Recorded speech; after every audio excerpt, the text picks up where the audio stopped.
Welcome to Saratoga Racecourse as we close out opening weekend from the premier meet in the country. Trainer George Weaver has to feel confident in today's Grade 3 quick call. He'll set out half the field, led by Governor Sam, who's already a multiple stakes winner sprinting on the lawn. Third in last year's Breeders' Cup Juvenile Turf. Seeks a fifth win on the turf in 8 starts. And it was an epic stretch duel in the Grade 1 Diana. And in the end, once again, it was the Chad Brown barn prevailing, winning the first Grade 1 of the meet for the 9th time in the last 10 years. We'll look back at Excellent Truth's breakthrough win in the States. It's all next on this Sunday edition of Saratoga Live. Good to have you with us on Fox Sports 1. Gorgeous Sunday afternoon here in Saratoga Springs, New York, as we put the final touches on what has been a terrific opening week of action here at this historic venue. Greg Wolf alongside champion handicapper Jonathan Kinchin, 4-time Major League All-Star Paul LaDuca. Guys, been an incredible first week. We'll look back on that Diana, but we have a good stake. The only race staying on the lawn today in that quick call. Yeah, I'm looking forward to seeing Governor Sam. He's so fast. I love my turf sprinters just like Governor Sam is. Very fast early, go to the front, and see if you can hold on. There is some other speed. Is he the quick of the quick? Well, I think he's the quick of the quick. He's the horse to beat. He's 4 for 8 lifetime, so he is the kind of horse, if he gets to the front edge, you look at the field, scratch of the 3 grayscale, and obviously soon to be king, it was a main track only. I would think No Evidence is very fast. I think the 1 Jet Sweep Joe will come down. I also think Supersonic Blue is a horse that has a shot, but we'll show you Governor Sam. You know, listen, he's been very good. He got beat by a really good field in the William Walker.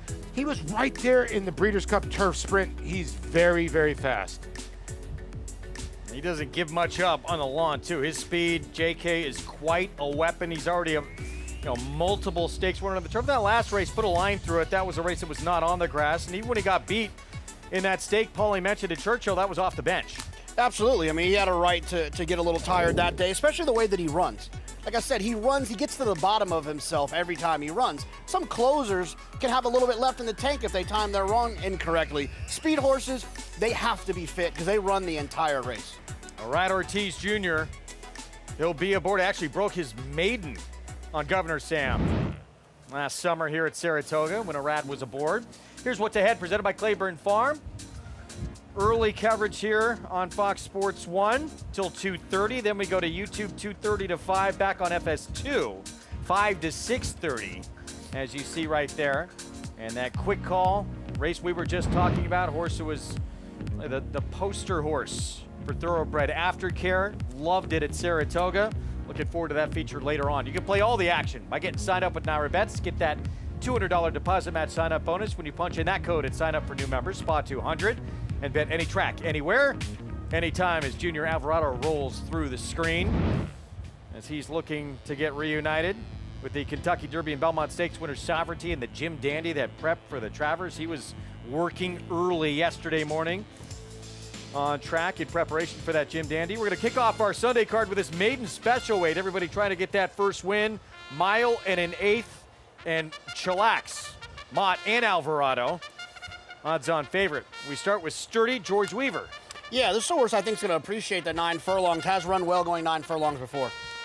Chillax, big effort on a wet track Churchill. That's the last time we saw him, Paulie. Yeah, Chillax, a good second place finish. And he's got 2 races to go to in the Godolphin Blue. Sorry, that was JK's horse. Class assist for Todd Pletcher. He faced a pretty good horse. Yeah, anytime you see Sovereignty in the running line, I thought this horse would be the favorite, so the 3's taking some strong money. Yeah, even that winner, Prater, he was third in the Lexington out of that. Secured lender for Chad Brown. Yeah, I thought this one was interesting as well. I thought the race 2 back suggested this horse might run better when he ran for that maiden $100,000, basically a maiden special weight. And John Ortiz barn has Luis Saez, turf to dirt on Kavanaugh outside, 7-1. I thought kind of a dangerous horse. Didn't like the turf last time, so people usually look at that last race. The race before that was pretty good, and you're getting 7-1. And John Ortiz, a very sharp trainer. Oh, JK, all this attention here on Chillax, homebred for Godolphin. Belmont, Junior Alvarado, your Derby Belmont Stakes winning connections. Why is this horse such a short price? Because you have a horse next door we mentioned was third in a race where Sovereignty, who won the Derby and Belmont, was second. Yeah, I mean, look, I think his last figure was pretty high. I think so. The market obviously goes where the figures go. So I think that has a lot to do with why Chillax is being bet this way. His last 2 races have also been pretty good. I think that has a lot to do with it. I mean, I'm sure it doesn't hurt to see the Kentucky Derby winning connections with Godolphin, Mott, and Junior. But I think this race on a sloppy racetrack is probably why this horse is favored. Probably the most likely winner in here, but certainly not a slam dunk. Yeah, he got hung out about 4 or 5 wide in that first turn. Ideally was wide the whole way around the racetrack. You don't really want that. And still chugged along to be second. Now, was it the muddy racetrack? Well, his race before that was kind of similar at Keeneland. So if he runs those 2 races, the one that we're showing you in his last one, he will be tough. But the 4, I think, can improve. And I would not dismiss the 5. I was between the 4 and 5 as my top selection. I think the 5 in here, because, Greg, we've been seeing here at Saratoga that, especially over the dirt, you have to have some recency. And the 5 does have recency. I know they're going 1 1/8 miles, but the 5 could be very dangerous in here. Back to Chillax for just a moment. We'll get to this for Chillax. That was the race that kicked off Derby Day, by the way. And then Mott and Junior Alvarado would collect a Kentucky Derby victory with Sovereignty. Class assist, 3-year-old debut coming up for this Todd Pletcher runner. So behind Prater and Sovereignty in that second start. And now comes the 3-year-old debut. These 2 guys, Arad Ortiz Jr. will be on class assist. Had a pretty good Saturday afternoon. They won 7 of the races on the card yesterday. Jose with 4 of them. Yeah, I mean, that's pretty impressive to see. It's hard to win. It's hard to pick 7 horses in a race, and I can pick from all of them. And these 2 brothers won 7 riding. Pretty impressive. Imagine if they had joint bank accounts. We always expect Arad Ortiz Jr. He's won 3 straight riding titles here. He won it last year with 52 wins, but Jose's won 3 riding titles, but the last couple of years dropped off a little bit. He seems like he is just rejuvenated, doesn't he? Yeah, Tom made a comment yesterday that he seems so much more focused. He was the first guy, as you see, class assist with Irad, that Jose was the first guy that was in the paddock ready for his instructions. And I don't know if that's something new, but the preparation is there. 3 minutes away to kick off this Sunday card. Let's bring in Acacia Clement.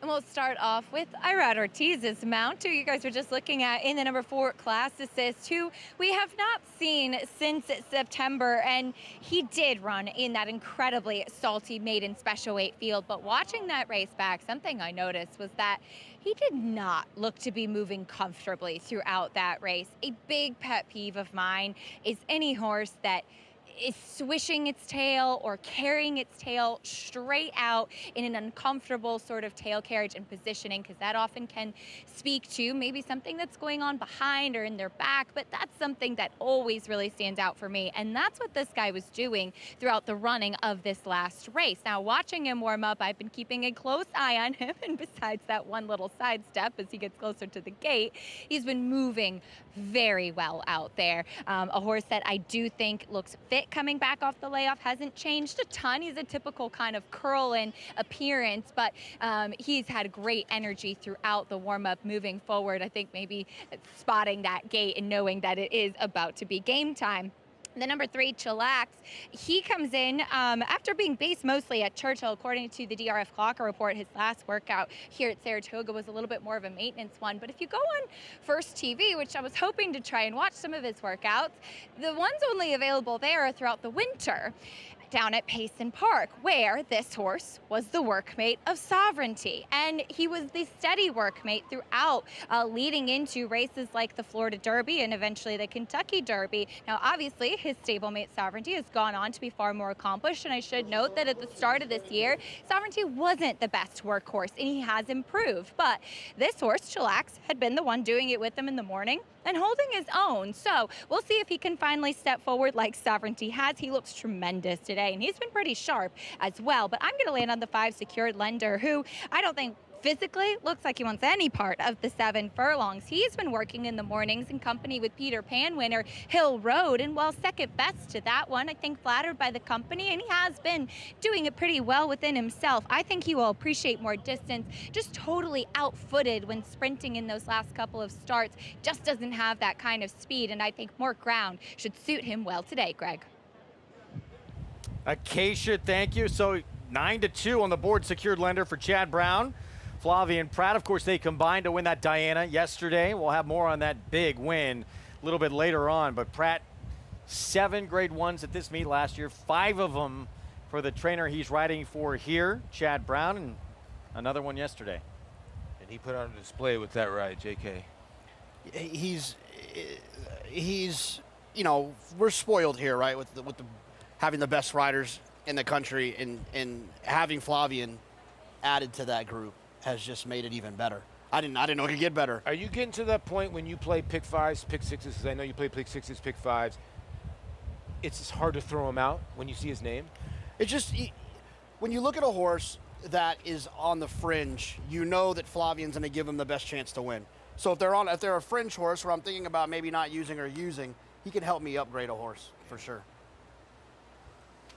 Pick 5 pool over $600,000. I'm going to go back as we get set to load here, JK and Chillax. That last race, you know, it was a big jump forward. At least numbers I look at, but it was a wet track. Is there some concern there that he's got to prove it on a fast track? No, I mean, I think if you look at his race 2 back, there's been 4 horses to win out of that race, 4 to run second. It's probably a pretty good race. So I think maybe that figure actually could have been a little bit higher. So maybe the jump wasn't there as much on your numbers. Just the recency, Paul, is why that one's getting the edge over Class Assist? I think so. I mean, that's why I think the 5 is dangerous. I think the 5 might not be the best horse in here, but might catch these horses on the right day. Well, let's kick off this Sunday card. Early pick 5 starts here. We send it upstairs to Frank Miramati. One more left to load. That's Kavanaugh.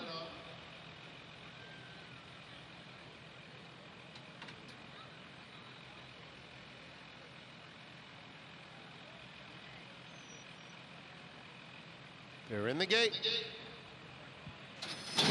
And they're off. And Class Assist broke alertly, so did Chillax. Those two hook up from the start. Secured lender, Kavanaugh, and Sturdy is at the back. Moving into the first turn, and Class Assist trying to clear off, has it by a half a length. Chillax, secured lender, now moves up and claims the second spot, going to the 6 furlong pole. On the inside, Chillax is pretty keen. He's just off the leader's heels, throwing his head around just a touch, while very close up, Kavanaugh outside of him, and Sturdy between those two. 24 and just under 3/5 for Class Assist, who leads it by a neck. Kavanaugh is making an early run on the outside, and in between those two, secured lender is just a head off of Class Assist now. Class Assist, secured lender, Kavanaugh, Junior Alvarado, and Chillax just in behind them, hugging the rail, 2 lengths off the lead, and Sturdy is widest of all. Sturdy now moves up and takes 3rd as Kavanaugh has dropped back to last.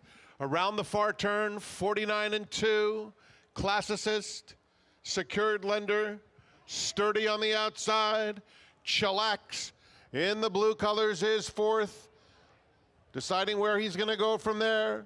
He's behind 3 runners that turn for home. 1, 2, 3, Class Assist, hugging the rail and going on. 113 flat. Chillax finds that seam now.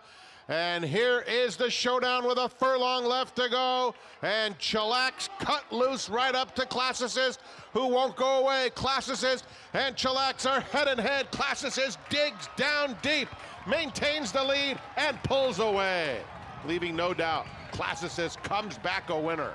Chillax second, Sturdy third. Class Assist digs in, breaks his maiden here in his 3-year-old debut, and that might flatter the form of the horse. He was second when they last met, or when he last ran. That Sovereignty might be pretty good. You know, I think Sovereignty might be okay. And if you didn't already know that, maybe you know it now. Derby Belmont Stakes winner, who we'll see in the Jim Dandy and Travers. And look, he faced great company, Paulie, no question, but to win it a mile and an eighth off the bench to break your maiden is still gutsy effort. Yeah, you know, this is the kind of horse that can throw his hat in the ring, and being a 3-year-old first star as a 3-year-old getting Lasix for the first time. Chillax would, no pun intended, would not chill down the backside, and Junior Alvarado had to really take a handful of them, and that might have like taken away his finishing punch here, but the 4 was best, was able to hold off all comers. The tricky thing about this is Classis is projected to get to the lead, and I think I just underestimated his ability to finish with these other horses that I thought were a little bit better than him. But he got comfortable on the front end, going 49 and a half. With a horse like this, exiting a race like that, the 2-1 seems to make sense now. Look at those ears, Greg. That's what you want to see. His ears were up the whole stretch. It was almost like he saw that horse. And like you said, Chillax has been running back-to-back 88 bars. You see Todd. It's got to feel good for Todd to not having a 3-year-old that could be in the picture later in the year here. Well, he is an embarrassment of riches in the older horse division. Mind frame, fierceness. A couple others, isn't there? Are we missing anybody? If Locked ever, you never know. Locked, I would not count out Locked yet. You can't count him out because some days he just throws out a freaky race. Class assist off the bench, breaks his maiden, son of Curlin. In the 3rd start of his career. The last time he was on the track, he had to deal with Sovereignty, who'd go on to win the Derby and the Belmont. So 2-1, beating an even money favorite to kick off this Sunday card, Arad Ortiz Jr. The Ortiz brothers, 7 wins yesterday, and they don't skip a beat. Arad takes the opener. We'll take a look back to the first Grade 1 of the meet. It was Saturday in the Diana, and what's the word that means even more than dominance? That's what Chad Brown has done in the Diana. 9 of the last 10 runnings he has won. We'll be back.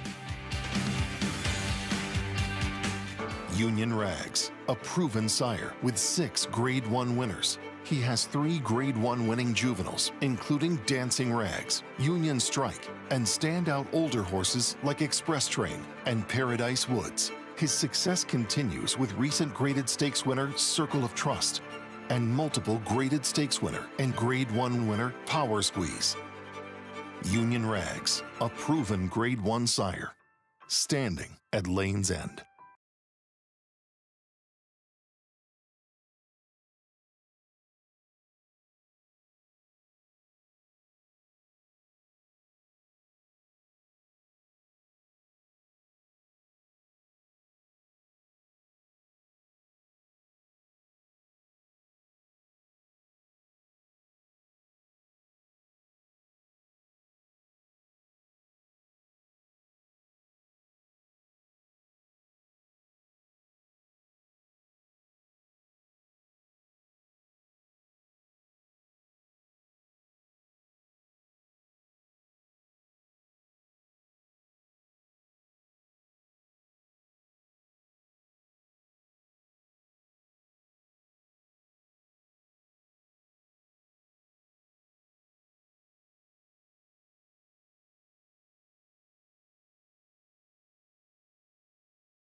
Back with you on our Fox Sports 1 coverage here from Saratoga Springs, New York. You can follow along, get all the stats on the horses, trainers, jockeys by downloading free Equibase past performances. Go to naru.com/TV schedule and get yours now. Class assist.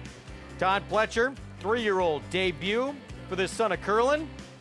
Gets that first win of the career. And Arad Ortiz Jr.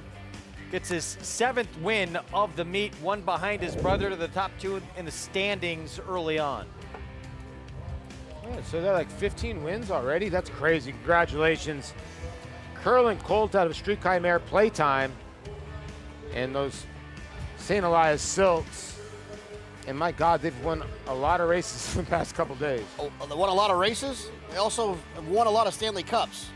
Vinny Viola, the owner of St. Elias, and the Florida Panthers, back-to-back Stanley Cup champions as well. Kind enough to bring that Stanley Cup here last summer to Saratoga. There is Tatum, part of Wayne's winners who get to visit the winner circle. We lost the legendary D. Wayne Lucas just a few weeks ago in this sport, Hall of Famer, one of the all-time greats who changed this game, and he would always bring youngsters into the winner's circle and give them that incredible experience, trying to create new fans. He was a great ambassador to the game among everything else, and we're trying to continue that tradition. It's making a young fan makes for a lifelong fan. So it was an awesome thing that D. Wayne used to do, and it's a pretty cool thing we're doing to carry on that tradition. Yeah, it really is. D. Wayne was just ahead of his time, bringing kids into the winner's circle, and I think it's awesome that they're honoring him. As you see, classes just shows a little class here. Nothing to take away from the 3 here. Chillax off the break as well. I think both of these Colts got a nice little future. $6 for the win, and you beat an even money favorite. If you played your multi-race sequences here, that never hurts. As we move on to race 2, again, the only race staying on the grass today is that featured quick call. So this race comes off the turf at a mile distance now. Allowance optional claiming field, and Breland, Chad Brown, Flavian Pratt. Here we go again. Gainesway stable, 2 sprints, and now we'll stretch out to a mile distance. Time now to look at the first grade 1 of the meet. It was a big one yesterday on the first Saturday of the meet as well. And She Feels Pretty, Jonathan, came in having won 4 in a row as an odds-on favorite, but you just cannot stop the Chad Brown barn in this Diana. Yeah, I mean, look, I still love She Feels Pretty, and I thought she ran well. I actually thought at this point of the race she was getting a better trip than I thought she was going to get. I was worried about the pace. Who was she going to have in front of her? Was she going to get lost out there? She worked out a nice trip. She just got beat by a horse that ran better on the day, and Excellent Truth. And like you said, I mean, can you think of a better 10-year streak for a grade 1 race where Chad wins 9 out of those 10? Paul, it's almost like a great career for a lot of trainers for Chad Brown in this one race. Yeah, it's phenomenal. I asked the question yesterday. I mean, he could win 15 by the time he retires. There's nobody that's won a grade 1 that many times or one race that many times. I might take the over. Yeah, right? It's crazy. But, you know, I was talking, Richard Migliore after the race, he texted me and said, he thinks thought I was right a little bit. I think that Johnny V, when he came in a little bit, it kind of ignited Excellent Truth. I mean, if he would have stayed away from the 4, I mean, that's hindsight, I get it. But as soon as they made contact, it's sort of like the 4 kind of re-engaged. It's our Casamigos performance of the week. Casamigos Tequila, anything goes with Casamigos. And look, great performance. Excellent Truth gets this win. John Stewart's Resolute Racing. He went to Europe to buy some of these horses that could perform when there's weather. And there's some give in the turf, and it works out here for him. And of course, he has a habit of doing this. Goes out and he buys dinner for everybody at Nove last night. Yeah, very generous. That sounds about right. That sounds about right. I've heard of him actually doing that a couple times. He did it at Salivo one night as well. What about, look, 9 of the last 10 Dianas to Chad Brown. He's won 4 in a row, 10 overall, just incredible. For She Feels Pretty, as you look at what Chad Brown has accomplished in this race, amazing. Of course, Rushing Fall, Sister Charlie, Lady Eli, they go on to be turf female champions. Did she lose anything in defeat for you? No, I don't think so. I mean, I think whatever she lost, it was from what she gained in the previous race when she ran in the New York on ground that probably was a little bit softer than she wants.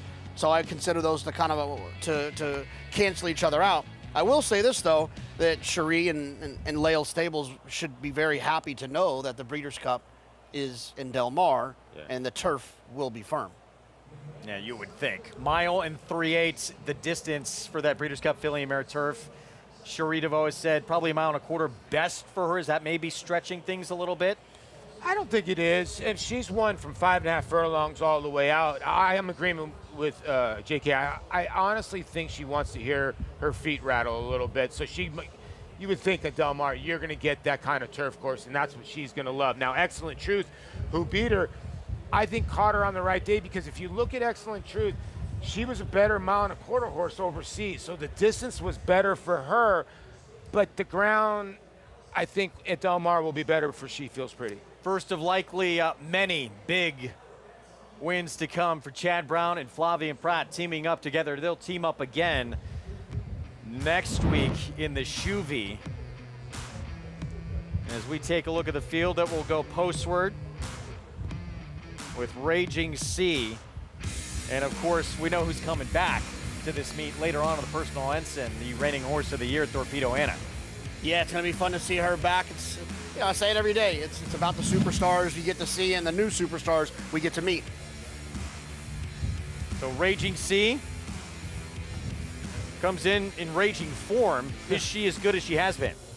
You know, I think she's one of those horses that, Paul, is circumstantial when she wins. Things kind of have to go her way. You know, that La Troyenne, randomized, didn't fire. Torpedo Anna didn't fire. When she won the personal ensign last year, she got a supersonic pace to close into. I think she's one of those circumstantial types. That last start, that wet track, can we maybe put a line through that start? I guess you have to throw a line through it, but I'm kind of with JK. I don't know if she's the top rung, but when she gets a good setup, she can be very tough. Listen, when you win 7 out of your 10 starts, you're pretty good. Well, that is coming up next week. Chuvie, and of course, you would think whoever wins that race designs on tackling the horse of the year, Torpedo Anna, in the personal ensign. Later in the meet, there's Chad Brown. We'll see him in that Chuvie next week. Another Diana win, 10 overall, 9 of the last 10 years. Just incredible. We'll get to race 2 when we come back, and he'll have a couple that will be tough to beat. The Saratoga Sale, the crown jewel of North American yearling sales. Ranked #1 by percentage of Grade 1 winners, with an honor roll of graduates that includes the past 3 Preakness Stakes winners. National Treasure. Oh, what a Preakness! Seize the Gray. Wade Lucas has done it! And Journalism. Oh my goodness! The 104th Saratoga Sale, August 4th and 5th in Saratoga Springs, New York. Where will you be?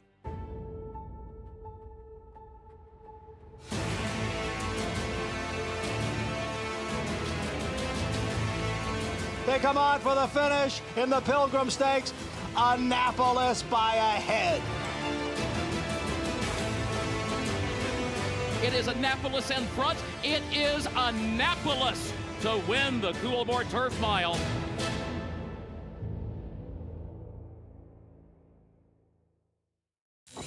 You bet with Naira Bets. Bet any track, anywhere, anytime. Download the Naira Bets app to play today and get a $200 deposit bonus. Watch live horse racing, get expert picks, boost your bankroll with weekly promotions, and hone your handicapping skills with exclusive tips and tutorials. Download the Naira Bets app now. Sign up now to claim your $200 deposit match bonus. You bet with Naira Bets. I have 52,000 starts in my life. I've never seen one that could take as much as he did early and continue to improve. And it is Godite. He's strong, he's attractive. And he's gonna win the hopeful. He's extremely smooth and fluid. Gunite is a tough customer here as they come on for the finish. How sound he is. Gunite got the jump. Consistent mentally, physically. He will defeat Elite Power in the Forgo. Complete package.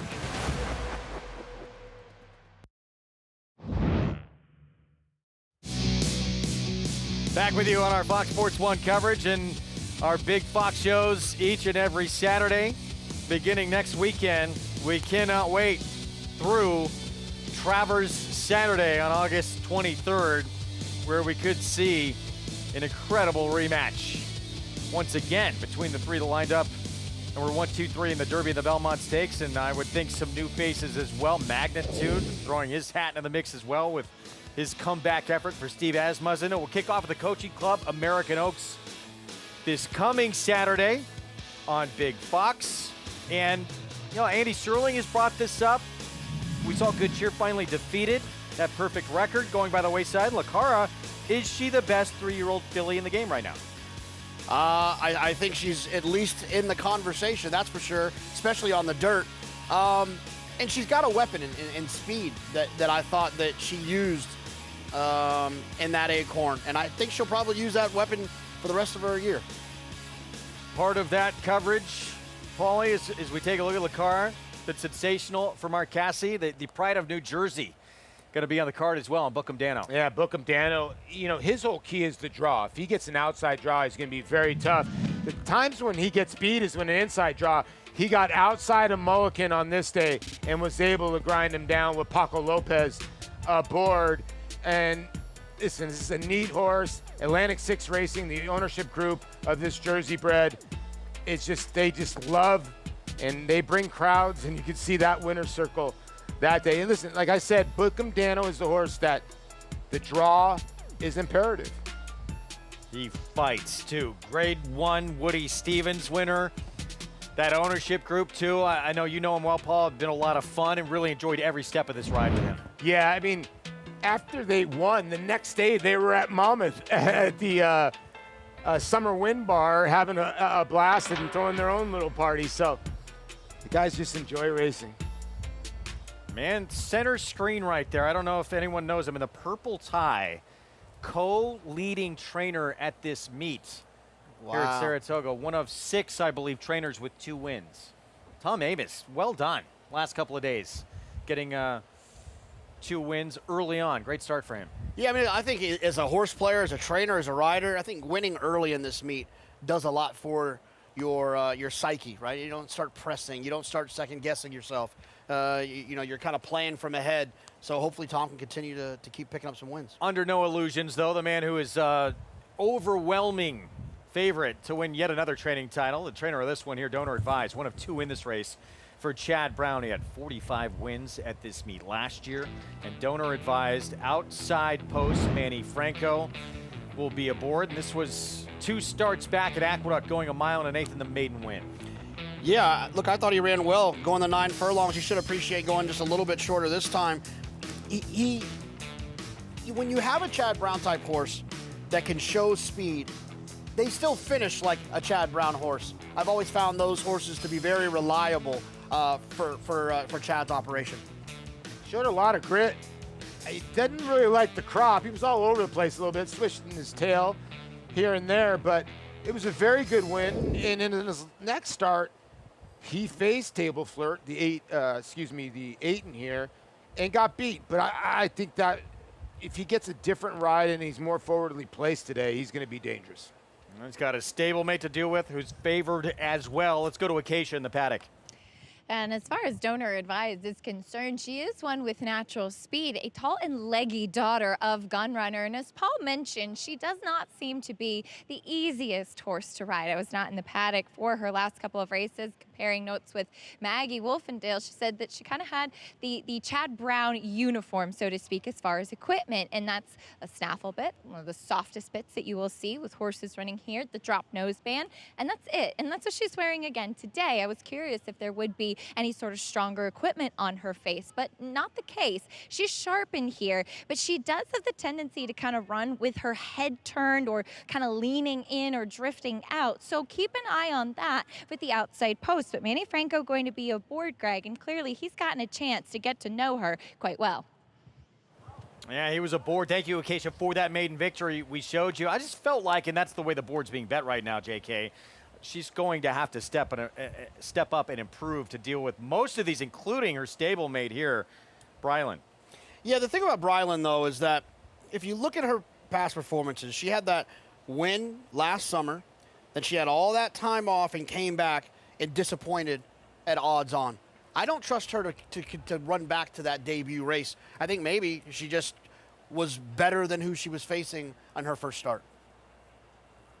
And as far as Brylan stretching out today, I am for it. She's a horse that did sprint, but she's not one of those kind of compact, powerful sprinter builds. She is the half to Muccia, who is a dirt sprinter, but that one's by Matoli. She's by McKinsey, whose progeny do tend to want to go longer. While she's not overly turf built, as she was entered in the body of the race, she is a lighter frame type, and I'm guessing that's the thought and thinking she might handle the turf more. But watching her last race, you wanted to be on the inside, showing speed that day, and she was wide chasing throughout. So I think that she could have the opportunity to get a little bit of a better trip in here today. Now, she was spicy today, a little bit tricky to get the tack on. She's on her toes going out, but she'll have to show that she is able to improve, because even though she has that good first dirt race, can she repeat it, and can she repeat it going long?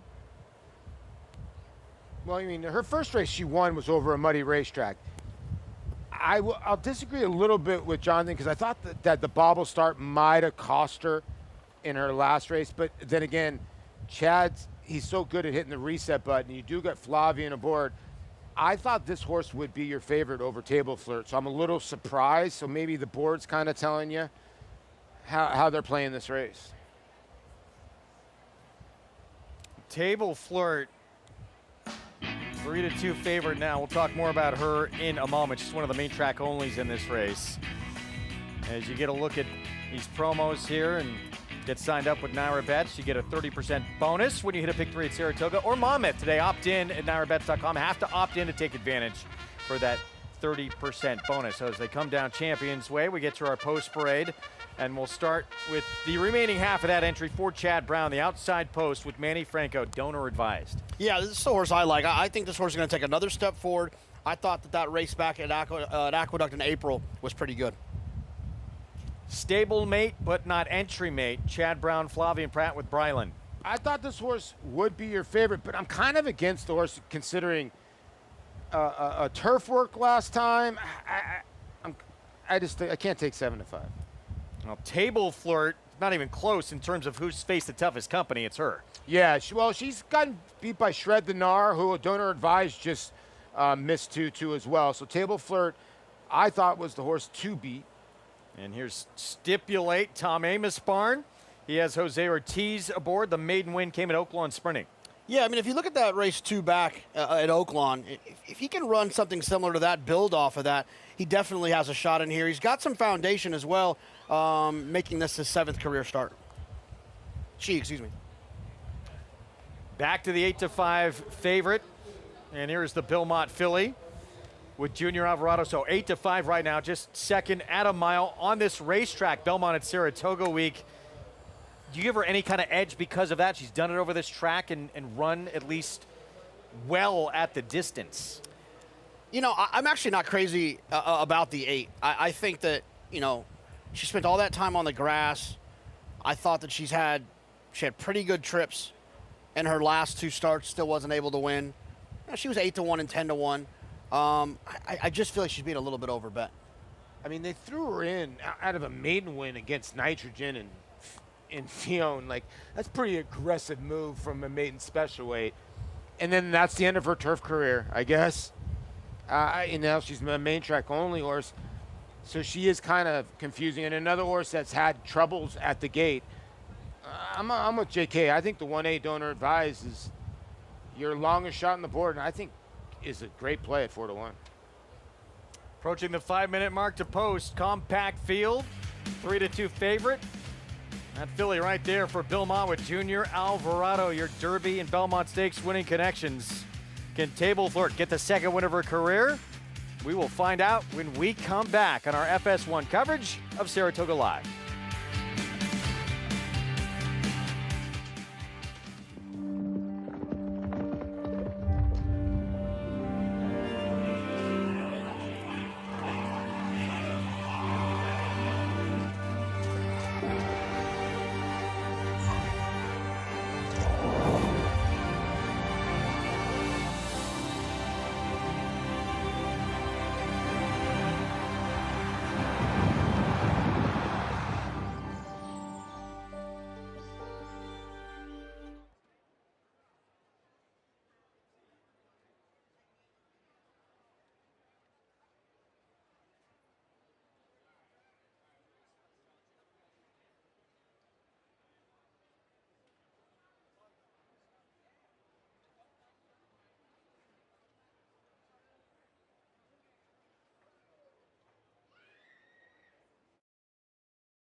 Good to have you with us on our Sunday coverage here on Fox Sports 1. It's brought to you in part by America's Best Racing, making the sport easier to follow. Explore stories, betting tips, and race day insights at americasbestracing.net. You see everyone enjoying the downtown on Broadway, where everybody hits it up after a day at the races.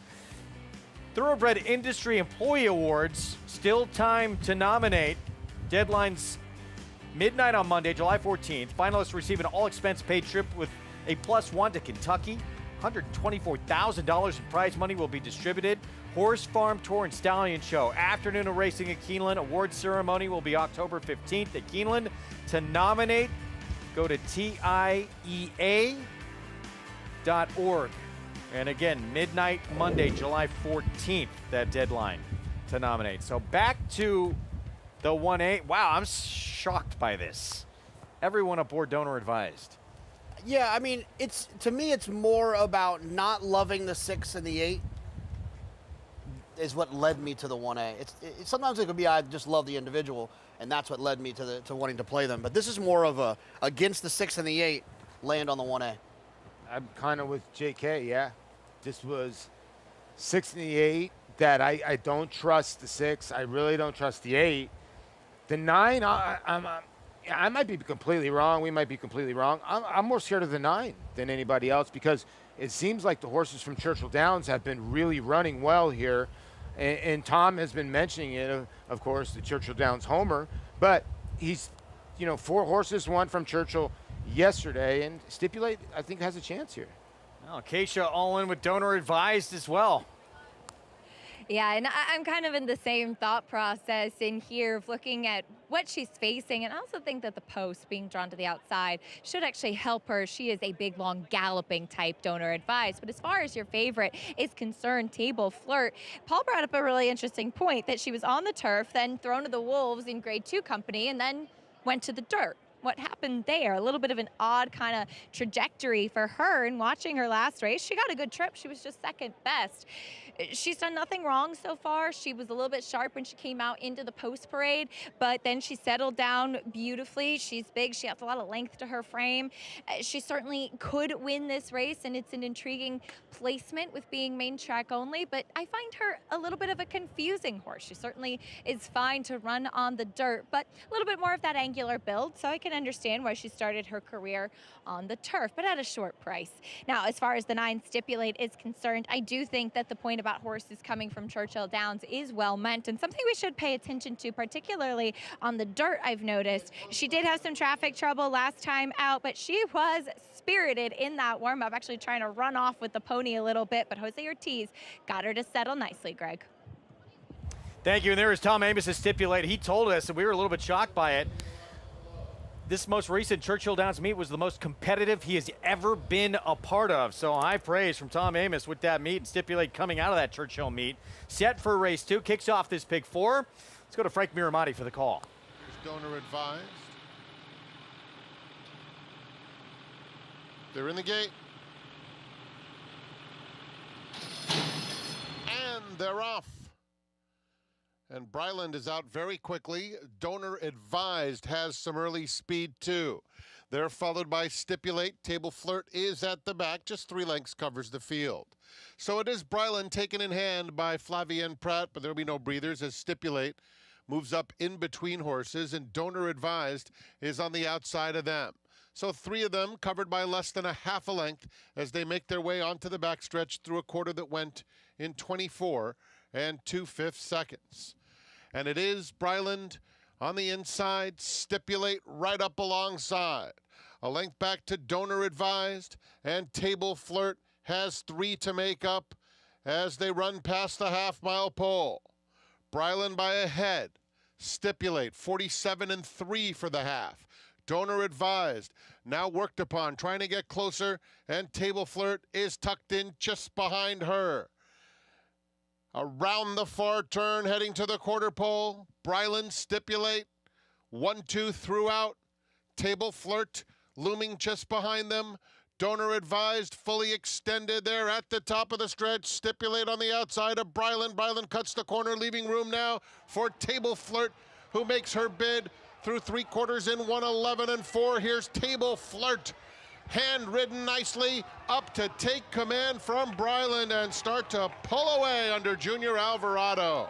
All she needed was room, and she got plenty of it. Table Flirt sails home by 3.5 lengths. Bryland just held off Donor Advised, who started getting going again late. Table Flirt, Bill Mott, Junior Alvarado, your Derby and Belmont Stakes winning trainer and rider, team up with the main track only here as the favorite. Yeah, this horse fooled me. I didn't want anything to do with the 8. Got a perfect trip. Frank said it in the call. Just sat in there behind those horses, and you can't ask for a better situation than the 8 got here. And then it just kind of parted open like the Red Sea for him. Yeah, it did. The confusing ride was Manny Franco. And listen, there's no sour apples here. But Donor Advised had a chance to go to the front end, and he just gave it to Flavien Prat. Decided to be 3 wide the whole way. And like Frank said in the backside, 8 was just sitting behind a wall of horses just waiting to go. And the race was over, and now you see the 1A show up late here with a ton of energy. Just really weird ride, but no one was beating Table Flirt today. 8-6, 1A9, as you see on screen. So one of the best to ever do it in this sport. There he is, Bill Mott. We're going to see his Derby and Belmont Stakes winner Sovereignty back in action in that Travers Prep and the Jim Dandy very soon. Let's go back to the beginning of the race, guys. This is what I'm talking about. Watch the 1A on the outside. Can go straight to the front end, already in front of the 6th, and he's in hand, and he just takes a hold. He ends up getting the horse in between them. He lets that horse get in between them. Now you're 3 wide. You have to take the initiative and go. Now you're hung out 3 wide the whole way. The 8's licking his chops. Here's Table Flirt waiting to pounce under Junior Alvarado. 3 rivals in front of him. And when finally she gets some room and Junior asks for more, JK, he gets it. No, he sure did. Like she sat in there patiently and behind horses, and then right here she gets this seam to open up, and it was just a matter of how far at this point when he gets to throwing those crosses at her like that, just using his hands, shoulder taps, and she ran away from the competition. Another rider just riding with a ton of confidence. Something about winning a Derby and a Belmont Stakes will do that for you after taking 2/3 of the Triple Crown for Junior Alvarado. Oh, I'd imagine. I think sitting on the back of a horse like Sovereignty has got to give you a little bit of confidence. Yeah. There he is, Junior Alvarado with Table Flirt. We'll see him in the Jim Dandy soon on Sovereignty later in this meet. Going to take a timeout. Let's look back to yesterday when we return. Farbridge, what a duo it has been. Joel Rosario and this 5-year-old for Miguel Clement. It's on to the Sword Dancer after this win yesterday. We'll take a look back next.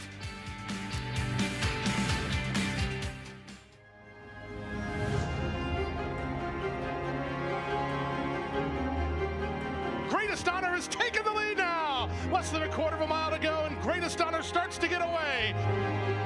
Greatest Honor, he's an easy winner in the Holy Bull. And here he comes now. Greatest Honor finding his best ride right when he needs to. And he's going to run down Drain the Clock to win the Fountain of Youth. You bet with Naira Bets. Bet any track, anywhere, anytime. Download the Naira Bets app to play today and get a $200 deposit bonus. Watch live horse racing. Get expert picks. Boost your bankroll with weekly promotions and hone your handicapping skills with exclusive tips and tutorials. Download the Naira Bets app now. Sign up now to claim your $200 deposit match bonus. You bet with Naira Bets. At the Keeneland September yearling sale, the premier thoroughbred auction venue in the world, Mandy Pope of Whisper Hill Farm signed the ticket on the $5 million sale topper by Curlin, bred by Stone Street Thoroughbred Holdings. He was one of $5 million plus yearlings by Curlin to sell. No fewer than 55 of his yearlings fell to the auction gavel, averaging nearly $600,000, making Curlin the #1 sire of yearlings in 2024. Curlin, the classic sire. You're never more here than when you're here. Here is more than just a horse race. Here is where you want to be. And here's the horse that's going to make it happen. They're off in the Breeders' Cup. Here she is, coming around the final turn, making sure that this year, you won't be anywhere else, but here.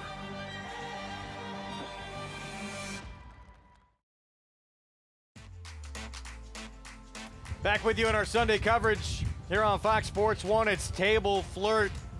Bill Mott Jr. Alvarado, 3-year-old filly, getting her second career win and doing it pretty convincingly here on a race that comes off the turf. Let's go to Acacia. Here with winning trainer Bill Mott as Table Flirt gets the win. Bill, as she's been able now to effectively win on both surfaces. That's to be pretty nice to have that versatility. Right. It seems like, she broke her maiden on a real firm turf course, but, we moved her back to the dirt after a disappointing, effort on a soft turf course. So worked out today. They came off the grass. We were a main track only, and she got in and got the job done.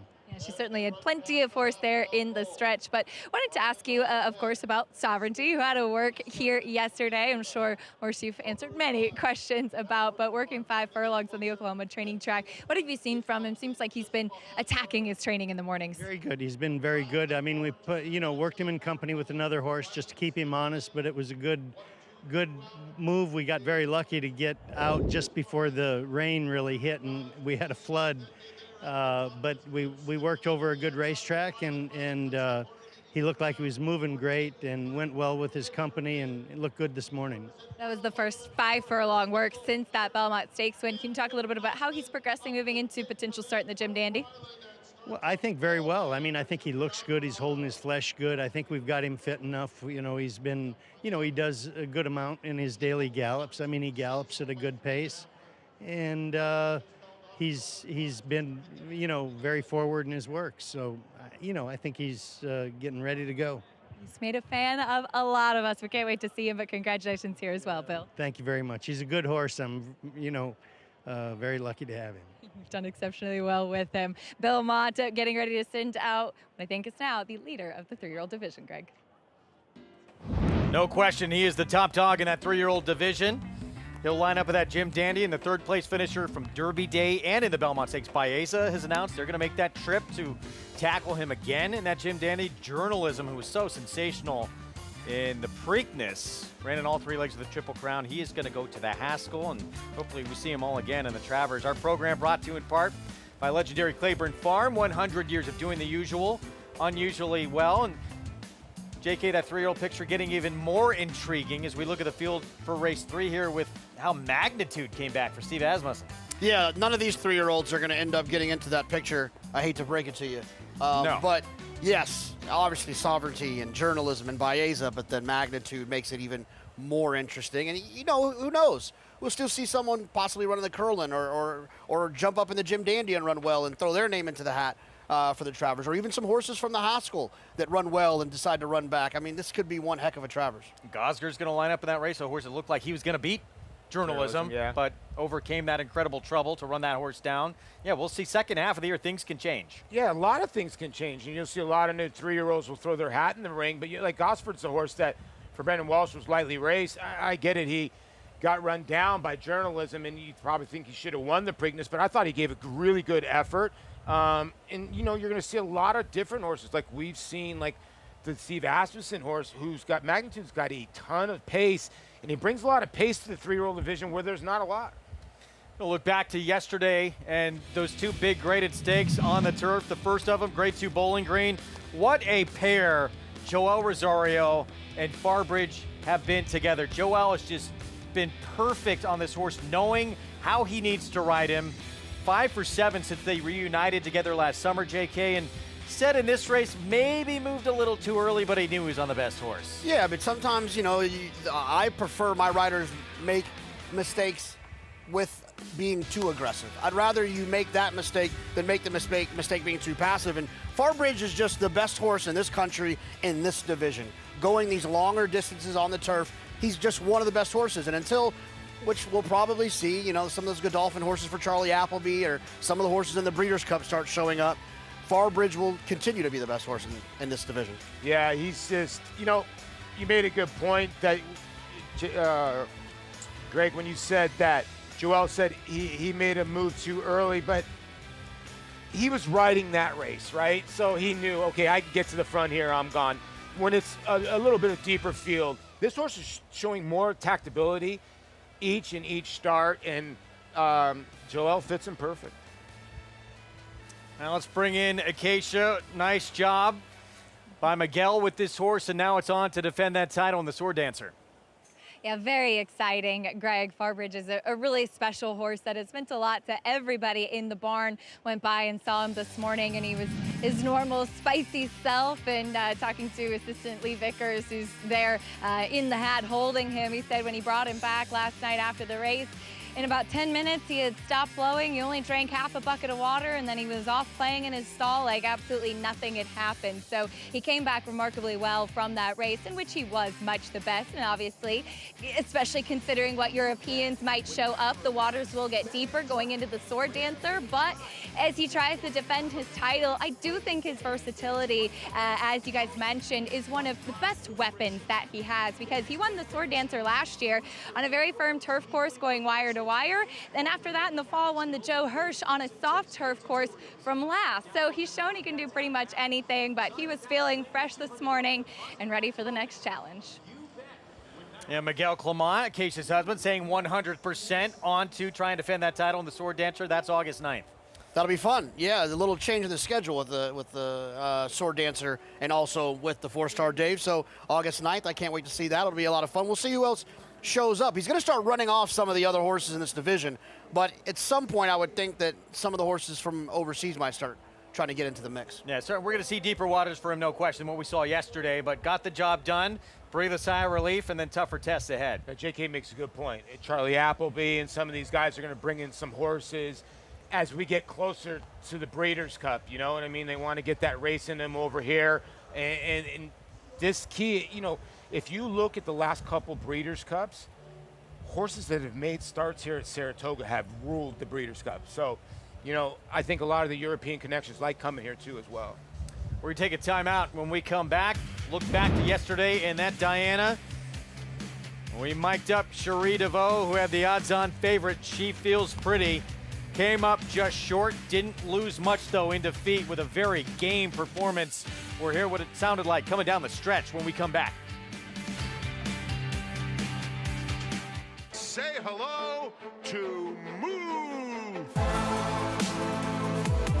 It's a one-horse race, very professional and very fast. Move, rolling home by 4 in fine style. Muth, the son of good magic, coming down the stretch in Hot Springs to win it.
People always ask me, what am I looking for in the paddock?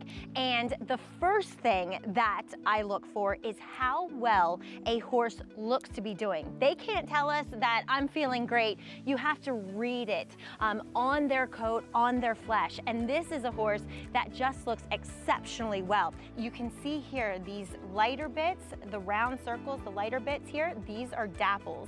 And it's just like a person whose skin is glowing. He's saying, I'm glowing, I'm doing well, I'm ready to go, I'm ready to be the best I can be out on the racetrack. His flesh looks phenomenal, he's well muscled here, good weight through his barrel, but also looking fit through here, and a great hind end to him. He's really well muscled through here. That muscle right there is so important. So this is a horse that looks as though he's doing incredibly well as far as his health, and this is one of the first things and the most important thing that I look for in the paddock.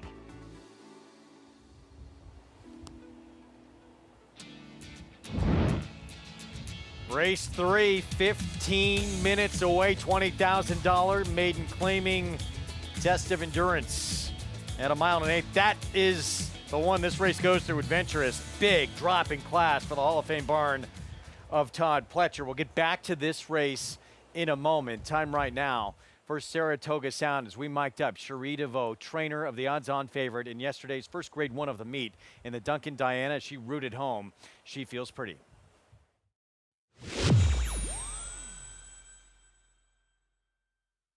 Mama, you're not washing out, but I sure am. Easy, big girl. Okay, you're all right. I'll leave you alone.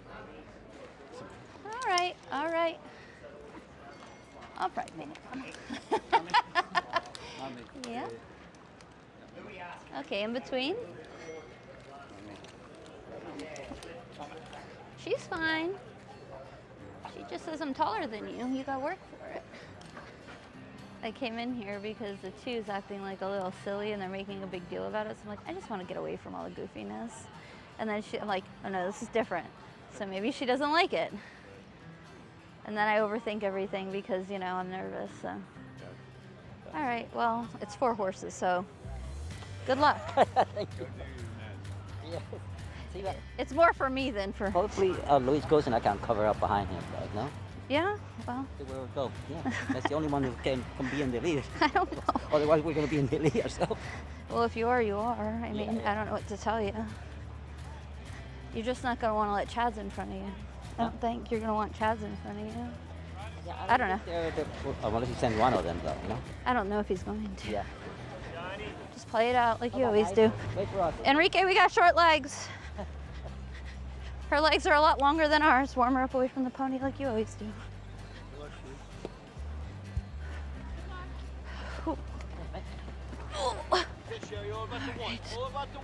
All right, good luck. And they're off in the Duncan Diana. The opening quarter in 23-3. She feels pretty, gets the dream spot in third, has 4 lengths to make up. She's 4 in front of dynamic pricing. That's slow. And she's right there. They come to the quarter pole. She feels pretty, makes a 3-wide bid on the outside of Choice Shows, hanging tough. In between those two, Excellent Truth. She feels pretty. Surges past with a furlong left to go. Excellent Truth will make her work for it. These two are head and head. She feels pretty or Excellent Truth. Excellent Truth, she feels pretty. Nose and nose for the wire. Here is the line. Excellent Truth defeats She Feels Pretty. A great look behind the scenes of what goes in to try and win one of the most prestigious races in our sport, and a very narrow defeat for She Feels Pretty. And Cherie DeVoe is its Excellent Truth, who comes out on top, and little things, Jonathan, especially in turf racing, can make the difference. Absolutely, it's a game of inches, especially in turf racing, and we saw it just there between Chad getting his 10th Diana 9 out of 10 years, and then Cherie getting a Diana. It was just that close, and something tells me those horses will meet again at some point throughout this year, and hopefully it can be another matchup just like that one. And maybe there's something to it, Paul. As you said, firmer ground might be her friend. I think so. I think firmer ground's better for her. I think that, the cut in the ground, but although there was not a lot of cut in the ground yesterday, but she called it. She told Johnny V, don't let Chad Brown in front of you, and that's what ended up happening. I mean, listen, it was a really good duel down the stretch. I think both of those fillies are really nice. 11 minutes away from this third coming up. It starts a mandatory pay pick 5, and this Paulie, the one to beat, no question. Big drop in class for Adventurous, although even though those 2 dirt starts against a lot better, didn't show a whole lot. Yeah, so you see my ticket. I'm playing a $2 one. I'm going to single the 6 in here, and I think a lot of people will be like, oh, the 7 is the other horse in here. If you want to use the 7, play a smaller ticket, I understand. I just think the 6 can win this race. 5, 8, 9, 14 in the next. I think Yankee Doodle's going to be tough. I think Ruta Jawa is the big horse at 30 to 1. 1, 2, 7, 8. Amundsen will probably be tough in there. I like Paxational in race number 5. Race number 6. That's a scratch downfield. 1, 4, 5, 10. I think the first time started on the outside, interesting. And then the 7th race, 15 and 16, Leo's Reward. And the 16, Jose Ortiz picks up the mount, obviously for Joe Sharp. I think that's the horse to beat in race 7. Yeah. Well, Paul, good luck with your ticket as we'll take a look at the heavy favorite here in the paddock, the 6 Adventurous, and this is a huge drop in class. But we have seen Todd Butcher, for what it's worth, win with horses like this, in particular for Rapoli Stable. Just kind of saying, look, this doesn't really fit our program. Let's hope he gets claimed, hopefully get the win and move on. Now, this is a horse that did at one point cost $500,000 as the dam won the Grade 3 Comely, going 1 1/8 miles, and he is the half-brother to Grade 1 place Just a Touch. But for what it's worth, Just a Touch is really the only one in the family, in the siblings, who's shown much class on the racetrack as of yet. Now, looking at him, he looks great. I don't have a problem with him, especially in comparison to this field. I'd probably say the 7 Article looks best, but Adventurous looks fit. He suits the conditions. He 2 starts back was just totally outfooted and kept dropping back. So from what he's shown thus far, Greg, this is the right spot for him. So he's the 8-5 favorite. This one on the outside, Article, the second choice. Linda Rice-Barn, Jose Ortiz, who had that 4-win day yesterday, will be aboard. Drops in class JK as well.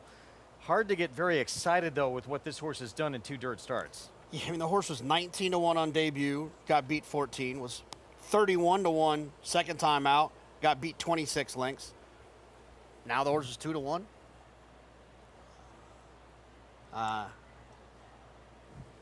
Well, he doesn't face much in here, I will say. But yes, he's a tough pill to swallow as well, talking about the 7 Article. But he takes another drop in class.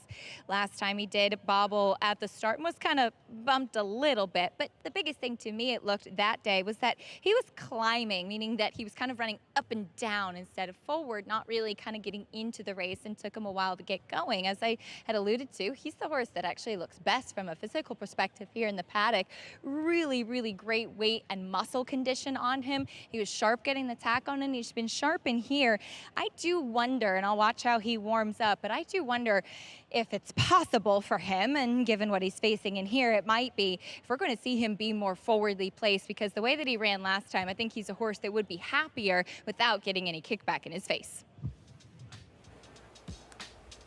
All right, Acacia, 7 minutes away. Race 3. Want to remind everybody, we got a mandatory pay pick 5 that starts in this race coming up. You can play it right there at Naira Bets. Get that offer, that $200 deposit match sign-up bonus when you punch in that code for new members, SPA200, and bet any track, anywhere, anytime, including this pick 5 coming up at NairaBets.com. So 1 1/8 can be a testing distance, especially here at Saratoga, and especially when you're running at the bottom here for these $20,000 maiden claimers who could be a little bit light on talent. We start off our post parade with Belmont Union, Romero Mirage in the iron. This horse does not have much early speed. Will need some pace to have a shot here. Monomoy's partner, Amira Shishakli Barn, 0 for 9. Yeah, tough horse to get to, although 3-back did show a little life. Yeah, that was Belmont at Aqueduct, 48 Buyers speed figure for State Bred, 30 maiden claiming. Uncle Barry, 17 to 1 next door with Jose Gomez. He has been double digits in every career start and has never hit the board. 4 is taking some support. Small change Jeep, Jimmy Ryerson. Yeah, horse that's had 2 starts on the turf, and the buyer figures are okay, but was 57-1 and 46-1 in those starts. Wow, first time on this surface too, and 4-1. Tells you a little bit about the field. Daytona Moonshine, 0 for 8. Yeah, it's 0 for 8. Claim from Chad Brown back last year, and the horse hasn't done much running since then. Adventurous, 7-5 favorite, cost $500,000. It doesn't always pan out, does it?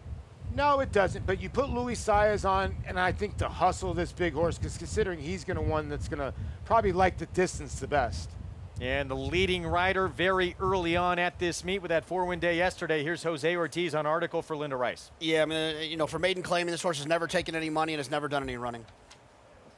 5-2. Second choice from that outside slot. What a huge Saturday afternoon. And incredible momentum coming into this meet as well for Jose Ortiz. With big meets at the fairgrounds at Churchill Downs and off to the right start here at Saratoga for this summer season.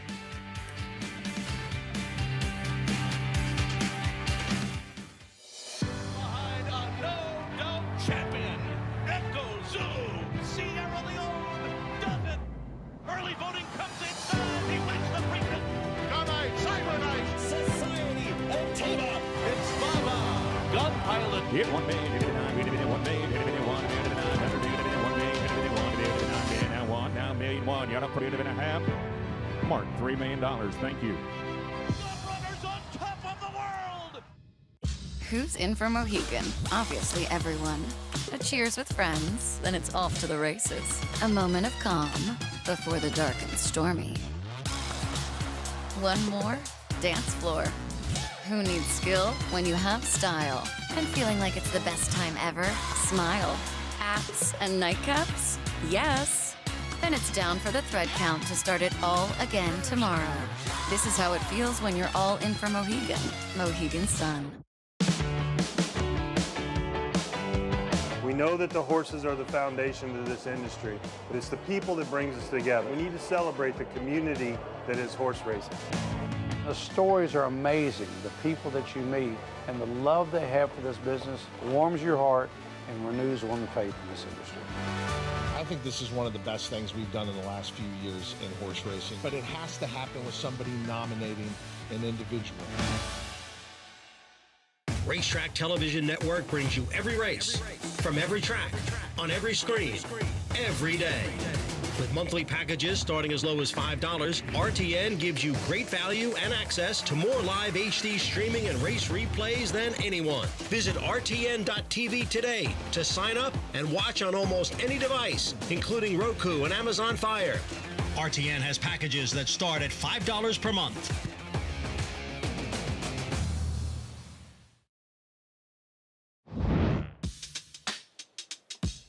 Back with you on our Saratoga Live coverage here on Fox Sports 1, bottom of the hour. We're going to be heading to YouTube, so you can head there, punch in NYRA or New York Racing Association. That's where you find our continuing coverage until 5 o'clock, and then we'll be back on FS2 beginning at 5 until 6:30. We've got some big giveaways still to come that rival JK. This is your shirt? No, it's not, but I'll wear it. Looks like it. I'll give it a swing. Giving away the Hawaiian shirt on July 20th. The blank, some great giveaways this meet with the sunglasses already. Bringing the pennant back. I know when you were a kid, you probably had some pennants on your wall. Yes, I did. I saw Ricardo Santana riding around Saratoga in his Mercedes with the windows down, wearing his Saratoga giveaway Oh, glasses. that's legendary. No way. I'm not making that up. It's I saw some people working here too, so I'm taking the day off. I want to get that giveaway. They're popular here, and you see the lines down the block when we have a giveaway. Coverage again continuing on YouTube. Go to NYRA, find our channel there, and you can continue to watch along until 5 o'clock when our coverage picks back up again on FS2. Let's go back to Acacia. We'll check in with the number 4 Small Change Jeep as this one goes to the dirt for the first time and does take a drop in class for Jimmy Ryerson. Now, if you look at the pedigree for this one, it's pretty interesting. While the dam was all turf in the second generation, the second dam was a multiple stakes winner on the dirt and ran 90+ buyer speed figures on both turf and dirt, so could handle either surface. And this horse doesn't look overly like a turf horse. I don't mind him going to the main track. I don't know if he can run at all, but I do think it's a little bit interesting, the money that he's taking, as at least he's doing something different in here. He will certainly have to get around the 2 favorites, but I also find it interesting that Dylan Davis has the call for this one as well. Jimmy easily could have reached out for a lower profile rider, given opportunity on a horse like this, but maybe he showed a little bit in the mornings coming in for this dirt spot, and he does get that drop in class, Greg. 9-2, first time on the surface, monster prices, first 2 times out where the horse showed very little on turf. Maybe the new surface will wake this horse up a little bit as we take a look at Paul's $2 pick 5 play. I like the way the 6 acting, at least on the racetrack. 6-5. I mean, the 7's taking a lot of money, and you know, the 1 is getting a little money into this horse, Belmont Union, but Belmont Union's got a couple races at a mile to go to. Just a mile and 1/8 might be the equalizer. And you can play the pick 5 for 50 cents as well, for those that do not know. What the heck? Play but you're for being $1. aggressive. Being aggressive, but like I said yesterday, it's a guide too. If you want to just play 50 cents, throw in the 7 here or throw in anybody else, go ahead and do your thing. Post time coming up. Look, JK, big question marks with a 6-5 favorite here, who certainly has done nothing to get you too excited about, but it is a big drop in class. Yeah, well, we've seen Rapoli do this before. He's interested in running in the big races that are usually the 7th, 8th, 9th, 10th race on a Saturday with a grade involved in it. And if he has a horse that he spent $500,000 on that isn't going to be one of those horses, you run him here, you get him claimed for 20, you get the 20 back, you win the purse, you get your picture taken, and you move on. Rapoli, of course, Mike Rapoli, owner of Adventurous, who has had just incredible success. Todd Pletcher's main client, his main owner over the years. They're tied together at the hip. Can't mention one without thinking about the other. 6-5 favorite here with the 6 Adventurous. Mandatory pay pick 5 begins here. We send it upstairs to Frank Miramati. Thank you, Greg. Small Change Jeep going in.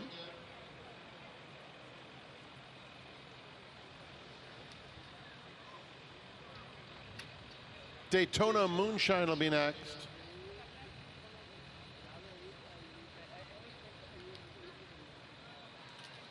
Here's the favorite Adventurist.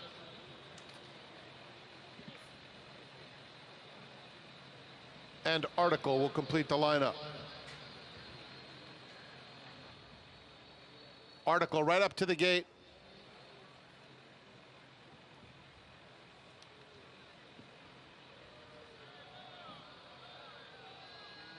They're in the gate. And they're off.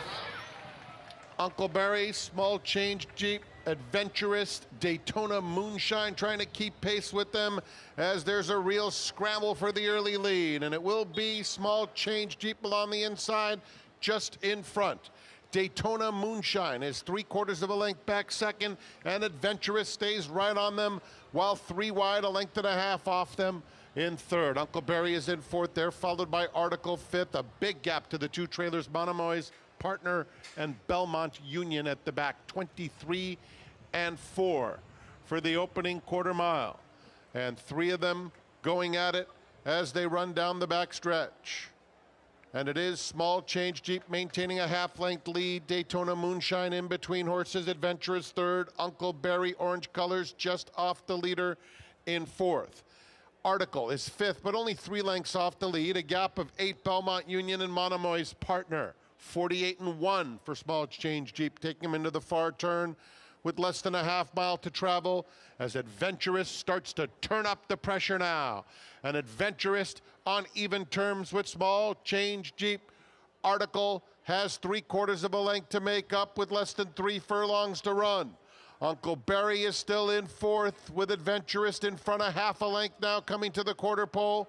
A big gap. Belmont Union is trying to get involved, has 9 lengths to come. He'll swing to the far outside as the field turns for home. It's Adventurist in front, opening up to lead it by 2. At the rail, Uncle Barry running a good race, trying to get into second. Article outside of him. Center of the track, Belmont Union continues to pick up some pieces, but Adventurist is home free. Adventurist, too much for them. Adventurist will win it by 5 lengths. Uncle Barry completes the exacta. Article third, then Belmont Union. Adventurist finding his friends here, the biggest class dropper in the field, and it shows here, JK. Yeah, I mean, look, sometimes horses that make this huge drop just aren't very good and can't run. It doesn't matter what level they're at. This horse felt like there was at least a little bit there, and with this group that was pretty bottom level, he was going to be just too much for them, like Frank said in the call. Well, you heard Acacia in his last dirt race saying that he just kept falling back in the field. And in this group, Louis Saez sent this horse. A lot of horses were sending towards the lead. Was about 3 wide, and he just knew that he was the horse that was going to be able to get the distance better than anybody else. So he kept this horse intact. I thought that was key advice there by Acacia, saying that, if he's not intact with any of the runners, he kind of drops back. Louis kept him right up on top of the lead. John Pletcher Barn, 2 wins through the first 3 on the card. Adventurous, the huge drop in class. There's the Hall of Fame trainer. Yes, Louis Saez aboard for the win here for Rapoli Stable.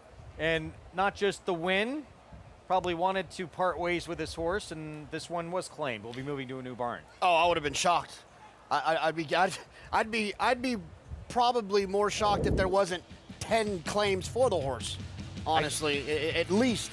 I guarantee Linda put a couple claims in, or Linda was in, but yeah, this horse is, you know what, sometimes you've got horses when they drop down, they kind of figure it out. And Tom always talks about these tappets, sometimes their minds go a little crazy. Bottom side of this horse, the tap, but he ran well today. He ran better than a maiden 20,000, so he might be a nice little horse to have. Again, about 5 minutes away from our coverage, moving over to YouTube until 5 Eastern time. Again, just punch in NYRA and our coverage will come up. Linda Rice, I'm being told. Wow. Yeah, just Linda in for Adventurous with the claim. So this one will move to the Linda Rice barn. That's what she does. She's busy in the claim box. All right, let's talk late pick 5. And how are you going to play this? Because you will be off by then as we kick off that coverage. How are you going to play it? Yeah, I like a horse in the 3rd leg. I'm going to single the 7 Intermittent Fast. So because of that horse, I thought it had some value. I'll spread in some of the other parts of the race. I'm going to spread in the 1st leg. I'm going to use 10, 15, 16 in the 2nd leg. In the 3rd leg, I'm going to single the 7, 1, 2, 4 in the 9th. And then I'll wrap it up 2, 3, 9, and 15. You can take a picture of that. Then you could just, scan that, punch it right in. Look at this. There we go. Play that pick 5. Good luck to everybody playing this afternoon. Begins in race 6. Part of that sequence, of course, the only race that stays on the grass today in that grade 3 quick call at 5.5 furlongs on the turf. We talked top of the show about Governor Sam, how dangerous he is with his speed for trainer George Weaver. George Weaver with half the field in this year's quick call, but no evidence. Miguel Clement, Manny Franco will be aboard. The only time we saw him in stakes company down in South Florida, just missed by a neck. He's 1-5 on that day, but he was really good in that effort. Now, Paco Lopez has been aboard Governor Sam and no evidence. Governor Sam gets Irad Ortiz Jr., and now no evidence gets Manny Franco. This horse has been at the wire all 3 times, just hasn't been able to close the deal a couple times, JK. Yeah, I mean, I like no evidence to a certain extent. My biggest concern is you're seeing him run at Gulfstream Park going a flat 5 furlongs. We talked about this earlier in the week. Going a flat 5 at Gulfstream is completely different than going 5.5 here. So who does that, coming to this kind of a turf course, what's different about it? Who does it favor? Yeah, I mean, I think it favors horses that have proven that they can handle that extra half of a furlong. I know it doesn't seem like much. Governor Sam has done that. He runs so fast early and still finishes his races as well as he does. So for me, it'd be Governor Sam. And just a horse who consistently shows up and runs his race, Paul. Yeah, he's fast. But JK made a good point because we had a race where 2 horses were coming from 5 furlongs and they went 20 and almost sub 21 if I'm not mistaken, Jonathan. But yeah, he's fast, but he's also proven too. Governor Sam's definitely the one to beat in there. That's coming up in race 9. Again, the only race that remains on the turf this afternoon with the weather we got. And here it's the big class dropper for Todd Pletcher. Wins and moving on now to the Linda Rice Barn. Yeah, I'm shocked that only Linda came in for this horse, but you know, this is a move that some of these big operations will make from time to time. You know, they spend a lot of money at the sales. Mike Rapoli is going to spend lots of money at the sale here in a few weeks. You got to make room for those horses, and you have to part ways with the ones that don't fit the program that you're trying to have. So he moved this horse on, got the purse, got the $20,000 claiming price. You pay some bills for a couple of horses. I think what a lot of people don't realize, what JK makes a good point, that these horses that are running for 20 and the grade 1 horses, they still cost the same to feed every day. So sometimes you need to cut your losses. Race 4 starts a middle pick 4. Meant for the turf, comes off. Mile main track now to that Wilson Chute. Maiden special weight, all trying to get that first win on the resume. It's the 8. Scarlett Taylor, Chad Brown, Flavian Pratt with the 6-5 favorite. Again, our coverage continuing on YouTube. So head over there. Put in New York Racing Association or NYRA, and you can find us for our continuing coverage of this Sunday afternoon as we close out opening weekend from the premier meet in the country. Again, back on FS2 coverage beginning at 5 Eastern. But the Three Amigos here will continue on YouTube in just a moment.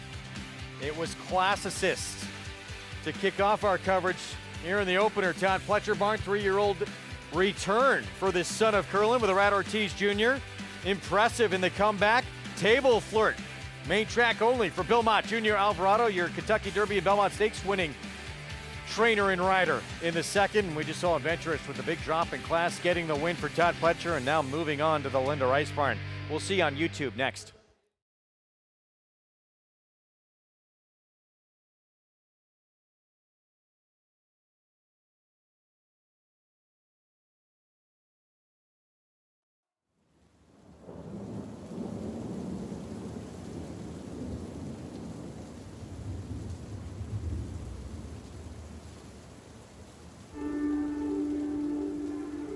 Spendthrift Farm, a name synonymous with greatness through much of the 1900s, suddenly found itself in a new millennium and weathering a storm. Yet, within these old walls, a legacy awaited its rebirth. In 2004, a new chapter began. A visionary with a passion for horses and a respect for history saw this farm's potential. As the first rays of morning light touched these hallowed pastures, the stroke of a pen breathed life back into Spendthrift.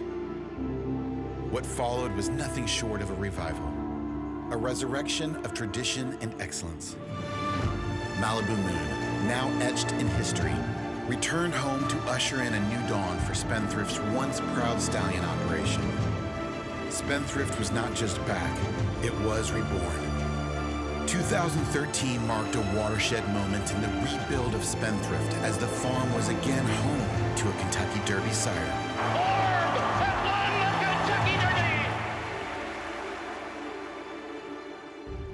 A rewarding first decade in Spendthrift's new story. But there was more work to be done.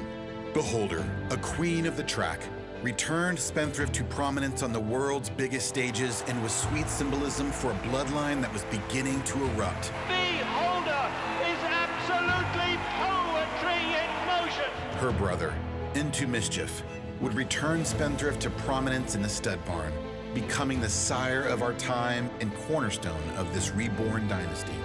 In 2020, Authentic delivered a Derby and a Breeders' Cup Classic win that were more than just victories. It was a statement, and a crowning achievement for the farm and its visionary leader.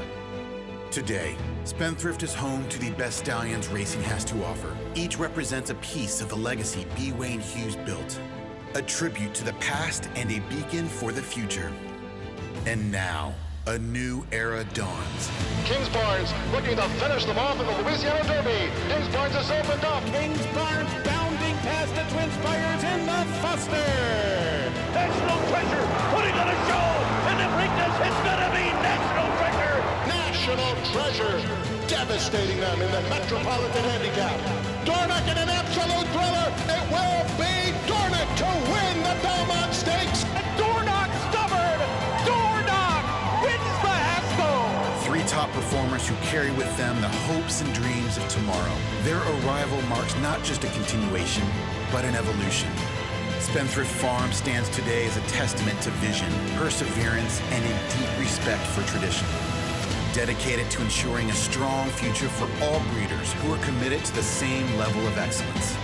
The barns, once weathered, now gleam in the Kentucky sun. The Paddocks, alive with the energy of the world's finest thoroughbreds, tell the story of a farm that has been and always will be a place where champions are made and legends call home.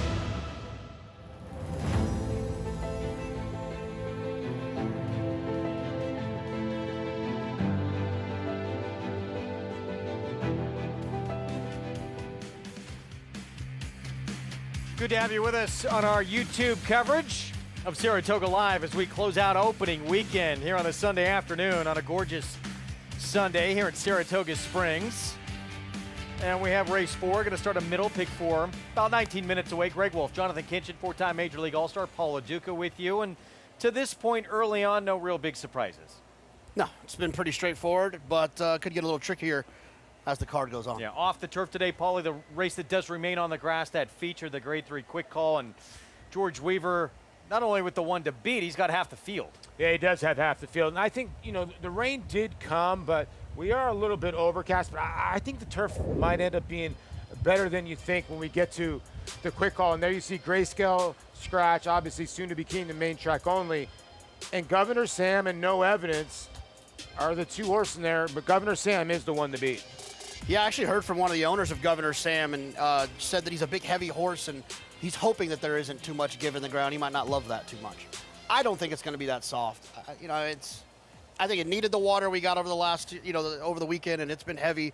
But I think that it's been humid and dry. I think it's probably drying up a little bit. Yeah, I believe Andy and Tom Amos, they were talking about it on the show yesterday, too. They felt probably closer to good than yielding. I know listed as yielding right now. I mean, the time's sort of making that seem like the case as well.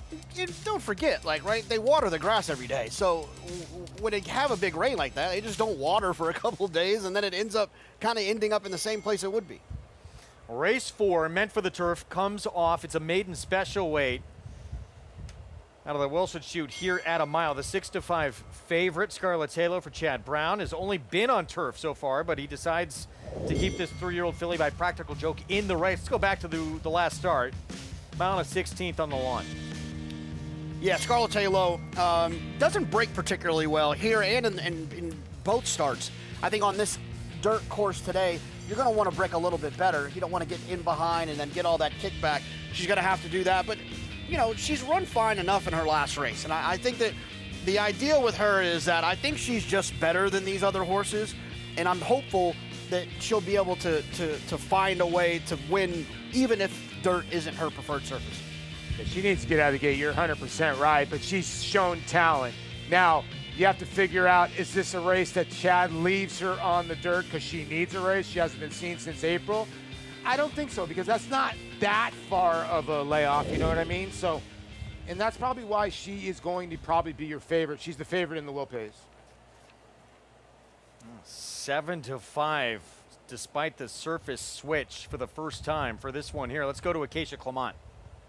And she does actually have some pedigree to suggest that she might be able to handle the dirt. While the dam was 1 for 10 and all of her starts were on the turf, she is the sister to a graded stakes place horse named Thank You Philippe, who was second in the Nashua on dirt. So there is some pedigree, like I said, to suggest that she might handle it. Now, looking at her physically, she has much more of a turf hoof to her, kind of that flat pancake-like foot on her. So that's where we typically think more grass. But in her frame, in her body, sometimes you think that horses that are of a lighter, leaner type, angular in their hind end, they have an easier time of it on the grass. She's not that. She's got a lot of substance to her and very, very strong in her hind end and coming back off a little bit of a layoff since April as well.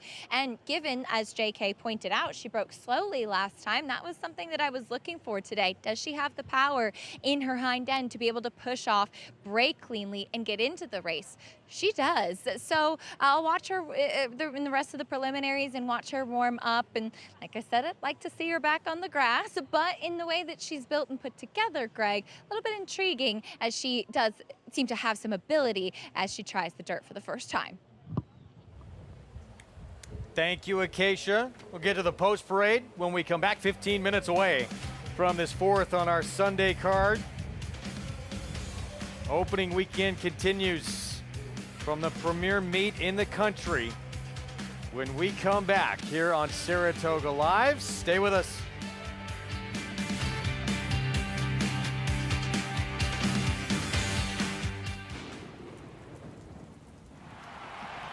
Gunite to the outside. Elite Power coming down the center. Nakatomi is fourth. Then the chosen front. Elite Power. Elite Power to the front. At the 60 pole, Gunite is second.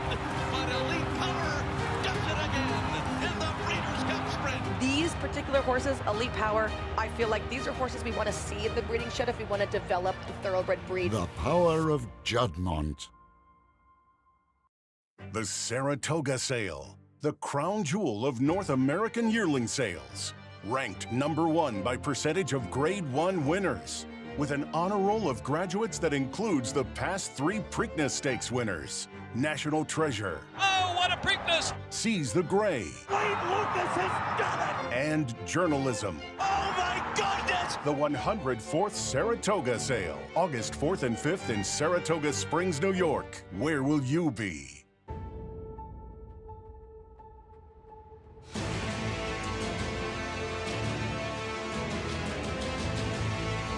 They come on for the finish in the Pilgrim Stakes. Annapolis by a head. It is Annapolis in front. It is Annapolis to win the Coolmore Turf Mile.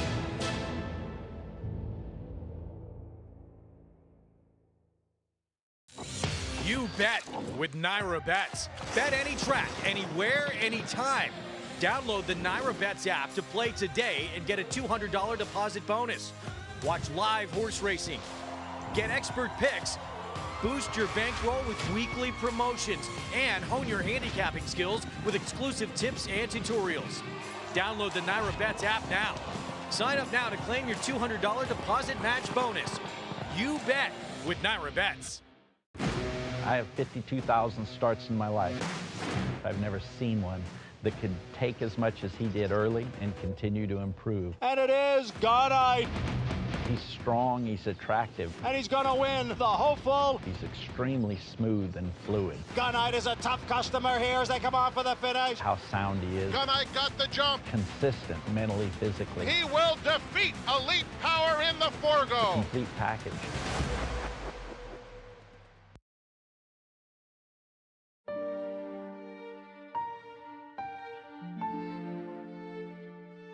Untouched by the passage of time, Clare Court is nestled in the southern corner of Saratoga Racecourse. Constructed by August Belmont II around 1901, Clare Court, originally known as the Surcingle, was built as a private training center. Named after former track superintendent Thomas Clare, Clare Court was first recognized by its new name in the Saratogian after his death in 1940. Equipped with its own training track, the area's barns stabled such equine greats as Man o' War, Equipoise, Citation, and Whirlaway. Known for its beauty and privacy, Clare Court is also the final resting place for 4 horses that were near and dear to the Saratoga faithful: 4-Star Dave, Quick Call, A Phenomenon, and Morjane. Four-star Dave, or the Sultan of Saratoga, won at least one race at the Spa for 8 consecutive seasons. In 1996, the Darrell's Joy Stakes, which the gelding won twice, was renamed in his honor. The race is now a Grade 1. Quick Call won 9 of 17 starts at Saratoga, including the Forego twice. Morjane and A Phenomenon were multiple graded stakes winners on the New York racing circuit. Morjane won the 1986 Darrell's Joy and 1985 Kelso Handicap. A Phenomenon won the Jim Dandy Stakes and the Vosburg in 1983. The backstretch is a side of the track many people never see, but a trip to Clare Court provides a unique perspective of America's most historic sports venue. One of the many areas that make this historic racecourse so special. Clare Court, so serene and peaceful over there, and that is where Quick Call and a few other very special horses have been laid to rest. Quick Call was an incredible performer, more so than anywhere right here, winning back-to-back editions of the Forego. Nearly won a third in a row, came up just short. And the Quick Call, presented by Thoroughbred Retirement Foundation, our feature today. It's a fun race. I think some handicappers kind of are allergic to turf sprints. I think that they can be the little frustrating for some. I love them. They play to speed. It's easy to find speed horses. Sometimes it's the speed of the speed. I think the frustration comes from it looks like it's going to fall apart, and they don't always do that. Get set for the post parade coming up. There's Yankee Doodle, start number 2 for Linda Rice. Dan produced a pretty good filly in the past. Let's go to Acacia. Yeah, Yankee Doodle, who will make her second start for trainer Linda Rice in here, and I like the name as well. This is a horse that first time out did not look fit and looked like she did need to improve. And I do think that she benefited from that start. She carries weight. She's a little bit warm in here today, but it has been humid this week and she definitely looks more defined. I also love her getting more distance. And on the pedigree, as you mentioned, her sister Taxed, certainly effective going much longer. So I think that this is a horse who really maybe was off slow and never made up any ground first time out, but from a fitness perspective and what she's facing today should make a better account of herself. Greg? Taxed, of course, her sister, a Black-Eyed Susan winner. She's had some big moments in her career. 8 minutes away from this 4th race coming up, and there is the one we were just touching on. So Linda Rice with this main track only entrant at 6-1 from the outside. Yeah, that last race was pretty slow, and it was on a sloppy racetrack, so sometimes it's hard to make figures on a sloppy racetrack because the track can change so much, but I thought that race was pretty slow. Yeah, I think this horse will get played because the main track only. The sire American Freedom, he's noted for being the favorite over Arrogate. Yeah. Stablemate, how about stealing the show that day in that historic running of the Travers?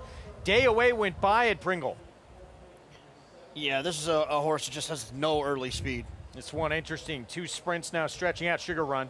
Yeah, a horse that does have a little bit of lick, a filly by Twirling Candy.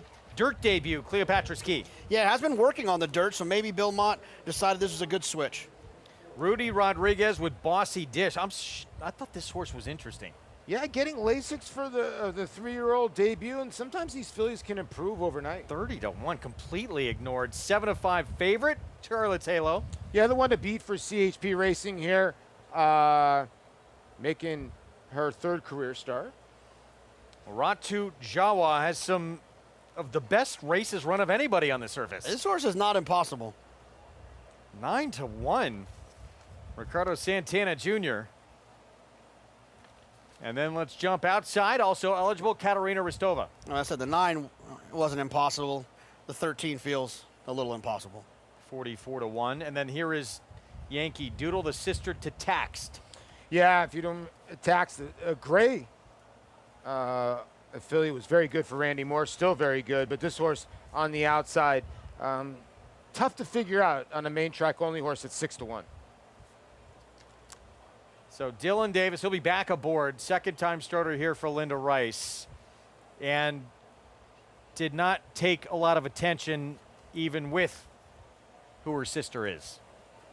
Yeah. First time out. Yeah, it's a bad sign. I mean, 11-1 for a horse like this with that pedigree for a trainer like Linda Rice. I mean, Linda's numbers with first-time starters, they're not bad. I mean, she's 11% throughout her career.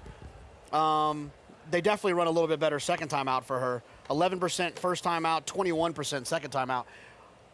This horse ran pretty poorly last time, didn't take any money. I'm questioning how much horse there actually is here. But when you have a filly like this, who is a half to a horse like Taxed, the value in getting her just to win gives her some breeding value down the line.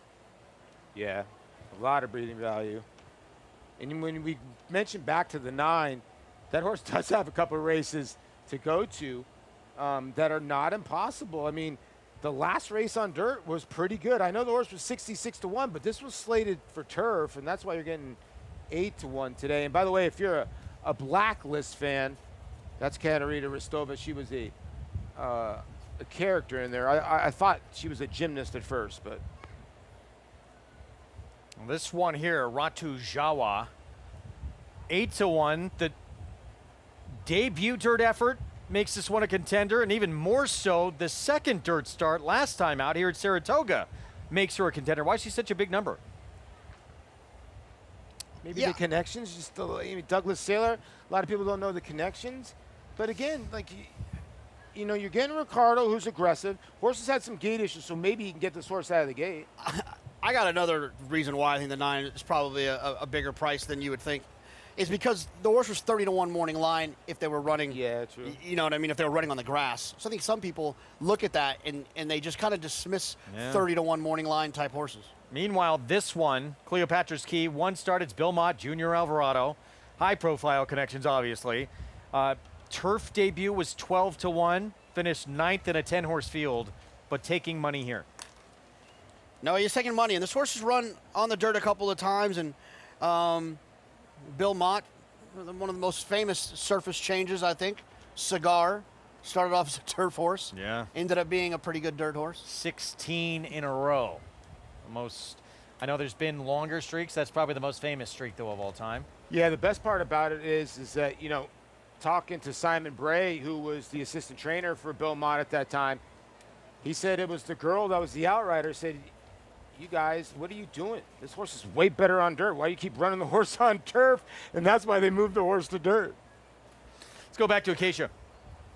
You never know sometimes with the surface switch, but as far as Cleopatra's Key, I am optimistic about her handling the dirt. She had a lovely warm-up away from the pony, moving very well. She's incredibly fit for her second start. She did not do much running on the turf first time out, but the second dam is actually AZ Warrior, who won the Grade 1 Frizette here in New York on the dirt. So there is some pedigree, though. The dam ran on turf and all-weather over in Europe, so I think that could be a little bit deceptive in the pedigree. But I think she should handle it, not an overly kind of turf built. She's been kept moving out there by Junior Alvarado. Just a great energy to her. See if she can handle the surface switch. The number 9, Ratu Jawa, yes, would have been a huge price on the turf in here. But this is a horse that I have to give it to him. He has continued to improve. He comes back in just 8 days. He ran recently. And actually, she was a huge price, but she was wide and she actually ran okay.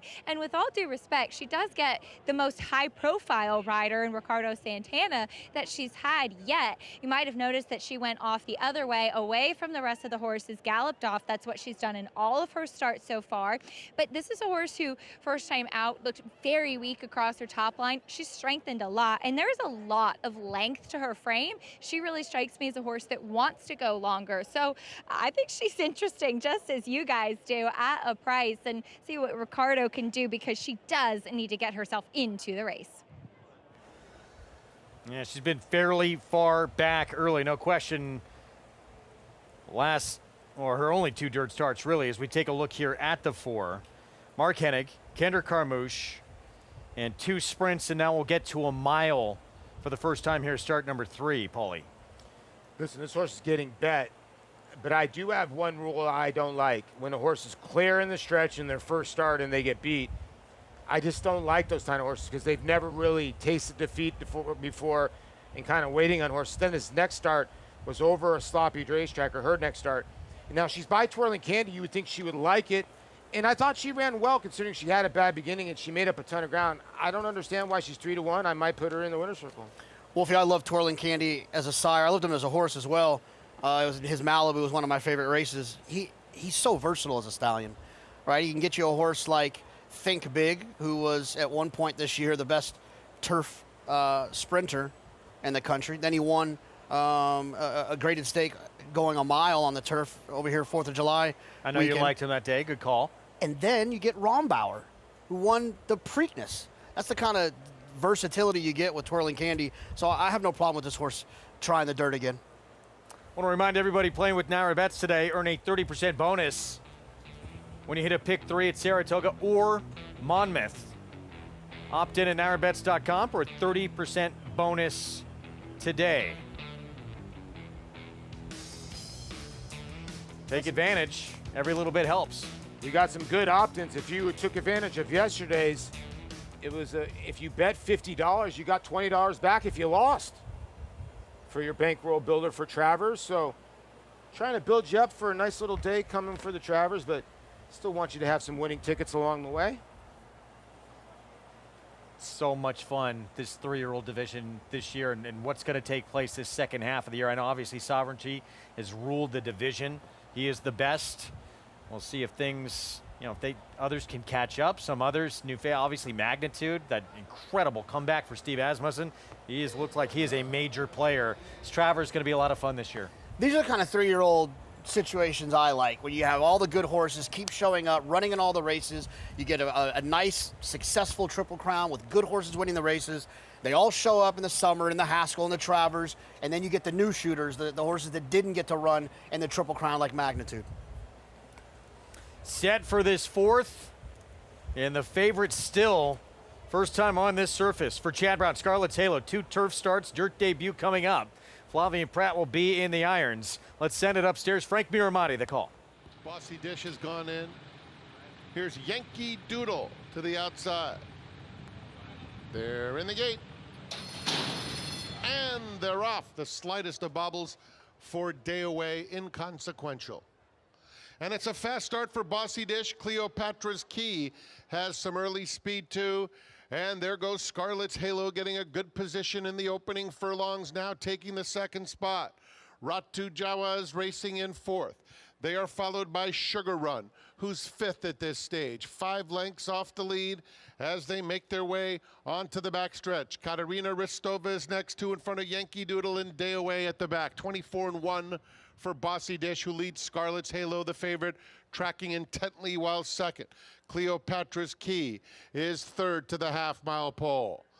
And on the outside of Cleopatra's Key comes Sugar Run. Sugar Run, a clear-cut 3rd now. Big gap to Day Away on the inside of Yankee Doodle, who has 10 to make up through a half that went in 47 3/5 seconds. They round the far turn. And Scarlet's Halo is the new leader. Bossy Dish has dropped right out of it. Sugar Run putting the pressure on Scarlet's Halo with a 1/4 mile to go. 3 lengths behind them to Cleopatra's Key in 3rd. Yankee Doodle a long way back. Top of the lane, Pratt asking Scarlet's Halo, and Scarlet's Halo responds. Cleopatra's Key takes up the chase with a very game effort in 2nd, 4 lengths behind Scarlet's Halo. Scarlet's Halo in front and long gone. Scarlet's Halo and Flavien Prat win by 3.5 lengths. Cleopatra's Key 2nd, Sugar Run 3rd, Yankee Doodle a distant 4th. 2 fillies who had never been on this surface before run 1-2 at Scarlet's Halo. Chad Brown Barnes, CHP Racing, Flavien Prat. It's really, it's hard to know when class is going to prevail, and that's what I think happened here. This horse, I think, was just better than these other horses. I'm not even sure this horse loves the dirt, might even be better on the grass, but handled it enough today to deal with this group. Gate-issued horses, Flavien's a magician out of the gate. He really is. He's such the full package. And I'll tell you what, the 4 ran a tremendous race. Again, stumbled to his knees and tried to put as much pressure as he could, but just had nothing left, deservedly so. Here's the 5 with Feudal Chase, and the 8, JK hit the nail on the head. Just so much class here. And you're right. I mean, just goes away from this group. And like I said, a layoff that wasn't that big. This horse was well meant to go on the dirt. And we saw, Ratu Jawa pulled up and out of the race around the turn under Ricardo Santana Jr. Let's go back to the start. Watch the 4. I mean, this poor horse has had 2 bad beginnings. I thought ran a tremendous race, actually hit the front.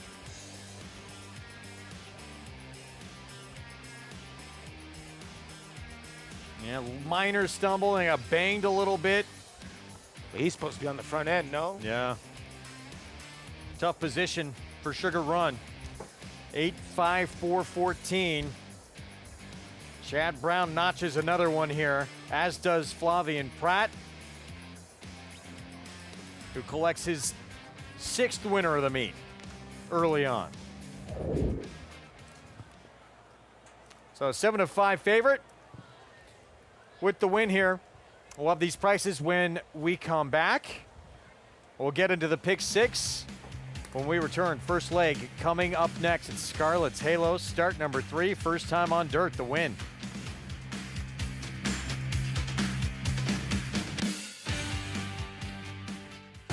Bucaro, any day. Book 'em, Dano. Prince of Monaco in between. It's going to get very close. Book 'em, Dano. Any track. 결승선 끝까지 사전 사승. 최고의 꿈, 최고의 꿈, 최고의 꿈. Any surface. And it's Queen Maxima in a one-horse race. She is absolutely brilliant. Queen Maxima. Bucaro, a leading sire of stakes winners on every surface from coast to coast and around the globe.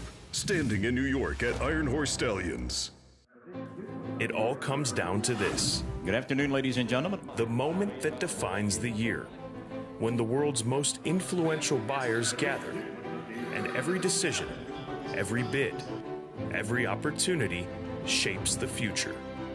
At a marketplace that brings the thoroughbred world together, and where futures are forged, because every moment matters.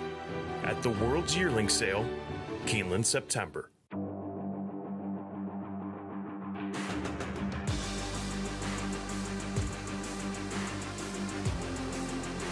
Bright future indeed. Bright future, the son of Curlin to win by 4. Bright future, Proxy, here's the line. Photo finish, Bright future. Bright future, look at that. Bright future, the class prevails. Bright future, standing at Claiborne Farm. Serving others is our foundation.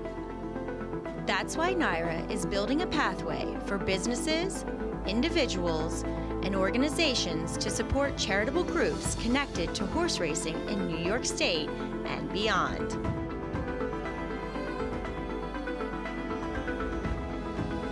The NYRA Foundation, supporting our community.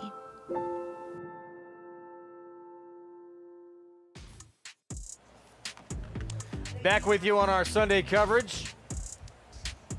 Here on Saratoga Live, it's brought to you where you can play it all at NYRA Bets. Bet any track, anywhere, anytime.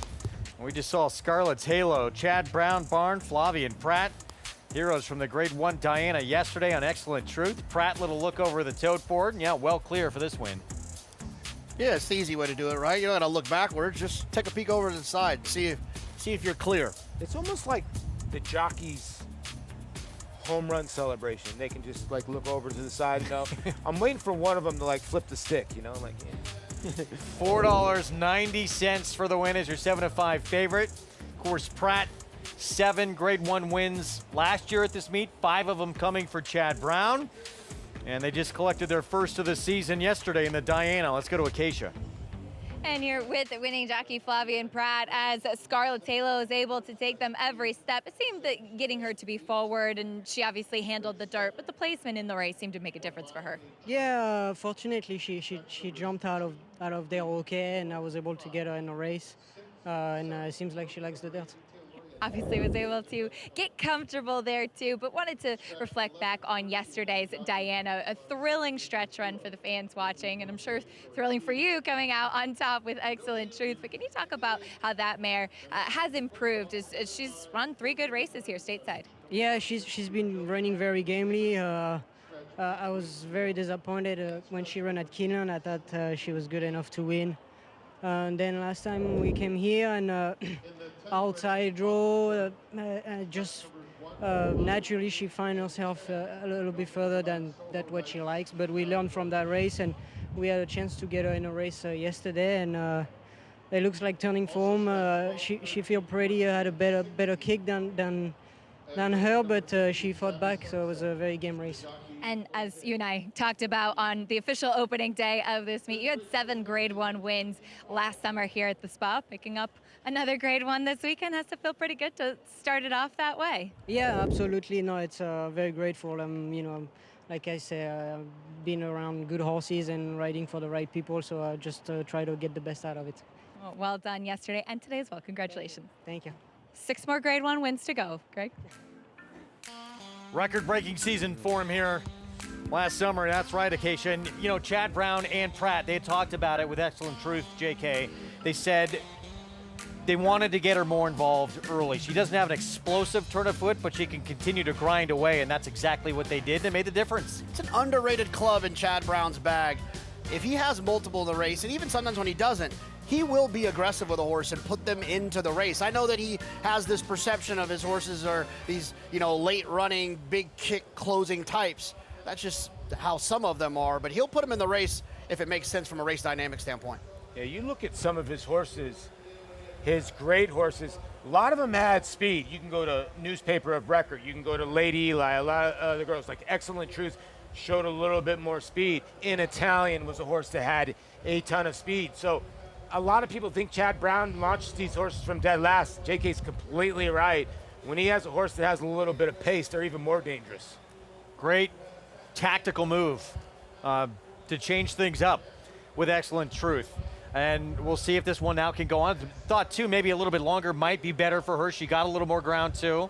And the soft going, a few things went in her favor, but maybe just getting better as well. Yeah, she could be improving, right? She's been in Chad's bar now for 3 races, and she ran well in all of those races, and then she capped it off with a Grade 1 Diana. Like to think she'll probably keep trending in that same direction. Probably see her run, at a race like the First Lady at Keeneland and go on to the Breeders' Cup.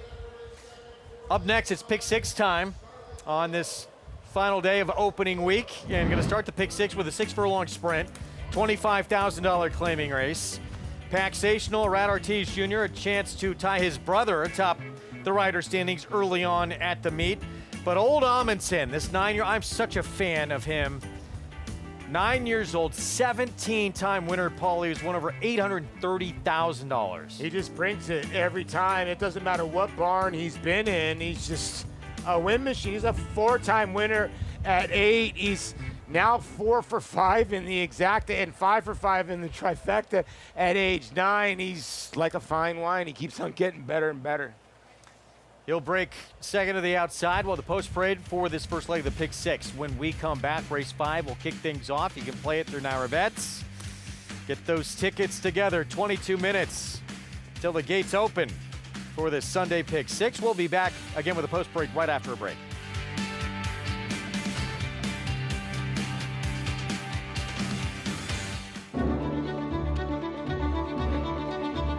When the spotlight shines on the race, there's a team behind it, working before the world wakes up. They care.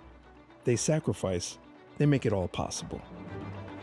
Best is here to care for them because they deserve the very best too. We support their health, their hopes, and their humanity.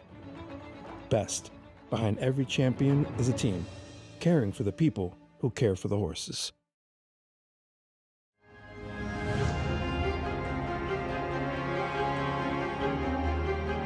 Greatest Honor has taken the lead now. Less than a quarter of a mile to go, and Greatest Honor starts to get away. Greatest Honor, he's an easy winner in the Holy Bull. And here he comes now. Greatest Honor finding his best ride right when he needs to, and he's going to run down during the clock to win the Fountain of Youth. You bet with Naira Bets. Bet any track, anywhere, anytime. Download the Naira Bets app to play today and get a $200 deposit bonus. Watch live horse racing, get expert picks, Boost your bankroll with weekly promotions and hone your handicapping skills with exclusive tips and tutorials. Download the Naira Bets app now. Sign up now to claim your $200 deposit match bonus. You bet with Naira Bets. At the Keeneland September yearling sale, the premier thoroughbred auction venue in the world, Mandy Pope of Whisper Hill Farm signed the ticket on the $5 million sale topper by Curlin, bred by Stone Street Thoroughbred Holdings. He was one of $5 million plus yearlings by Curlin to sell. No fewer than 55 of his yearlings fell to the auction gavel, averaging nearly $600,000, making Curlin the #1 sire of yearlings in 2024. Curlin, the classic sire. You're never more here than when you're here. Here is more than just a horse race. Here is where you want to be. And here's the horse that's going to make it happen. They're off in the Breeders' Cup. Here she is, coming around the final turn, making sure that this year, you won't be anywhere else, but here.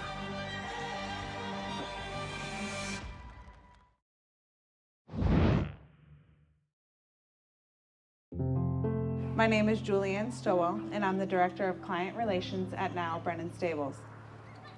Prior to this role, I was known as Inmate E53130. Jules, take us back to when you first got into Lowell, when you were first incarcerated, and just the feelings and your mind frame when you first got there. Numb, very numb. I felt alone, if that makes sense. You know, you're surrounded by people, but it's one of the loneliest places you can be. A toxic relationship, a poor choice of friends, and a multitude of bad decisions led me to being separated from the world I once knew.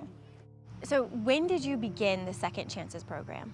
I was 3 years into my sentence. For everyone who doesn't know, what is the TRF Second Chances program? So it's a vocational educational program that's offered inside the prison.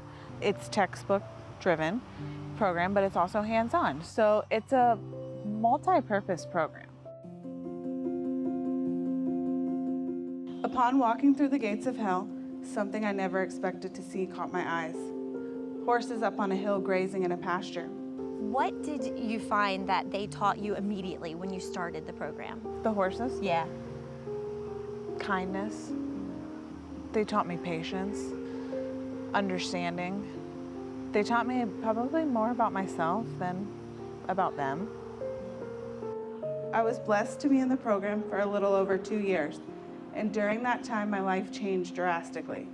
I was beginning to heal, learning to love myself again, and started gaining my confidence back. I had a purpose and responsibilities again. I now had something to care for and look forward to. My healing nature kicked in, and not just for the animals, but for myself. As I was nurturing these beautiful beings, they were nurturing me as well. If you had to tell somebody, as somebody that's lived through it and gone through it, what is the single most important thing that the TRF does for horses and humans? Their tagline, their new tagline. You know, they changed it for the mere fact that it's not just about the horses. It's saving horses, but it's also changing lives. And that, you can't say it any better than that.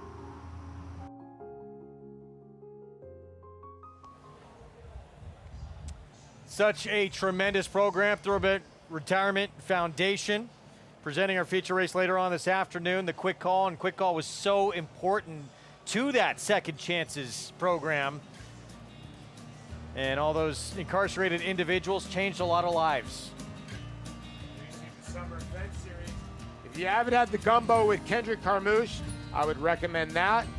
Tequila, always good for jocks and horses. And then the Adelphi Hotel, beautiful place. And don't forget Rudin Riddle, who handles a lot of the horses in Equine Hospital. I say this all the time in the Thoroughbred Retirement Foundation.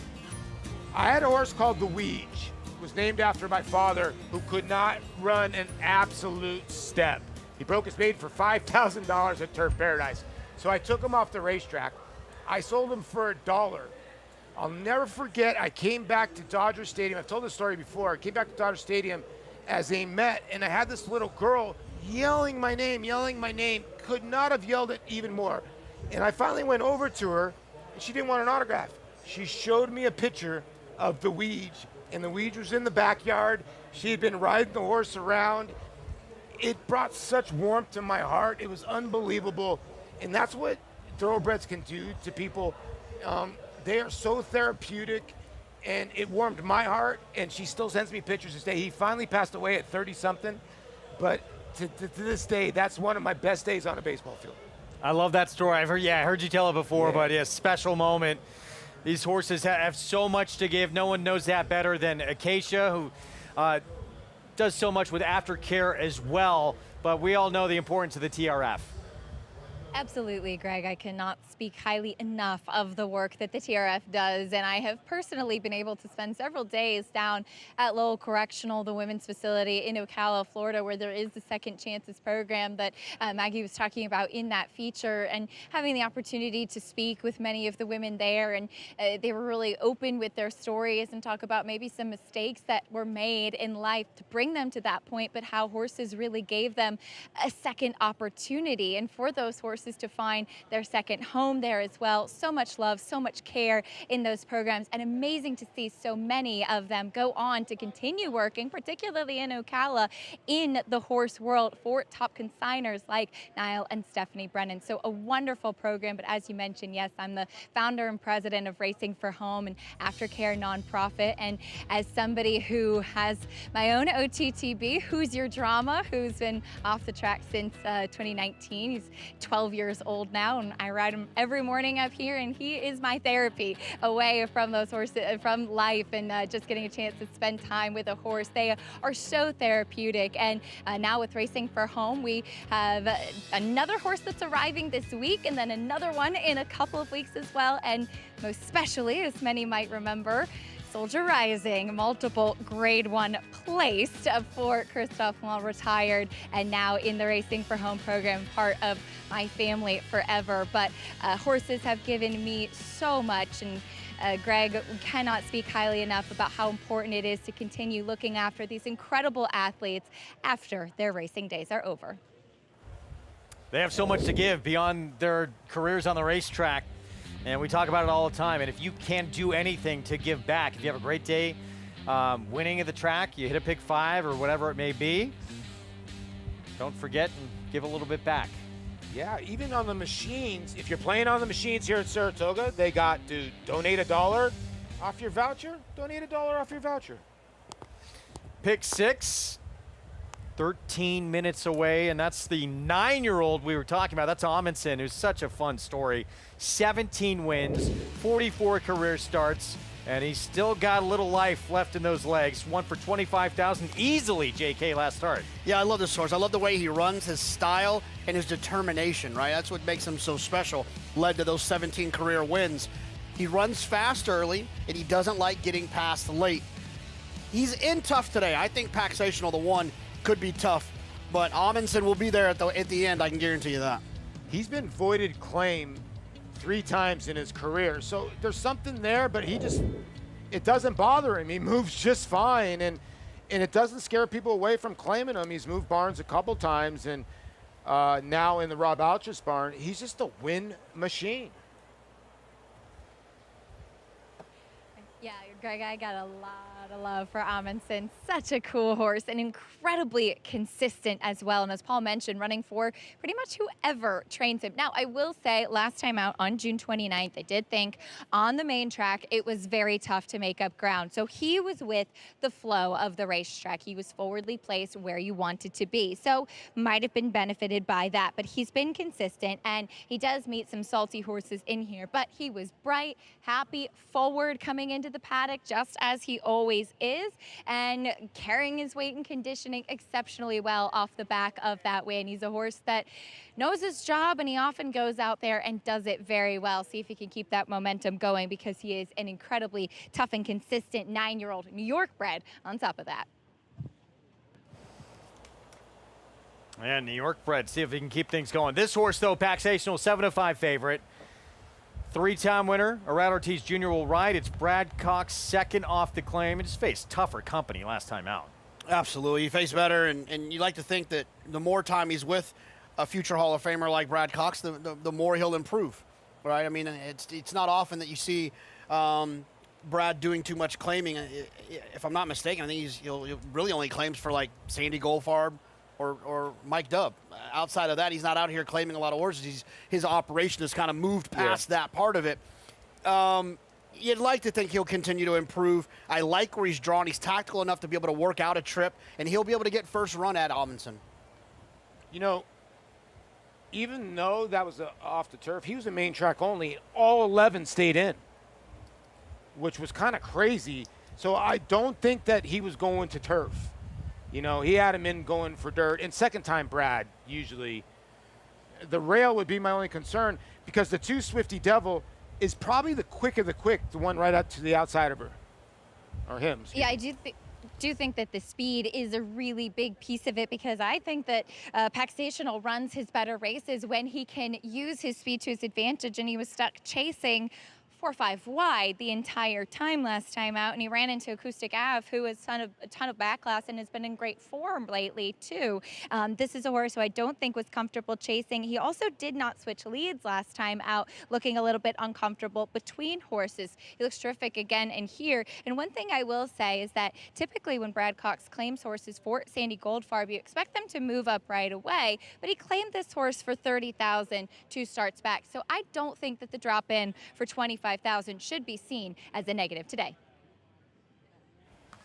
All right, thank you, Keisha. Well, Paxational, yeah, he's got quickness, but he did win from off the pace, sitting just off the pace last start, and it does look like next door his brother, Arad's brother, Jose on Swifty Devil, is going to be the speed of the speed. That man right there, Gustavo Rodriguez, huge win, obviously. We've talked about it all week long. Phileas Fogg, biggest win of his career in the Suburban, and now it looks like moving on to the Jockey Club Gold Cup. That's big time. Absolutely, and you love to see that for some of these smaller operations, to have the success of getting to these big races, running in the Suburban, and having an opportunity to have a shot in a race like the Jockey Club Gold Cup. You know, on these big stages with these grade ones, these big races, we're often seeing the same names. Brad Cox's, the Clements, the Chad Browns, the Todd Pletchers. It's nice to see some of the other guys have good horses too. Might be facing Locked in that race. Yeah, here's the thing about Phileas Fogg. He's dangerous because he's just got speed, and everybody wants to keep underestimating him. They'll probably underestimate him in his next start. Whether he's good enough remains to be seen. What a big win. Yeah, it was. Kender Carmouche was on board for the victory, just able to last at that 1.25 miles. And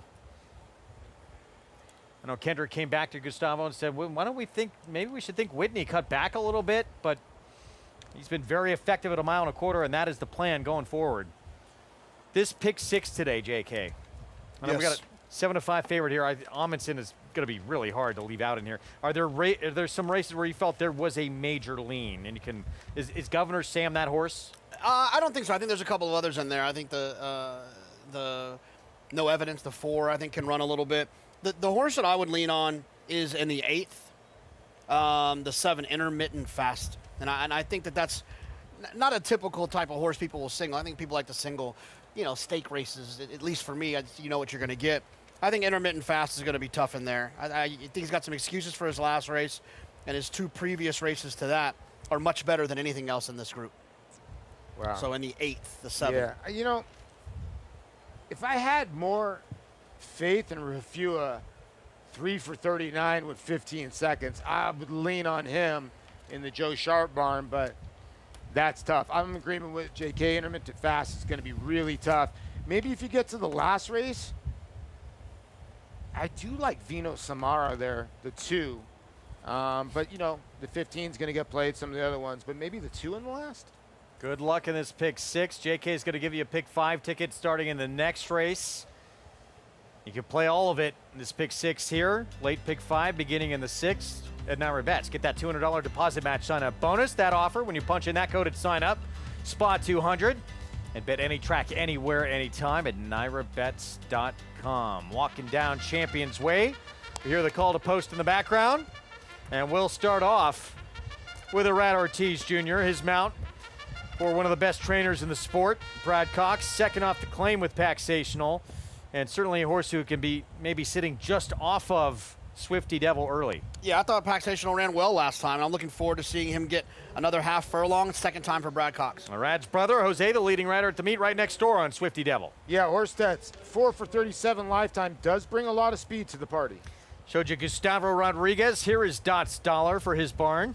You know, they put blinkers on this horse 5 starts ago, and it's really improved. Although the last effort over a sloppy racetrack, I think you just draw a line through. This 5 had some interesting races out of town. Meet me in Mondays. I completely agree. I didn't hate his race 2 and 3 back. Fitzpatrick, Wayne Potts barn. Yeah, 7-year-old horse that's been off for a while. I tend to pass a little bit on these times. Here's the 9-year-old New York bred looking for his 18th career win, Amundsen. Making his 45th start. Love horses like this. I love his style. He goes fast early, and he tries hard late. And big game the last 2 races sprinting makes him a contender. Yeah, I like this horse a little bit. At least I threw him in my pick 5. You know, Dan Ward had this horse who does good work with a lot of his horses at Oaklawn. Came here to Aqueduct. A lot of horses from Oaklawn been struggling a little bit. Takes a little time. I thought the last race was not that bad. Yeah, both those last 2 sprints I thought very good. And cutting back, probably ignore that last start, no? I would. Listen, they're all going to have to run to beat Amundsen, but if you're going to take a shot, I thought it was the 2 or the 8. I mean, obviously the 1 is the other horse in here, but the 2 with the speed, and maybe the 8 can lay outside of Amundsen and maybe pick him off late. You know, he's a 4-year-old, so maybe he's got more improvement. Well, Swifty Devil, we know he's quick. That's his game. He comes in from Delaware. He's never been here at Saratoga. Obviously different, level of horse maybe tackling here. What do you think about his ability to go gate to wire?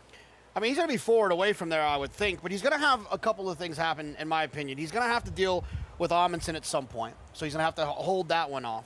And then I think he's going to have to, at some point, deal with Paxational. Is he good enough to take on 2 challenges? That would be my biggest question. 2 pretty good horses for the level. Are you surprised, though, the 1 is the favorite? I'm not. I guess I'm not. But the way the 7's been running, my goodness. Yeah, I thought Amundsen would be the favorite. He is the morning line favorite. We'll see if things change a little bit late here.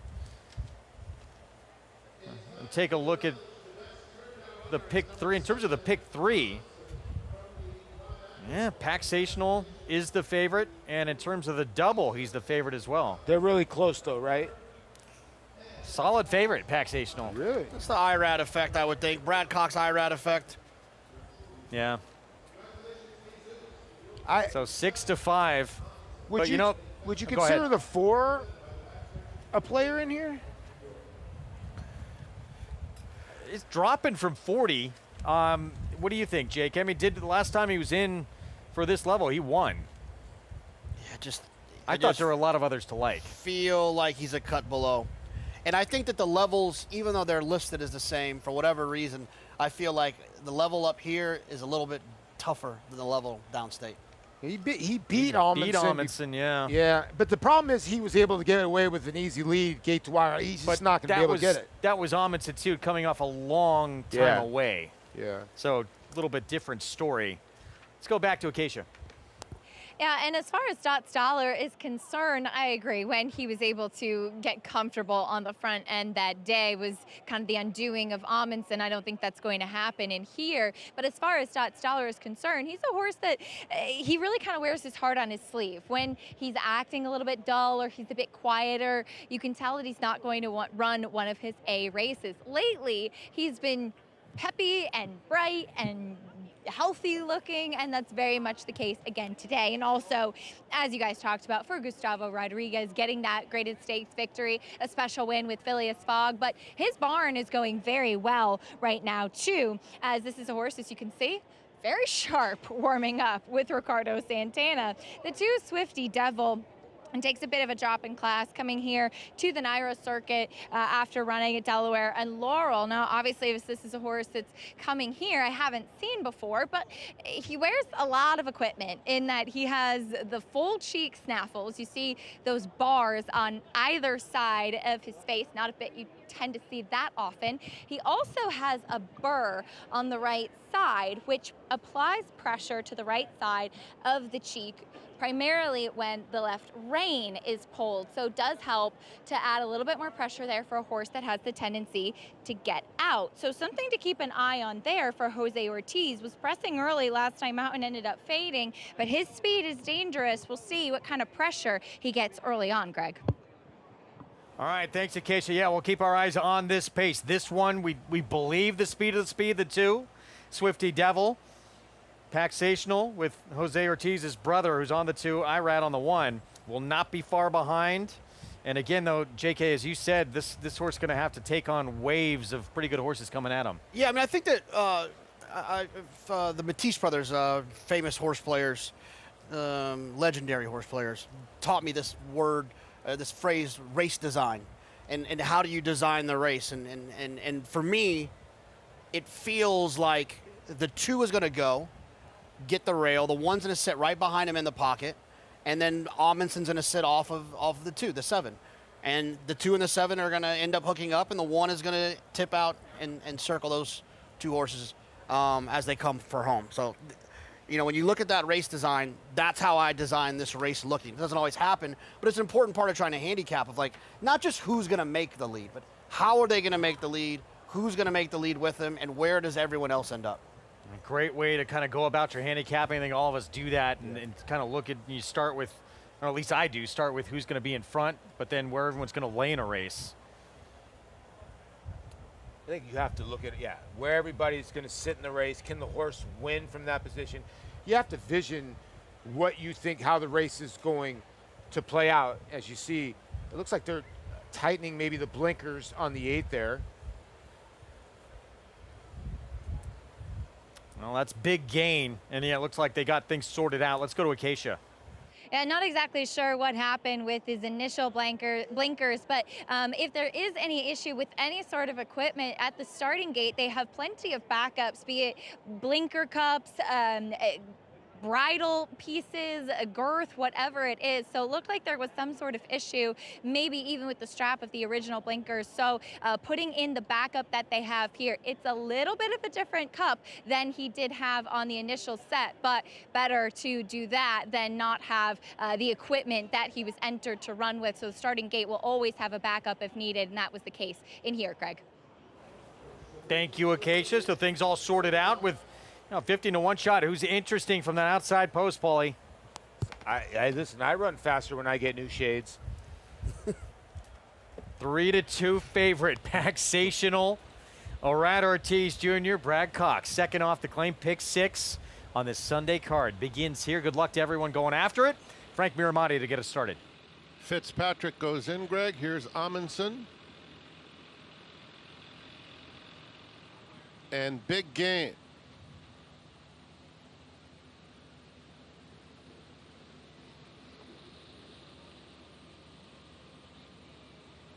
They're in the gate.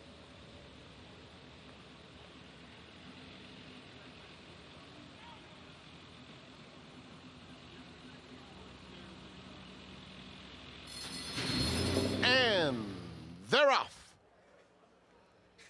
Amundsen is out alertly on the inside. Here comes Swifty Devil, and Swifty Devil is up to take a very narrow lead through the opening furlong.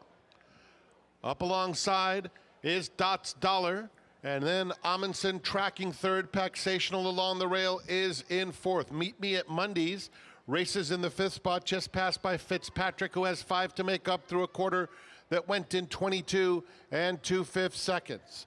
At the back of the field is Big Gain. Dots Dollar, Swifty Devil, Amundsen has to get after the top pair. Then Taxational and Fitzpatrick is in 5th. Meet Me at Mondays next with a quarter of a mile to go. Big Gain continues at the back. They turn for home. Amundsen on the outside with the perfect trip. Here's Taxational angling out for the drive. Further out, Fitzpatrick. And down at the rail, Swifty Devil, final furlong. Amundsen, Taxational. Amundsen a half length. Taxational just keeps coming. Amundsen, Taxational. Taxational or Amundsen. Here it is. Taxational confidently handled to win by 3/4 of a length. second to Amundsen, then it was Fitzpatrick, fourth between Big Gain and Swifty Devil. Paxational from off the pace with the win. 2 today, Arad Ortiz Jr. He is tied with his brother atop the standings here. Yeah, the race design just laid out like we thought it would, with those, two horses, the 2 and the 7, being involved in the pace. The only difference was Dots Dollar was in the mix right there in between horses. Irad sat perfectly in the pocket. He tipped out right. Let me slow down a little bit. Sat right in the pocket, and he tipped out right about here, and it was just going to be a fight between those two to the wire. Yeah, he made a good choice. He could have went inside of his brother, but he knew his brother was dead on the 2, didn't have a lot of horse. And now you got to run down a gritty horse. Amundsen's got the jump on you, who likes to win races. This was a good effort by Paxational because Amundsen likes to win races, and he don't like to give it up. These 2 horses went away. They were much the best. 1-7, 6-8, 7-5. Paxational, it's the favorite to start off the pick 6. Let's go back to the start here, and we're taking a look, I believe, at the 4 and the 5 that bang a little bit out of the gate. Not much. You could see that the 2 got to the front end pretty easily, but Dots Dollar, like JK was saying, was always on his back, and maybe the 7 was up a little bit too close to get picked off by the 1, but the 7 ran great. Yeah, good effort and defeat. Paxational just a little bit better today.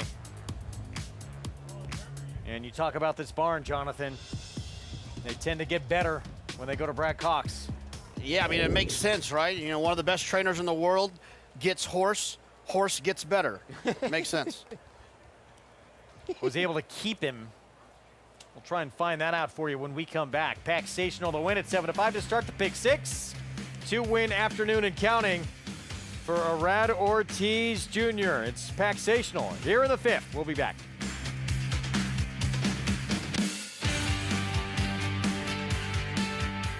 At the Keeneland September yearling sale, the premier thoroughbred auction venue in the world, Mandy Pope of Whisper Hill Farm signed the ticket on the $5 million sale topper by Curlin, bred by Stone Street Thoroughbred Holdings. He was one of $5 million plus yearlings by Curlin to sell. No fewer than 55 of his yearlings fell to the auction gavel, averaging nearly $600,000, making Curlin the #1 sire of yearlings in 2024. Curlin, the classic sire. You bet with Naira Bets. Bet any track, anywhere, anytime. Download the Naira Bets app to play today and get a $200 deposit bonus. Watch live horse racing. Get expert picks. Boost your bankroll with weekly promotions and hone your handicapping skills with exclusive tips and tutorials. Download the Naira Bets app now. Sign up now to claim your $200 deposit match bonus. You bet with Naira Bets. 16-2, a big black colt. He's a horse that is built for speed. With Practical Joke, it really is a case of like father, like son. It's domestic product kicking clear and opening up here in the stretch. When he ran that speed figure of 106, we were under no illusions that we had a very exciting prospect on our hands. Domestic product just in front. Domestic product. When you see horses like that who are capable of replicating the success of their fathers, that have the look that domestic product does, it gives you great confidence. The official Saratoga Barstool Sports Collection is here. Check out the hottest styles of the summer. Shop this limited drop before it's gone. Get yours at shop.naira.com. RaceLens is the most in-depth product in horse racing, with unique features found nowhere else. True odds, predictive analysis, and pace projection. RaceLens. It will change the way you follow horse racing and take your game to the next level. All kinds of new food options here at Saratoga, and already there's no better food anywhere at any racetrack in the country coming in. So Look at good. this. Yeah. Wow. And this is just like that pretzel. Man, why you guys got to keep showing me that pretzel? Do I need an ID to get in there? I might go over there right when we get done here. I'm coming with you. Paxational. Arad Ortiz Jr. wheeling out and running down the talented veteran New York bred 9-year-old Amundsen for the win here to start off the pick 6 is the favorite. Yeah, it's look, it's the favorite, but if you had this horse, it's nice to be alive. My dad always taught me, at least you're not ripping up the ticket. Absolutely. That is true. Take one more look at it. Second off the claim win for Brad Cox. By the way, this was a popular race to get a horse. The 1, 4, 5, 7, and 8 going to new homes, all claimed. Yeah, they all got claimed. And Amundsen, you can see the blue cap hits the front end, and look at Irad Ortiz Jr. Look in that crop, and he is working on that one Paxational to get by because he knows that Amundsen is a tough customer. Nice win here for Paxational, this 5-year-old. Crossing the wire first for the 4th time in his career, $4.90 start to the pick 6 here on our Sunday card from Saratoga, but we got a long way to go. Spendthrift Farm 2-year-old race of the day. It is next. Spendthrift with 6-time reigning champion General Sire Into Mischief. Sire this year's Kentucky Derby winner, Sovereignty, part of that incredible roster. And the Spendthrift Farm 2-year-old race of the day. Move to the main track now. 5.5 furlongs, maiden special weight coming up. What do we do here? Yeah, this is a tough race. You'll even tell by the pick 5 ticket I'm going to give in a second. I used quite a bit in here, especially because of the surface change. I didn't really know exactly what to do. But luckily, let's start this pick 5. You get to take a look at the board and the 5 for Mark Cassie's taking some money here. So my pick 6, or pick 5, let's get involved here. I'm going to spread in this first leg. 1, 4, 5, 7, 10, and race 7. I'm going to use the 10, the Paddock Pasture, the 15, Leah's Reward, and the 16, Refua. I'm going to single in race 8, the 3rd leg, the 7, Intermittent Fast, race 9. I'm going to use a couple more instead of just the 2, Governor Sam. I'm going to use the 1, Jet Sweep Joe, the 2, Governor Sam, the 4, No Evidence, and then to wrap it up in race 10, the 2, Vino Samara, the 3, Wild Mischief, the 9, Soho Nights. I know you probably had some Soho Nights, you New Yorker, you. Oh, yes, I and did. 15, Sabby Sunset. Yeah, up until about 9:30 at night, they were wild. Paulie, you're still alive to 4 in here in your mandatory pay pick 5? Yeah, I don't know if I'm going to get my money back, but we're live to 4 pieces here, 1, 4, 5, and 10. I think the 10 might be interesting here. Golden Sense Runner for John Ortiz and Luis Saez. And then I'm 15, 16. They're also eligibles in the next race to close out. Mark Cassie, the favorite here, Augustinian, 3 away from a huge career milestone. Yeah. Number 4,000. Look ahead to that quick call feature race, only race that stays on the grass today, presented by TRF. 5.5 furlongs on the lawn. George Weaver sending out half of this field, including the favorite and the very talented and speedy Governor Sam. Yeah, Governor Sam, definitely the horse to beat in here. Very fast horse, ran extremely well in the Breeders' Cup Juvenile Turf Sprint. His pace figures are so fast. This horse, I'll be shocked if anyone's in front of him early, and he's going to be tough to run down late. I think the Neil Drysdale runner is very dangerous, the 5. Interesting. That is Supersonic Blue, yeah, who has been in New York for that last start, coming out of the Paradise Creek. Luis Saez will be aboard there. We look forward to that one. Part of the Slate Pick 5, Grade 3 quick call, presented by Thoroughbred Retirement Foundation. That's it for the 3 of us. Enjoyed it, you guys. I'm going to go eat. Good day. Oh, yeah, let's go find that food. I'm going to follow them to it.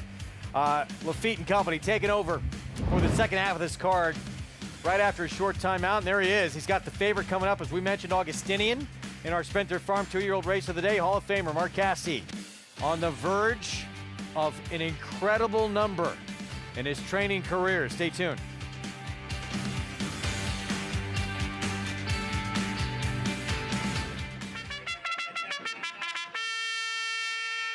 For years now, Monmouth Park's 50-cent Win Early Pick 5 has helped players win early and often. This year, we're adding more. Monmouth Park's new Middle Pick 5 hosts a player-friendly 15% takeout and more opportunity to score. Start your day winning early. Continue to winning more. Play Monmouth Park's Win Early and Middle Pick 5s. First post 12:50 weekends, 2 p.m. Fridays. Behind a no-doubt champion, Echo Zulu, Sierra Leone does it. Early voting comes inside. He wins the precinct. Good night, Cyber Night. Society of Teva. Hit 1 million, hit 1 million, hit 1 million, hit 1 million, hit 1 million, hit 1 now million one. You ought to put it in a half. Mark, $3 million. Thank you. Who's in for Mohegan? Obviously everyone. A cheers with friends, then it's off to the races. A moment of calm before the dark and stormy. One more dance floor. Who needs skill when you have style? And feeling like it's the best time ever? Smile. Apps and nightcaps? Yes. Then it's down for the thread count to start it all again tomorrow. This is how it feels when you're all in for Mohegan. Mohegan Sun. We know that the horses are the foundation of this industry, but it's the people that brings us together. We need to celebrate the community that is horse racing. The stories are amazing. The people that you meet and the love they have for this business warms your heart and renews one's faith in this industry. I think this is one of the best things we've done in the last few years in horse racing, but it has to happen with somebody nominating an individual. Racetrack Television Network brings you every race, from every track, on every screen, every day. With monthly packages starting as low as $5, RTN gives you great value and access to more live HD streaming and race replays than anyone. Visit RTN.tv today to sign up and watch on almost any device, including Roku and Amazon Fire. RTN has packages that start at $5 per month.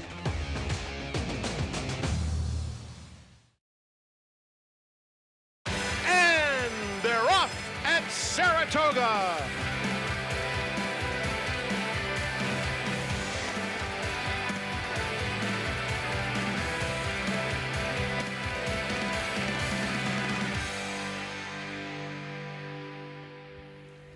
Hello, YouTube, from Saratoga Racecourse in Saratoga Springs, New York. Winding down opening week, but we're not done yet. 5 races remain, including the Sunday feature on this gorgeous Sunday afternoon in Saratoga Springs. Alongside champion jockey Richie Migliore, New York Racing Association analyst Andy Serling, one of 16 trainers ever, as my mic almost falls off, to have won 4,000 races. Trainer Tom Amos, I'm Lafitte Pinkai, guys. The best part about being on YouTube, like you can say whatever the hell you want, Andy Serling. Oh, no, I plan to do an enormous amount of swearing. Tom, you do it when we're on the regular show, so, it doesn't really matter what channel you're on. We will be back on Fox Sports 2 around 5 o'clock. You'll see the featured event, the quick call, later on Fox Sports 2. Richie, first off, a quick call to the horse. What should our viewers know about him? He was the original 4-star Dave, if you will. He was a Saratoga horse for course. He was a good horse year-round, but he took his game to another level when he got up here. And I chased him around quite a bit. I don't think I ever did beat him, but he was a hickory, tough horse. Lived to the ripe old age of 35, which is very, very old for a horse. And he's buried at Clare Court. And I believe he bested Groovy when he won the Forgo. And it might have been the year after Groovy had beaten Turkoman in the Forgo. And if you take away the end of his career when he was getting old and just not that competitive, you take there was a year or so, you take those races out of his record, it's even more remarkable, especially up here. And he was defeating Dancing Spree there, who wound up to go on and win the Breeders' Cup Sprint. He was such a cool horse. Dancing Spree beat Safely Kept in the Shadow of the Wire Angel Cordero back in '89 at Gulfstream Park. The quick call doesn't take much imagination to understand why there's a race in his honor. Presented by TRF The Field, these 3-year-olds, the female equivalent of the Coronation Cup. And we start with Governor Sam, who is 6-5 here, Tom. We go back to the Breeders' Cup last fall, Delmar Juvenile Turf Sprint. Governor Sam here, he blasted away, set the tempo, only to be collared late. Yeah, I mean, that's his game. He wants to be in front. If he can make some separation from the field, it enhances his finish. He looks like he can win here, but here comes the cavalry. He's been made to do a lot early in the race there, and that's the secret. How much will he be made to do today in the race early to save for his finish? Well, he got a very good scratch when Grayscale came out, a horse who absolutely had the speed to be forward. The question is, will a horse like No Evidence or even Jet Sweep Joe try to go with him? But he's a tough horse to go with because he's fast. He's very naturally fast. Is there any question that he's made that step from 2 to 3? That's the question. That he, you know, he was as good as he could be at 2 and he just didn't improve? I think it's a great question, but here's my response to that. And can he win this race at the talent he had as a 2-year-old? He might not really. Fair. I mean, I think your question is a very legitimate one, and I think it's possible he hasn't, but he still might be good enough to win. Let's not forget, his last race was an off-the-turf race. Yeah. That's not his game. He wants to be on the grass. And to your point, Andy, No Evidence is a very fast racehorse out of the gate. What Manny Franco does with No Evidence is going to have a lot to do with how well Governor Sam runs. But I think when they break the gate, the fastest one, first 2 steps, it'll be the 4-horse, No Evidence. The day Tom Amos comes in the show and says, I was going to say that No Evidence could run with Governor Sam, but then I looked at the Timeform US pace projector, and I was so embarrassed. And then I realized that's why Andy's always right when we have these pace discussions on the show. So we can do this right now. Okay. I think No Evidence will be within a half a length of Governor Sam after the first 1/8 of a mile. Okay. Do you disagree with that? I disagree with that. Okay, I like it. And you can like pick up my dinner from last night, if I'm right. Well, for since you, you've already I'm paid not doing for anything. it, why not? Quick call. I'd say you presented pay by for the dinner, but you always Thoroughbred. do. Sorry. Gotta move on while my mic falls off again. Spendthrift 2-year-old race of the day coming up next. 2-year-olds here, of course. And brought to you by Spendthrift Farm. 6-time reigning champion General Sire into Mischief Sire of this year's Kentucky Derby and Belmont Stakes winner Sovereignty. The boys there, it's off the turf, made to special weight, no restrictions. Start of the late pick 5 and Andy Augustinian 8-5, the favorite, 15 minutes out. He's getting bet off in a race, in a turf race. Now, Mark Cassidy seems to have the magic touch, running his turf maidens back in the dirt, and they seem to run. On the other hand, you're not really supposed to bet him at 8-5. But here's one thing I'll guarantee about this race. Nobody wants Here's Johnny to win this race more than Frank Miramani, so he can say as they come to the wire, and here's Johnny. Well, he's getting bet on, too. I mean, here's Johnny, the 2-horse, has got all turf in the pedigree. This race is now on the dirt because we got a great deal of rain last night, and they still like Here's Johnny, the 2-horse. Well, Oscar Performance has been effective as a dirt sire as well as a turf stallion. Yeah, but even on the female side of the family, there's more depth of turf pedigree here. I agree. Kind of interesting, though, with your favorite Augustinian, by a horse named Galilean, who only had 1 starter, and that's him. And he was second first time out. And Royal Michelle, the mother, was a 6-time winner on dirt, and she was so good. She was 3rd in the distaff on dirt with me. So Maggie Wolfendale in the paddock, standing by. Maggie, welcome to the broadcast. Here's Johnny in his debut. What are you seeing from him up close and personal? Well, Olivia, first of all, I feel like we need to say it. Here's Johnny. That's as corny as I'll get for the entire show, I promise. But he was the horse who immediately grabbed my attention walking into the paddock. He is beautiful. Now, I have my reservations about this condition. As you guys were kind of mentioning, it is a little bit more turf meant, but I will say, as Andy pointed out, he's actually, Oscar Performance, his sire, has the best stats, the best percentage with his dirt sprinters. But looking at this guy in his lone Saratoga work, which was on the Oklahoma turf course, he was all by himself. He went 49-4, obviously around the dogs. Those cones that are brought out into the middle of the track, so you'll get those slower times. But he just has the most beautiful and efficient stride to him as well. He represents him and his team beautifully here in the paddock. He's so poised, he's so professional. Like I said, this is probably not the right place for him, going 5.5 on the main track, but he's one that I really want to watch because I feel as though there might be an abundance of talent for just how well he's put together and how athletic, and two, it looks to be his mental capacity as well. Now on the inside is number 1, Final Score, 1 of 2 for Todd Pletcher, looking for another winner on this card. This one, you know, it's kind of a versatile pedigree, obviously being by not this time. That's good. The Dam, she ran well on the dirt, and there have been some other dirt types, albeit at a cheaper type of level than a maiden special weight at Saratoga. And this guy a little bit green, a little unsure of himself when walking in, kind of being a little talkative amongst his other rivals in here. But he is built like a total sprinter, and he has a big engine to him to propel himself forward, and he doesn't look overly turf meant. So I think he is one that's viable in this spot here coming off of the turf, guys.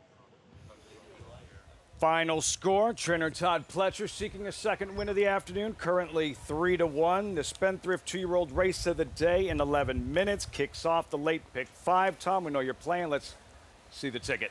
Sure. So this is my pick 5 ticket. I think with Mark Cassey, second time out, which is what we're getting with Augustinian, he does very well with those types of horses. This horse is not hurt by the race coming off the grass and going to the dirt. There's plenty of dirt pedigree there for Augustinian. The mom was a Grade 2 stakes winner on the dirt, which is one of our higher level type of races we have here in the United States. I'm going to spread it out in a few of these races. I'm going to get a little bit risky here. The 8th race is a lower level claiming race. There's a horse making a big drop.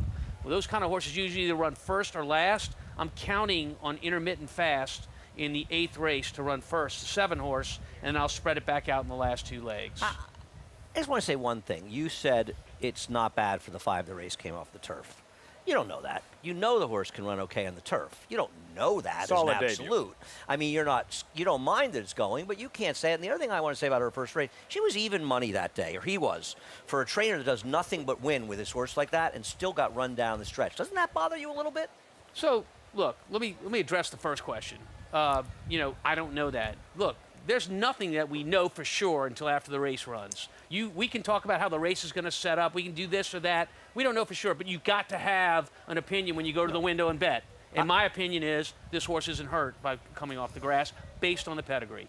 This is why we bug Maggie with all of our dumb questions. Maggie, for example, like Free State, the first-time starter, what does he look like? Does he look like a horse who can handle dirt, this 2-year-old in his debut?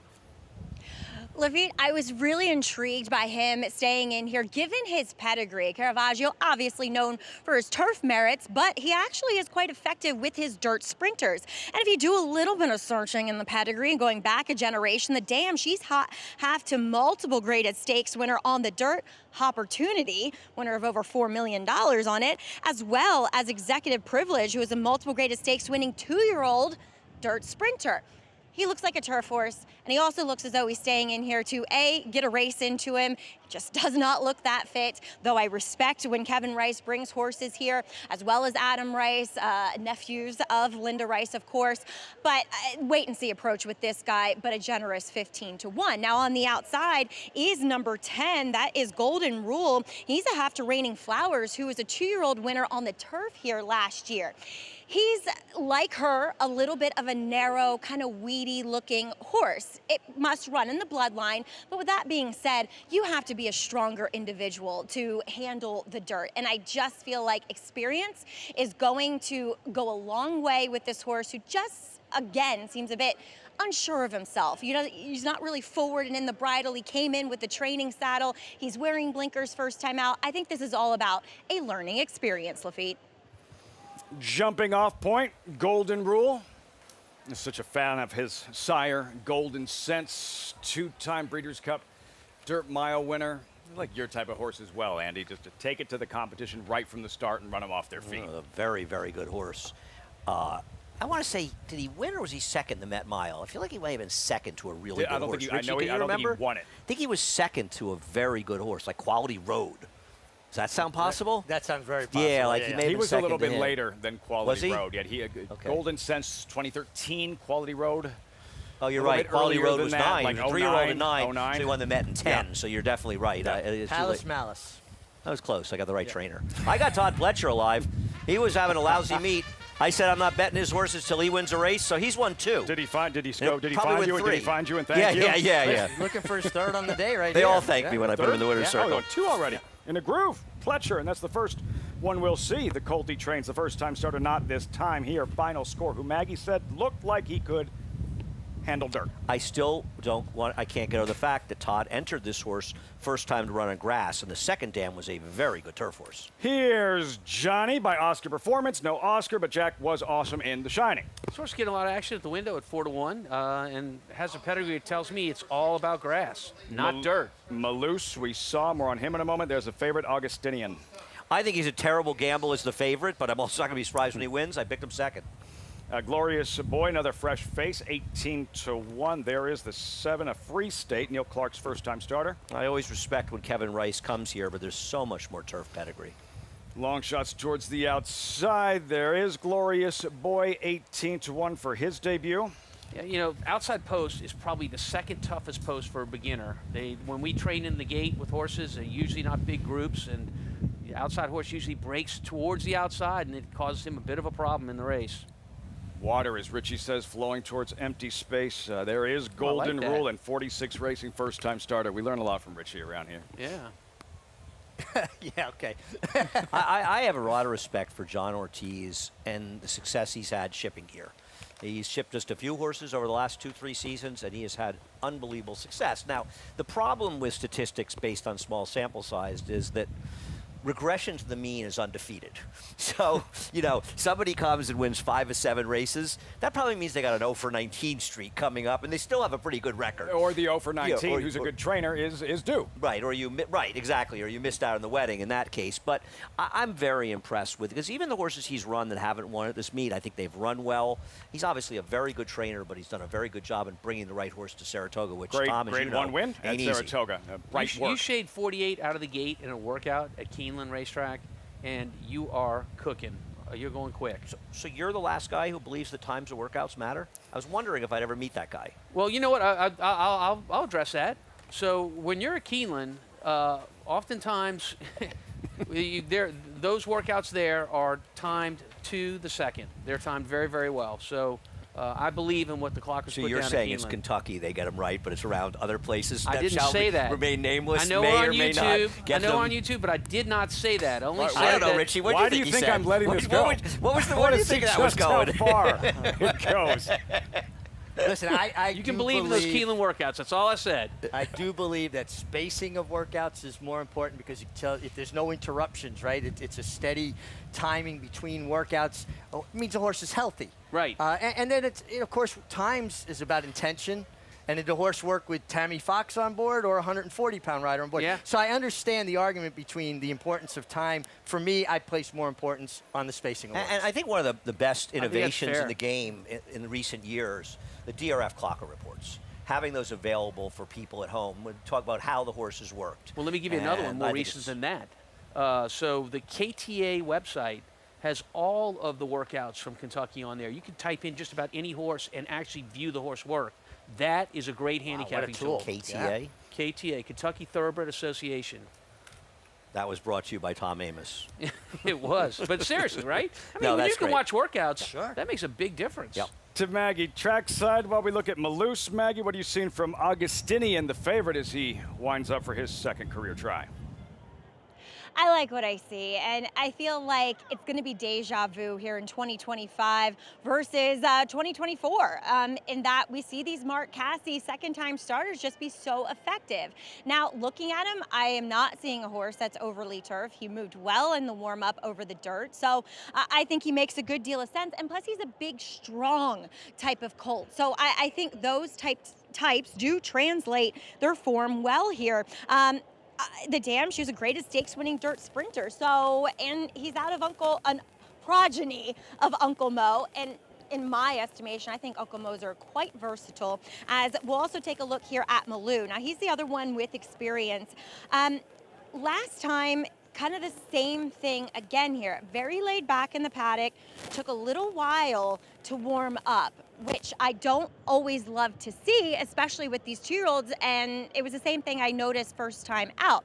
Now, I think he looks great physically. He does add blinkers, maybe to put himself in the game a little bit, well, more reliably. He broke well, but he kind of got out sprinted and then got to the outside, just showing a bit of greenness. And I think those blinkers are on to make him, kind of run more fluidly, more, just in the same tempo instead of sucking back and in and out of traffic. Number 2, though, here's Johnny. I can't get over how well this horse has turned out. And Ray Handel was saying to me, I probably would have had to pay a lot more for him if World Beater, who ran second in the Grade 1 Belmont Derby last week here, at that point was a well-beaten first-time out maiden, and it only had 1 race. So, as he said, he was such a good-looking yearling, and it has carried through to now his 2-year-old year. We'll see if he can run on the dirt, especially at this 5.5 furlongs, but what a beautiful animal, Lafitte. Looks the part. Will he run to his looks? Flavien Prat aboard, now a 3-time and 3 straight victories in the Grade 1. Diana circling back to Augustinian, who is the favorite, 6-5, and the Mark Cassie, watch continues, closing in on 4,000 wins. His runner, there's a live look at Cassie. Wife Tina just had a runner on second at Woodbine, so sitting at 3,997. Has Augustinian going here. Tom, we were here and able to document it and watch you win your 4,000th race. Part of that celebration covering the event. A couple of years later, looking back, what's the first thing that comes to mind thinking back on that day? Well, first of all, I had my family here with me, which was nice. Both my daughters were here, adults, and my wife, of course. And I think the thing I remember most was that back in 1987, I was an assistant trainer up here for John Parasella. And, you know, I was living week to week. I was newly married, got married that year to my wife, Colleen. And I had a friend of my dad's come from New Orleans and take us to dinner at the Wishing Well, which is a fabulous restaurant up here. And when I won my 4,000th race, I took the kids and my wife to the Wishing Well, which is still a fabulous restaurant. And as I sat and ate dinner, I thought about the struggles of 1987 and where I am now. I'm very blessed. Horse racing is, as Richie often says, and he's so right, it's given me everything. Everything. And I love that story because those milestones give you an opportunity to reflect on the journey to get from when you couldn't afford to go to the Wishing Well and go there. And 4,000 for a horse trainer is a huge number. Jockeys get more opportunities than trainers, but that's something to be super proud of. And your percentage is really high at that number. I think you have the highest percentage. I know when you had 3,000 wins, you had the highest percentage of any trainer with over 3,000 wins. I might have dented that percentage this year. It hasn't been a high As I percentage said, year. Regression to the mean, Tom, is undefeated. And as a tangent to your story, I believe you've cheated the audience in the years you've worked with us. You have never told one John Parasella story. Yeah, there's a reason for that. And as Richie knows, we're on YouTube. There's a reason. Well, I've got a great one. Now's the time. Yeah. Now would be the time. Well, I think John would appreciate If it. things slow down and we have a moment, I've got one of the greatest stories of all time as far as Parasella is concerned. But legend. We're going to the gate, so can't do it right now. There aren't enough John Paracellas in the game anymore. Race of the day. Mark Cassidy was asked on a podcast where he'd like to win his 4,000th career race. Richie, you'd appreciate this, and he gave all the praise in the world of Woodbine and how much it meant to him and all the success he's had at Woodbine. But quite frankly, he said since he was a little boy, since he was a little kid, Saratoga. This is what it's been since then, winning at Saratoga, that he would like to win his 4,000th race here. Well, even yesterday he shared the memory of being here with his father, walking downtown to get the racing for him. And you could just see that influence that his dad had on him. And Norman was just a tremendous man, his dad. And I love when Mark allows himself to show that emotion as well. Cassie, will this be victory number 3,998? That trainer hoping he'll have to wait a little bit longer for his next win. Todd Pletcher looking on, has final score. Up to Frank Miramonte, Spendthrift, 2-year-old race of the day, start of the late pick 5 from Saratoga. Thanks, Lafitte. Here's Free State coming up. Glorious Boy. And Golden Rule to the outside.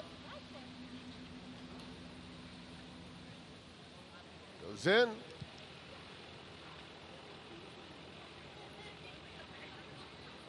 They're in the gate. And they're off. And Malus is very quick away from the gate. On the inside, final score wasn't that fast in the opening strides, but is up and on the pace now. But it is Augustinian who is faster than both. And Augustinian will take them into the far turn in front. On the far outside, Golden Rule is moving up willingly, and Glorious Boy in the red silks is now in fourth as they round the far turn. Final score losing ground steadily at this stage, racing on the inside of Free State. And here's Johnny at the back, 22-3. And it's Malus on the inside and Augustinian. Malus has the advantage turning for home. Augustinian now a length behind in second. Glorious Boy is 7 lengths off Malus, who is hand-ridden by Joel Rosario to a 4-length lead inside the 8th pole. Augustinian was no match. Final score along the inside is closing with nice strides late, but it's all Malus. That's the third today for Todd Pletcher. Malus convincingly. Final score, an eye-catching second to complete that Pletcher exacta. In behind them, it was Augustinian, and then a battle between Here's Johnny from Well Out of It and Glorious Boy. Big Sunday at the Spa for Todd Pletcher. The 3 wins, runs 1-2 here with Malouse. And the Spendthrift 2-year-old race of the day by Spendthrift Stallion Into Mischief. And he just got a really nice trip, didn't he? He just cruised up the inside of the favorite, the 5 Augustinian, and he always looked like a winner. And nice run from Todd's first-time starter and final score to round out the all-Pletcher exacta. He just got through on the rail right there against our big favorite. With Jose Ortiz was on the favorite, of course. And, you know, both those horses that you're seeing right now that are 1-2 have the experience of a race. They end up running 1-3, but the experience of a race can make such a difference with a young horse. And it obviously did with our 4-horse Malouse. I deserve the thanks, too, from Todd. I said in the morning show today that I'm not betting Todd's horses until he starts winning because he has been cold. And I got an ownership 3 calling or times. texting. Oh, any yeah. moment. That'll be happening. Let me give you some redemption. You could have been more right about the 5. The 5 was not meant for the dirt at all. The 5 also has some distance questions, not getting it done at 5. You know, the funny that the 2 was really running hard at the end, just missing 4th after being way, way back. But I'm going to tell you something. The also-rans in this race, they better be better on the turf because this race is not going to set the world on fire. And they'll be better when they get a different surface. 4159, Tom, Richie, this is what we were discussing. You guys were discussing pre-race, looking out for Golden Rule, that outside post position, and what the tendency of these young horses is to do. Yeah, all that empty space. There it is. The 10 veered out away from other horses. It's a path of least resistance. And somebody much smarter than me said that to me once a long time ago. Young horses are like water. They flow to empty space. The 10 ran a little bit in this race. You know, he might be kind of an interesting horse when he gets the right surface next time out. Because after doing that, he kind of engaged, and he was pretty close, you know, for half of the race. And I think he showed a little bit of run, and he's probably just running on the wrong surface. Let me ask you a question, Richie. So you're on a debuting maiden, and you got the outside post. Are you purposely having your stick in your right hand to navigate him to not break outward away from the horses, or do you just play the break? No, absolutely. He's going to be in my right hand, and I'm going to give him a little extra tap on the shoulder as we're walking in, like a little reminder, hey, we're going this way.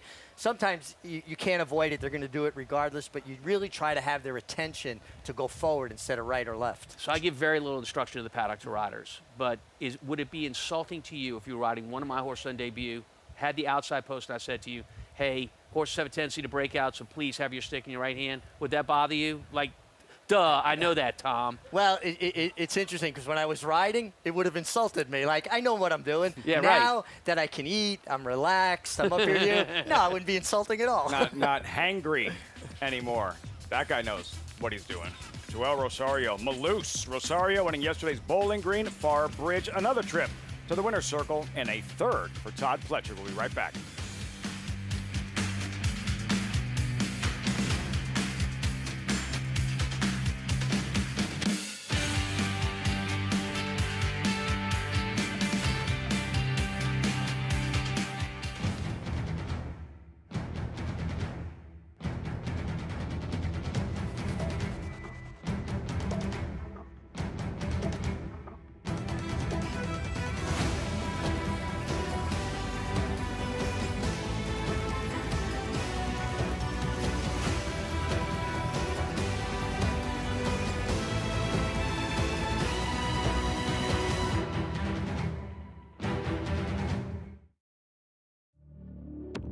Cyberknife was a very talented horse from day one. A very gifted, fast horse, a lot of speed, able to carry it around 2 turns. Looks a tremendous amount like Gun Runner, same ability and talent, beautiful physical. Outworked every horse on the board. Holds the track record in the Haskell. He won it in impressive fashion, beating a very good group of horses. And Cyberknife has won the TVG.com Haskell over Tava. Jack Christopher finished 3rd. The Arkansas Derby was one of his best. Showed how much talent he really does have and stamped himself as one of the best 3-year-olds in the country. His name is Cyberknife. Cyberknife ranks up there as one of the most talented horses I've ever had in training. Multiple Grade 1 winner, brought it every time you let him over there. Excited about him passing on his durability, his soundness, and his talent. And if he does, he could definitely be a breed-shaping stallion. Racetrack Television Network brings you every race, from every track, on every screen, every day. With monthly packages starting as low as $5, RTN gives you great value and access to more live HD streaming and race replays than anyone. Visit RTN.tv today to sign up and watch on almost any device, including Roku and Amazon Fire. RTN has packages that start at $5 per month.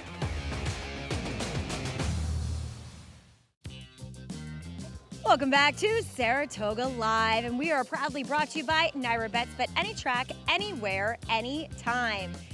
Sundays, they seem to be Todd Pletcher days as he gets his third win of the afternoon with a 2-year-old Malouse, but also rounding out the exacta with final score. And Todd, Malouse, the experience key, as well as putting blinkers on today.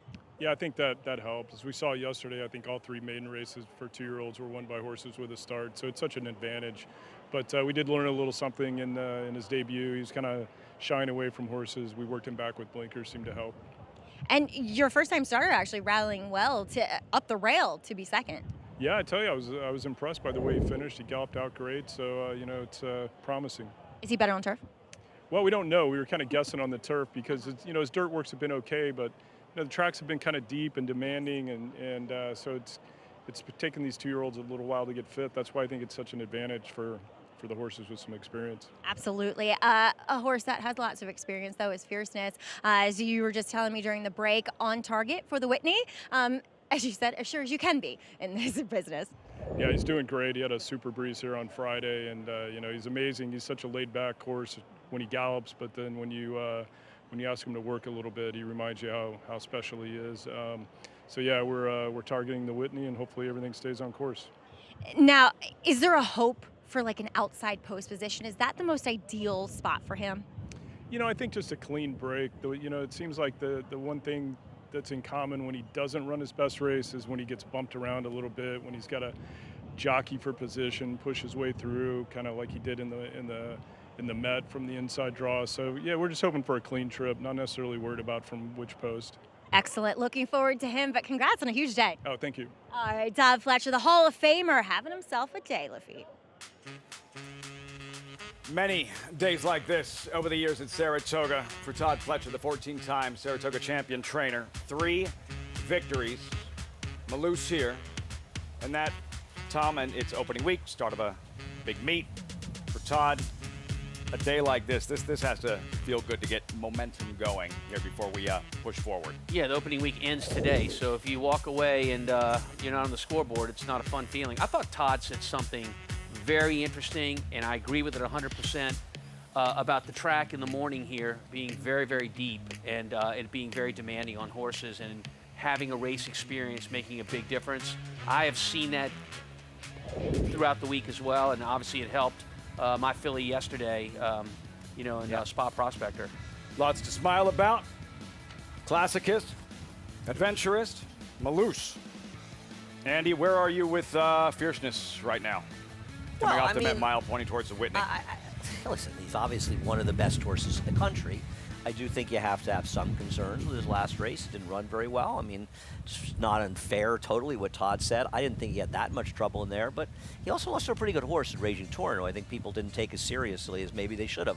We'll find out more in the Whitney. I feel like a lot of scores are going to be settled in there. Fierceness, hopefully. I hope Mindframe comes. I'm a big Mindframe fan. And Sierra Leone in that race as well. And then we'll see if White Abarrio can come around. So the potential for that to be really one of the great races this year is coming up. And it's kind of a rare Fierceness now.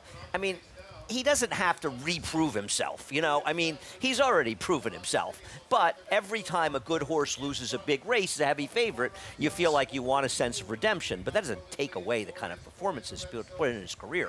He is clearly as talented, if not more talented, than any horse in that generation. The Whitney, early August, part of the Fox Saratoga Saturday program. We look forward to one of the more celebrated races every summer at Saratoga. We look forward to this race as we march forward. Start of the late pick 4 off the turf on the main track. State-bred, New York-bred starter allowance. Brothers Ortiz, a rod is on the 10. The Paddock Pastor. Jose is on the 16. Refua. And the brothers, what a Saturday at the Spa. That's what they do here and have done for the better part of a decade. 7 combined wins in 12 races yesterday. 4 for Jose, 3 for Arad. Head-to-head in the 10th. Concrete Glory. Arad getting the best of Little Me and Little Brother. It's the biggest day of the year at Meadows Racing. Saturday, July 26th is the Delvin Miller Adios Pace for the Orchid, starting at 11:45 a.m. Come out to Hollywood Casino at the Meadows in Washington, PA, and experience the thrill, the speed, and your chance to win big on Adios Day. Bring your bets, feel the roar of the crowd and the power of the pace. The Adios is coming. Get all the details at meadowsharnessracing.com.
Vaya, que bien le da. Suéname. Every single sport that we play, we compete. We play this game every day. Who you think is gonna be the winner there? We never face each other against each other. We never did. Like now. Like now, yeah. Energy de qué? Energy de qué? First of all, it's very fun to share your success with your brother. We spend together more than 15 hours a day. We know how to manage business and life, real life, so that's pretty good. When we understand that, we have a line right there, it's perfect. Despite how close the brothers are, sometimes their competitive nature lends itself to some tense moments. We've been very heated moments. We curse a lot and say a lot about words in Spanish. When we was younger, we never throw punches, but we've been so close. Yeah.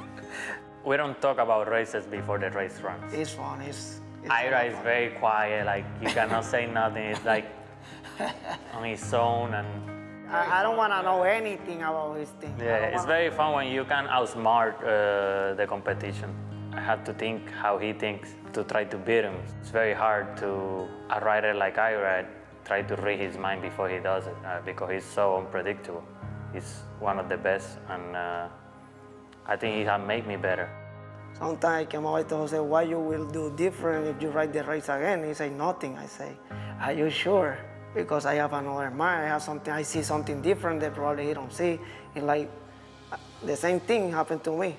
While the brothers push each other to be better riders on the track, Arad credits Jose with making him the man he wants to be away from it.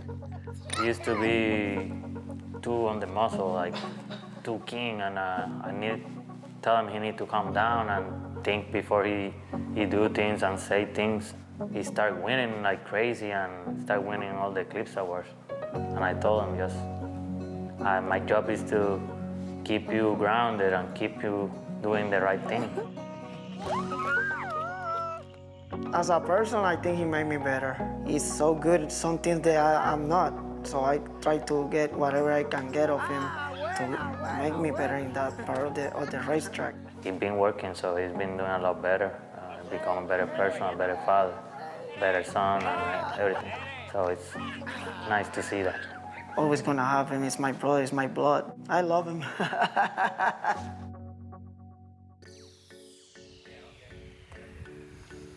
Such a fun story to follow. The brothers Ortiz won the first 4 races yesterday, combined in the end 7 total. Richie, like the raw talent from day one, that was evident. Like, how have they both evolved and changed as riders? Oh, I've just, watching them as the raw product when they got here, they were very talented, but the improvement physically, mentally, the maturity, and then the confidence level. You get to ride good horses. You prove to yourself you can win major races, and of course it proves to owners and trainers you can win those kind of races. They have much different styles. Irad is a bull, and he kind of demands from a horse, and he also has, a little bit of that Angel Cordero in him, right? Where likes to intimidate. Jose Ortiz is a little bit more like Eddie Belmonte in his prime, a little, kind of smoother, suave, not as much riding other horses, but they're both incredibly talented, and it's just fun to watch.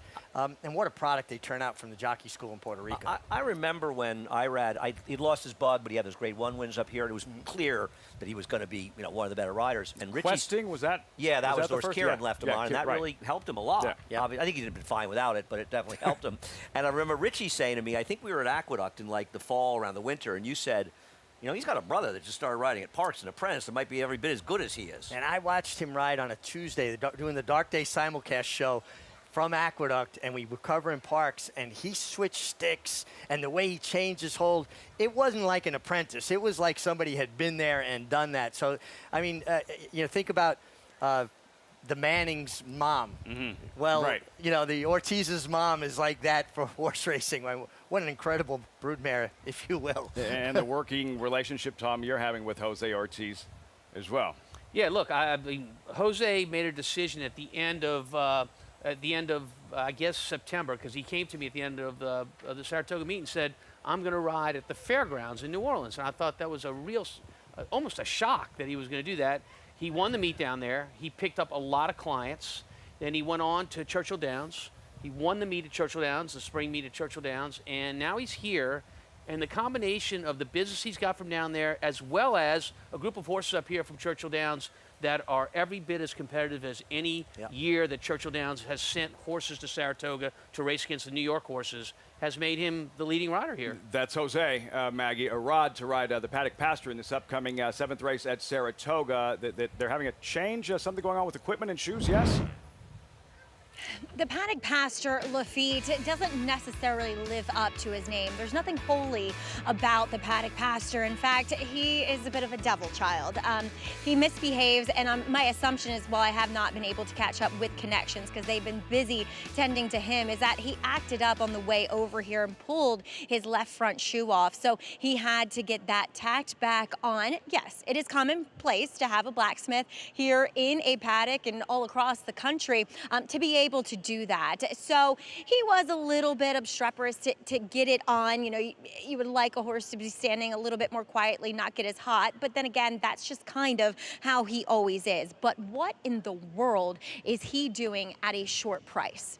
This is a horse that has shown that he cannot pick up his feet on the main track whatsoever.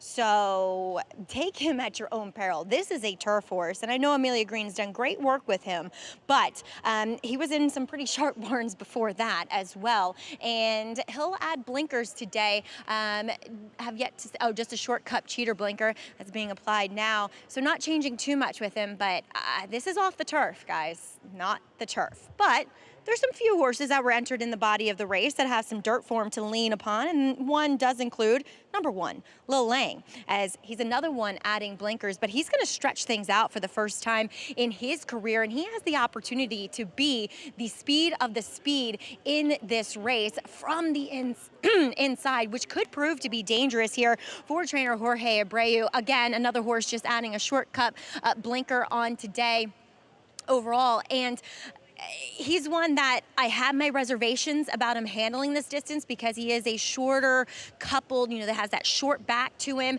and just a smaller type of individual. But boy, does he have the right disposition. He is nice and calm here in the paddock, laid back. So maybe he'll be able to stretch that speed out. Always looks tremendous from a physical perspective. Then we'll jump all the way out to number 16. That is our good friend Refua. Back with some New York breds here today. Look, he's a horse that 40% of the time he comes into the exacta. He runs second, but he only has 3 wins in those 39 starts. Now, he's been running against some gritty older horses out of town in Kentucky at Oaklawn. So he's been facing some legitimate foes and possibly against New York breds where half the field are meant to run on the turf. He could be effective. Now, he's your typical Refua. He's very quiet in the paddock. He's very fit because he's a horse that does not miss a race whatsoever. So he could get the right setup too, Lafitte. It feels like there's some speed in here to at least ensure a bit of an honest pace. Yeah, Maggie, 9-5. The career record is blinding in the past performances. He can win. There's no doubt about it. But he's 3 for 39 lifetime with 15 seconds and 7/3. You want to bet him at 8-5? Be my guest, and he might win. But to me, that's a crazy bet. The last win he has was at Oaklawn Park, and the pace just fell apart, and he almost just lucked into it. He's a horse that if he gets there too soon, he'll hang on a horse. If he makes the lead too soon, he'll pull himself up. He's very tricky to ride, so he needs a pace meltdown because he gets by him too quick, and there's the wire, and it's over before he can do any of his tricks. Is there the potential for a pace meltdown here, Tom? There's a lot of speed in this race. I think he's going to get his setup.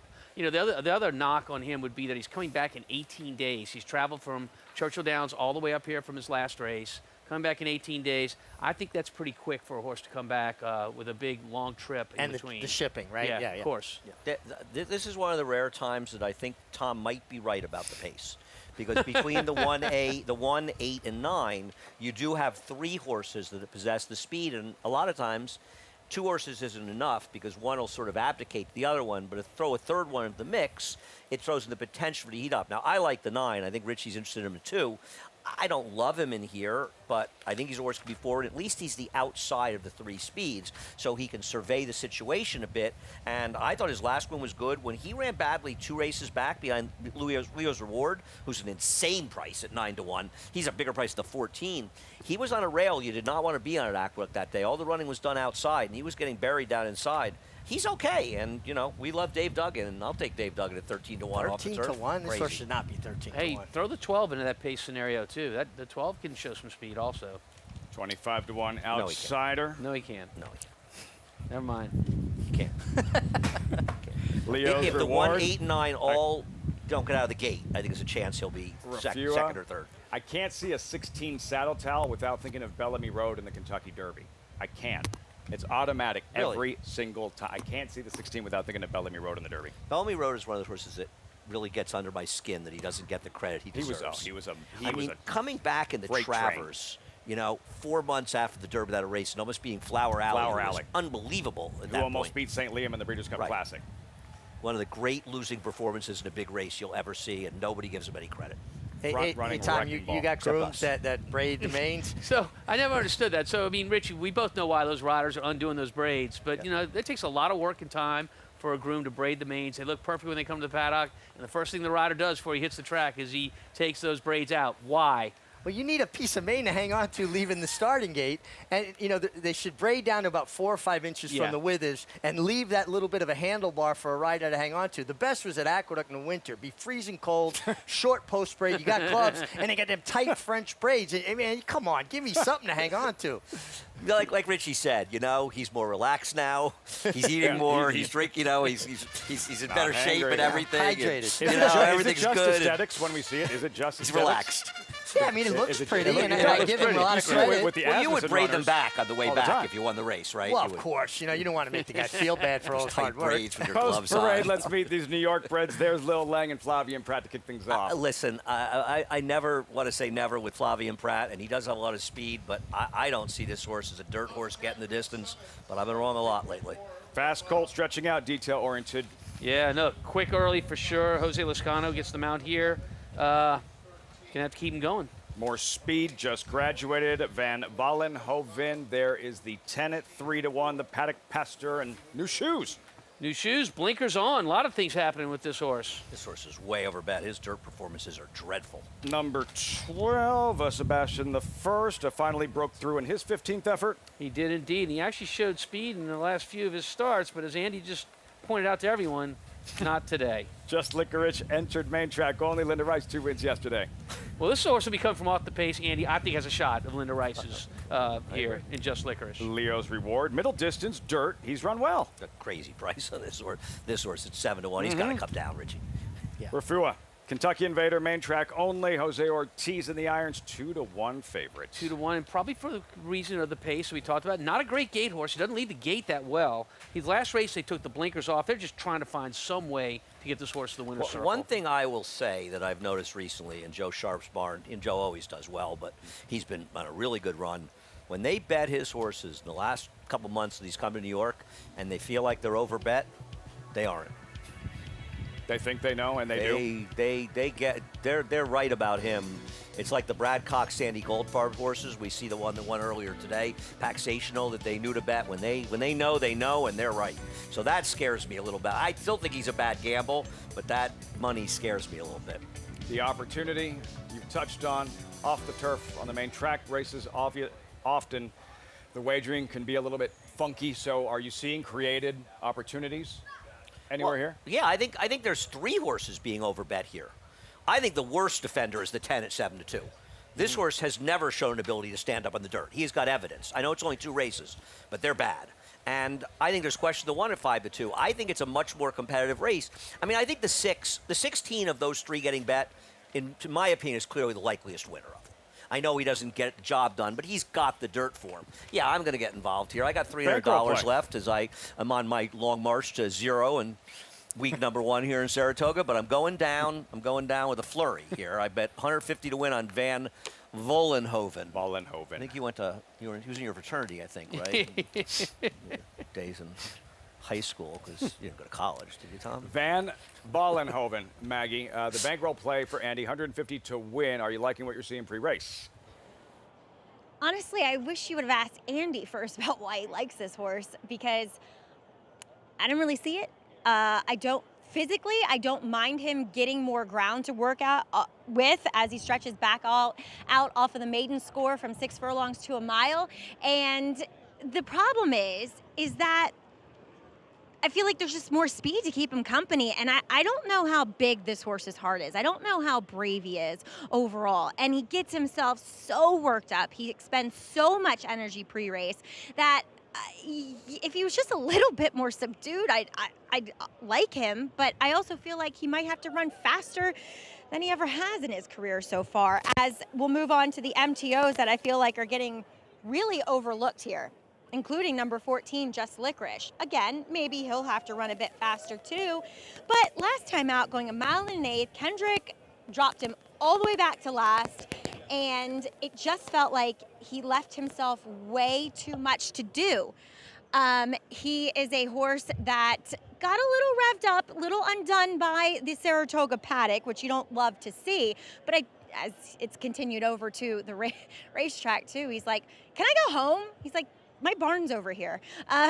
But as Linda Rice is over across the street there in Stanford Court. But I just wish he was a little bit more focused today. Sometimes the energy of Saratoga for the first time for a horse can be a little bit overwhelming, but that has all made me land on number 15, Leo's Reward, a horse that has experimented with distances, surfaces. I feel like mile on the dirt is his best gig. Now, I was a little concerned about the fact he took a while to switch leads last time out in what was a fast race. And I was a little underwhelmed with his warm-up. But physically, he does look fantastic, just a kind of a heavier, broad, robust horse. And I just thought he might get the right kind of setup today. So at 6-1, I will take him. Liffy? Good middle distance. Dirt races, Leo's Reward, Manny Franco. Why do I like the 10? I think his chances of winning are better than his 10 to 1. The 9. The 10 to better than his 9 to 1 odds. And I don't like the 1. I won't be shocked if he wins. I'm never shocked when Flavien wins with horses I don't like. I think that was ridiculous, 2 to 1. I think the 10 is a complete joke, and he should be 15 to 1 in here. So I think there's value on the board. The question is, where is it? And with Van Vollenhoven, I have great respect for Maggie's opinion. His last race is really not that far off from the good races that the 14, 15, and 16 run, who the MTOs, and I think they are the right to. I think the price of the 14 is crazy. The price of the 15 is crazy at 5 to 1. So I think he's a little slower than them, but he's not that much slower than them. So why can't he have some room to improve? He had a massive excuse back on February 14th. He's been involved in some fast paces, and from a pace standpoint, he has the outside position, the speed. So I think he's the one that can at least stalk. Now, whether he could do it effectively, I don't know. I don't love his chances. I just think he's a little bit interesting at 11 to 1 in this race. It really comes down to his price, to me, is better than his chances of winning. Overhead view, Wilson shooting. You're expecting, Tom, to see speed from who? Oh, I think you get speed from, let's start it right here. From the 8, from the 9, well, the 1 and the 12 as well. 12 so won't be with anyhow, him. but I really, don't you have to applaud Andy? I mean, there was a difference of opinion there between him and Maggie. I thought you handled that very well, Andy. Well, I like her, unlike you. Frank Miramati with a loaded call from the Wilson Shoot. Post time for the 7th start of the late pick 4, winding down opening week from Saratoga. The Paddock pasture is in. Here's Rafua to the outside.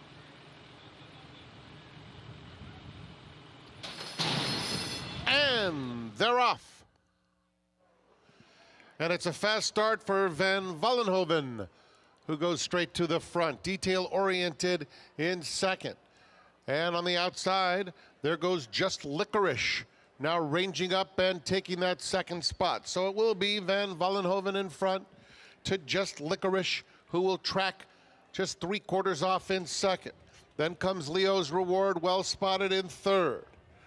Detail-oriented is racing along the inside, and in between those two, it's Sebastian the First. Lil Lang had a very slight bobble out of the gate and is 6 lengths off the lead, 2 clear of Rafua, and then the Paddock Pastor. The quarter went to 24-2 for Van Vollenhoven, who leads it by 2 lengths. Just Licorice is asked to get a little bit closer. Second, Leo's Reward inching forward on the outside. A clear-cut third. Detail-oriented is dropping right out of it. On the outside, here's Rafua now passing horses within 6 lengths of the lead. Sebastian the First is inside of him, then Lil Lang. 48 flat for Van Vollenhoven, who turns for home with a 1.5 length lead. Just Licorice has been second most of the way.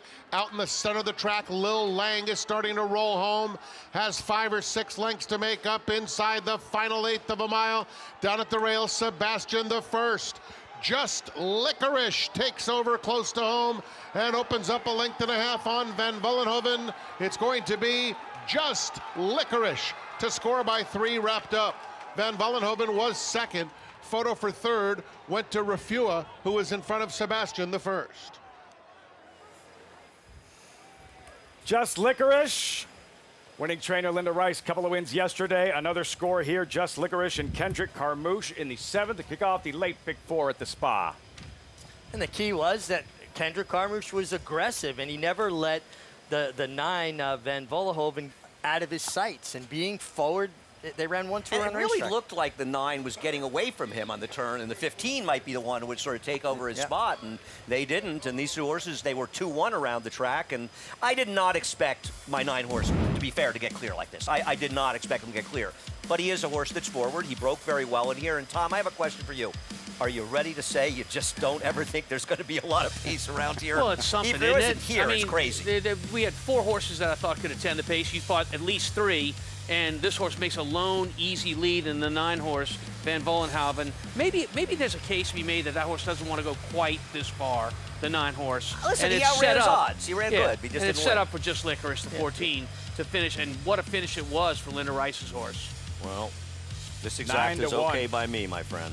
9-1 over 9-1, and they ran 1-2 around the racetrack in inverted order. And the way Van Vollenhoven was traveling, I agree with Tom. I just don't think he could see out the mile because he couldn't have been more comfortable on the lead.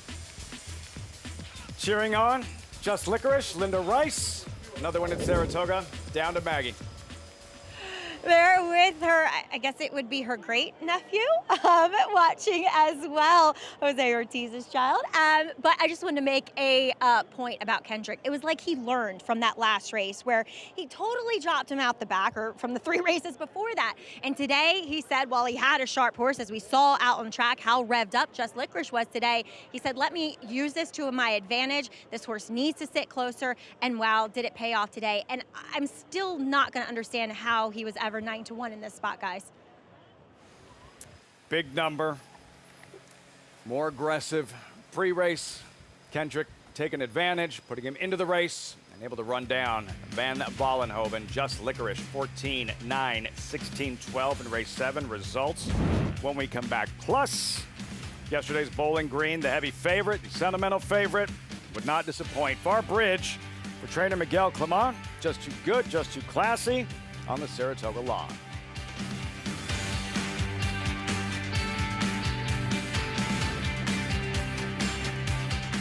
And they're off in the Naira Benz Haskell. In the Belmont Stakes at Saratoga. Dornock setting up moderate pace, 3/4 of a length ahead. As the field turns for home. They're at it again. The 2 Belmont first and second place finishers. Mind Frame on the outside. It's coming after Dornock. Dornock wins the Haskell. It will be Dornock to win the Belmont Stake.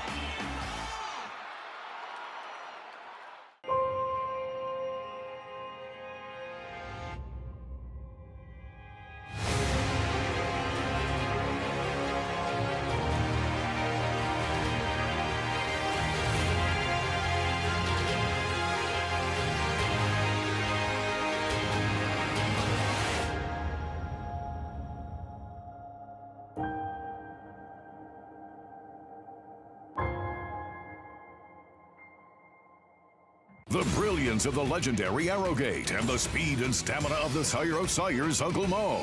Introducing Petulante, the first son of Arrowgate to stand in New York after winning handily at first asking. Petulante, he's got a kick here, and he's going to prove much the best. He won or placed in all 7 of his lifetime starts, including the Grade 3 Salvatore Mile. Petulante, Nimbus class, Petulante! Petulante, now standing in New York. For information, visit IHDVStallions.com today. New York breds. Race them. Respect them. Bet them. Respect them. Breed them. Respect them. Buy them. Respect them. Train them for a second career. Respect them. Join us in respecting thoroughbreds at every stage of life. Learn more at nybreds.com.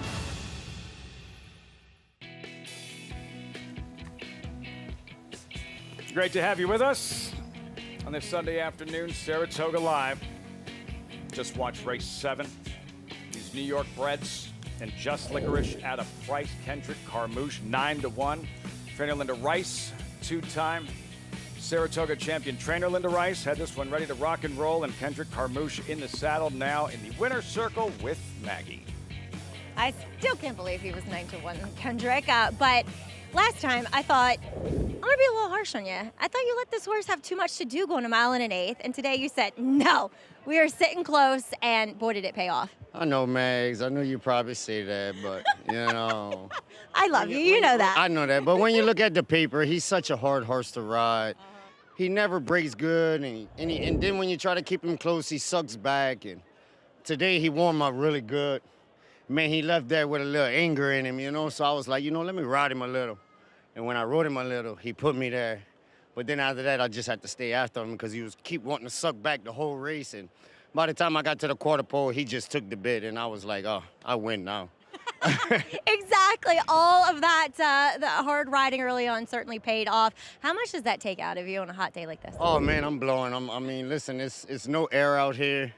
As you know, you can't eat in between races. You can't drink too much because you got to make sure you stay with the light weight and stay light enough with nothing on your stomach to ride these horses. Even Mama Linda say, I can't believe that horse is sitting that close. You know, I told just ride him out of there and just try to stay after him. You know, she had him ready, Mags. I just had to do my part, and it all worked out. Absolutely. Now, Richie Migliore often talks about not being able to eat and drink water, and you're nearly the same height as him, but you actually sat down with him. And you got a very special honor from Mr. Migliore. It's going to debut next week, but Rider of the Week, my friend. Oh, thank you, man. You know, if anybody gonna see what horses win races and what jockeys win races, it is Richard Migliore. You know, he has an eye for that. He been in this sport all his life, and I'm just glad somebody see the work that I put in day after day to steal certain races and win certain races for a lot of people. You know, it's not easy. You know, I don't always have the best horse, but I got the right mind for it. So, you know, that makes the best when you're going around the oval. That it does. Well done today for outthinking Just Licorice, and we can't wait to see it. Thank you very much. Louisiana, baby. You know it. We're in the house again. You're going to be seeing that guy a lot more. Kendrick Carmouche. Without giving too much away, Richie, can you share with our viewers just the concept of the sit down and a little bit of just a little bit of what that conversation entailed?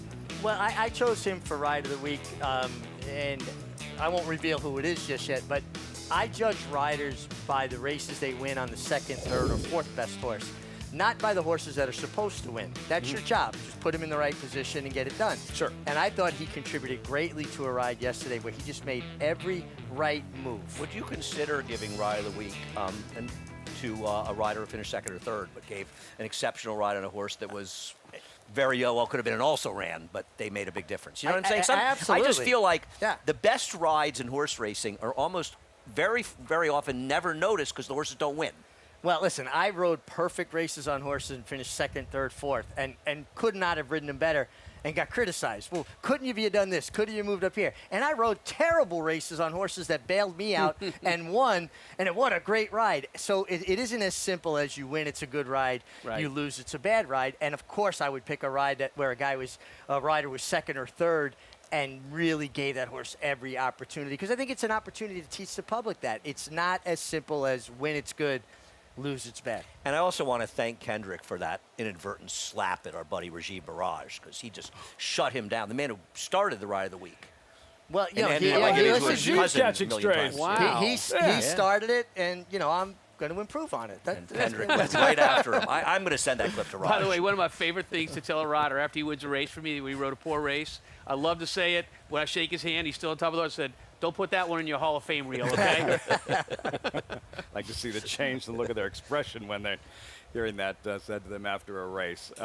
Joel Rosario yesterday, well, he did everything he needed to do with Farbridge, the Bowling Green, the three-time Grade 1 winner.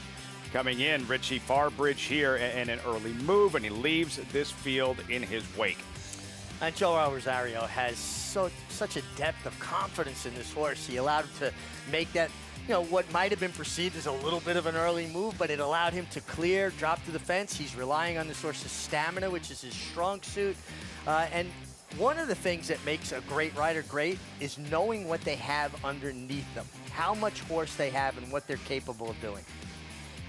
I'm not giving up on El Razine. I agree with everything. Well, I think he had a terrible trip, El Razine. How do you wind up 7-8 wide in a 5-horse field? Yeah. You're wider than the actual number of horses in the race. In retrospect, and he wasn't beating this horse, I'm not. No, he was second best. Farbridge right now arguably is the best American turf That's horse. what I was going to ask you. That we talked about that yesterday. Where does he fit in the big picture? With Carl Spackler gone, well, why isn't he? I mean, he's got all these Grade 1 wins, all these stakes wins, and I understand he lost his last race, but it was very, very close. And is he probably a little better than the horse going mile 3/8, mile and a half? Probably, but he can run big races going shorter too. I mean, he's just good. But this is his wheelhouse. These marathon type races. But he's good enough that he can still run, you know, extremely effectively in the best races in the country at 1 1/8. So I think he's just an enormously talented horse, and Joel fits him like a glove. And how much this one meant to everybody involved. Richie, for Miguel Clement, and of course Christophe, a world-class trainer, having passed away in late May. The last horse he ever saddled, not the last horse he ever won with, but the last horse he was there to saddle in Farbridge for Miguel Clement. And you saw that in a terrific interview post-race with his wife Acacia. For Joel Rosario, won a Belmont Stakes for Christophe Clement, going back to Tonalist in 2014. Just a real feel-good moment after yesterday's Bowling Green here. It really impacted me yesterday because Christophe and I were good friends, and that was the last horse that he ever saddled. Yeah. You know, and then for him to win that, it's such a void, losing him way too young. And listen, you know, Miguel was groomed to eventually take over the stable. It just happened at an accelerated rate that nobody, you know, would have wished to happen that way. But he is a top horseman, and he has been extremely well schooled. And indicating, did Miguel Clement post-race, that indeed he will defend his title in the Grade 1 Sword Dancer later on this summer at Saratoga. Later, we'll recap yesterday's Diana and much more on this first Sunday of the meet. Plus, Manny Franco, who grew up playing baseball, wanting to be the next great shortstop.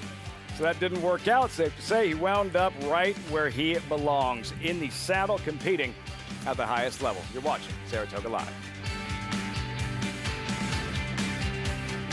McMahon of Saratoga Thoroughbreds, proudly standing four-time champion New York sire Central Banker, sire of multiple stakes winner Bank Frenzy. Now Bank Frenzy means business, and he'll win the Haynesfield. Also standing Salamini, sire of Grade 2 winner Winstock, and seven-time stake horse Doc Sullivan. Doc Sullivan dominates to Mike Lee. And Provocateur, the only Grade 1 son of Into Mischief standing in New York, half-brother to Wood Memorial winner Rodriguez. At McMahon of Saratoga Thoroughbreds, New York stallions that deliver.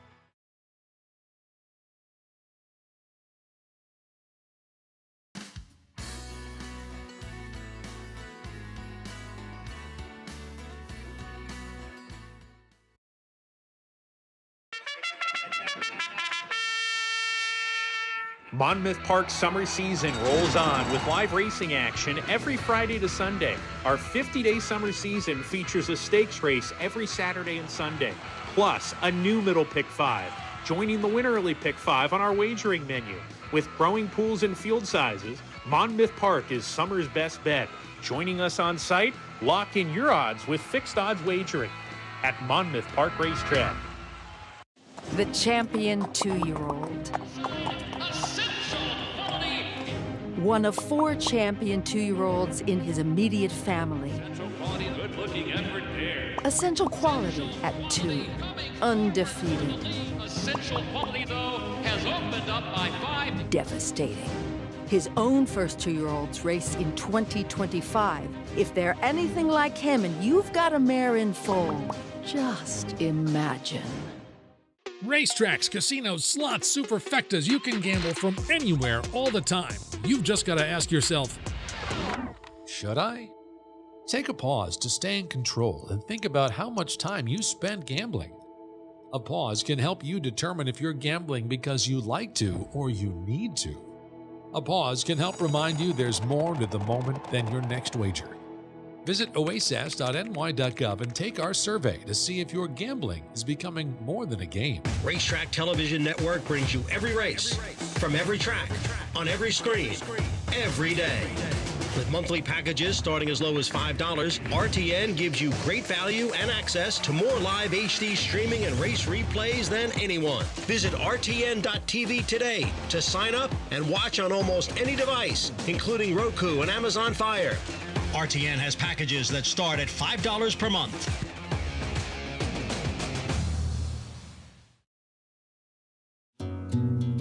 Jockey Manny Franco has been no stranger to the winner's circle in his career. Even with over 2,000 wins, including multiple Grade 1s, he continues to stay motivated to be the very best in the game. I'm hungry, I want to win races, that's what I'm here for. Family has always been a driving force for Franco. From his first trip to the track, to jockey school, and coming to the United States, Manny's bond with his father has been a key component to his success. I was about like 14 years old. My dad took me to the track every Sunday in Puerto Rico. Saw those animals running, and I just fall in love with the sport. Throughout his career, Franco has found support from fellow Puerto Rican riders Irad and Jose Ortiz, as well as Hall of Famer John Velasquez. Coming from Puerto Rico, coming from the same school, you have to be very proud, you know. And although we compete with one another, but you have to be proud to what they've done and to have the talent. There's no doubt that Manny has the talent to be a top rider in the whole country. It is going to be a photo finish, and I think it was discreet lever. Schering takes the lead. Late move from Dye. Back to third is Sweet Melania. Schering and Manny Franco have won. And he's gonna do it, Manny Franco, in the Grade 1 Joe Hurst Turf Classic. But it is Tiz the Law, and the New York bred is gonna win New York's Belmont Stakes, the first leg of the 2020 Triple Crown. Here he is, Saratoga's hometown hero, Tiz the Law. With all his accolades, Manny is still missing that one win all jockeys want the most. And I want to win the Kentucky Derby so bad, man. That's the dream for any jockey, the Kentucky Derby.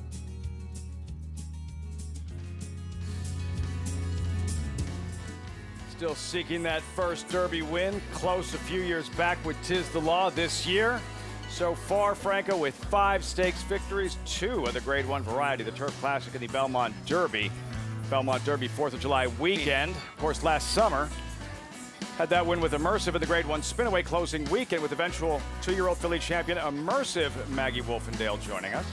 Maggie Immersive, who it sounds like we'll see very soon here at Saratoga.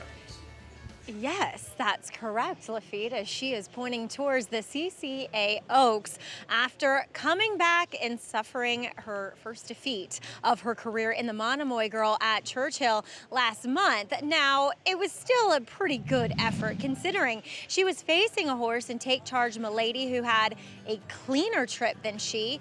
And she had recency over Immersive, who kind of got herself in a little bit of a jackpot, stuck down on the rail in kind of that blind switch position in which Manny Franco, no guts, no glory, went for it along the rail. She got knocked around against the rail and with the pace horse, while Take Charge My Lady just kind of swooped on by in the clear while 3 wide. I thought it was a good effort and one that she can definitely build upon, as she has been working steadily at her Churchill Downs base for Brad Cox, turning in a workout yesterday there in 59-1. So definitely looks like all systems go for the CCA Oaks, and hopefully she can get back to her winning ways. Champion 2-year-old filly Immersive, our first look. Field drawn. Coaching Club American Oaks on Saturday with a $500,000 purse. Richie, she draws the inside post, does Immersive. Lacara towards the outside. Runaway Acorn winner, Immersive. We know what she did last year. That was then. This is now. Where are you with Immersive? Well, I thought her comeback was good. It wasn't great, but it was good. And if she can step forward, but I think she's going to need to step forward, particularly the form that Lacara's in, and if Lacara's able to control. Well, that's the thing. I mean, I haven't seen PPs, and I'm not overly familiar with these horses at this point. If there's somebody else that's hell-bent on the lead in there, Lacara's in trouble. Right. Yeah, especially with that post. She didn't draw a good post. Well, in but with her she's big outside. races are when she controls. Yeah. Oh, and absolutely. I'm looking to get a little revenge with Take Charge Milady, who got wired by her in the Ashland and who beat Immersive last time. And Take Charge Milady, Ken McPeak's 3-year-old, she's no Torpedo Anna, but she's no slouch. And she's the kind of horse that never really gets a lot of respect. Right. And I think she might slip the cracks there. So I'm already thinking about her, but I want to see the PPs. Back to Immersive. So, I mean, this is a horse that was undefeated at 2, champion 2-year-old filly last year. And, you know, Brad Cox, her trainer, is so good with horses off the layoff. Okay, she had a little bit of trouble. She had to wait for room, maybe even check a little bit, bounce off the rail a little bit, turn it for home. But she got the right trip, and she got out finished in that race.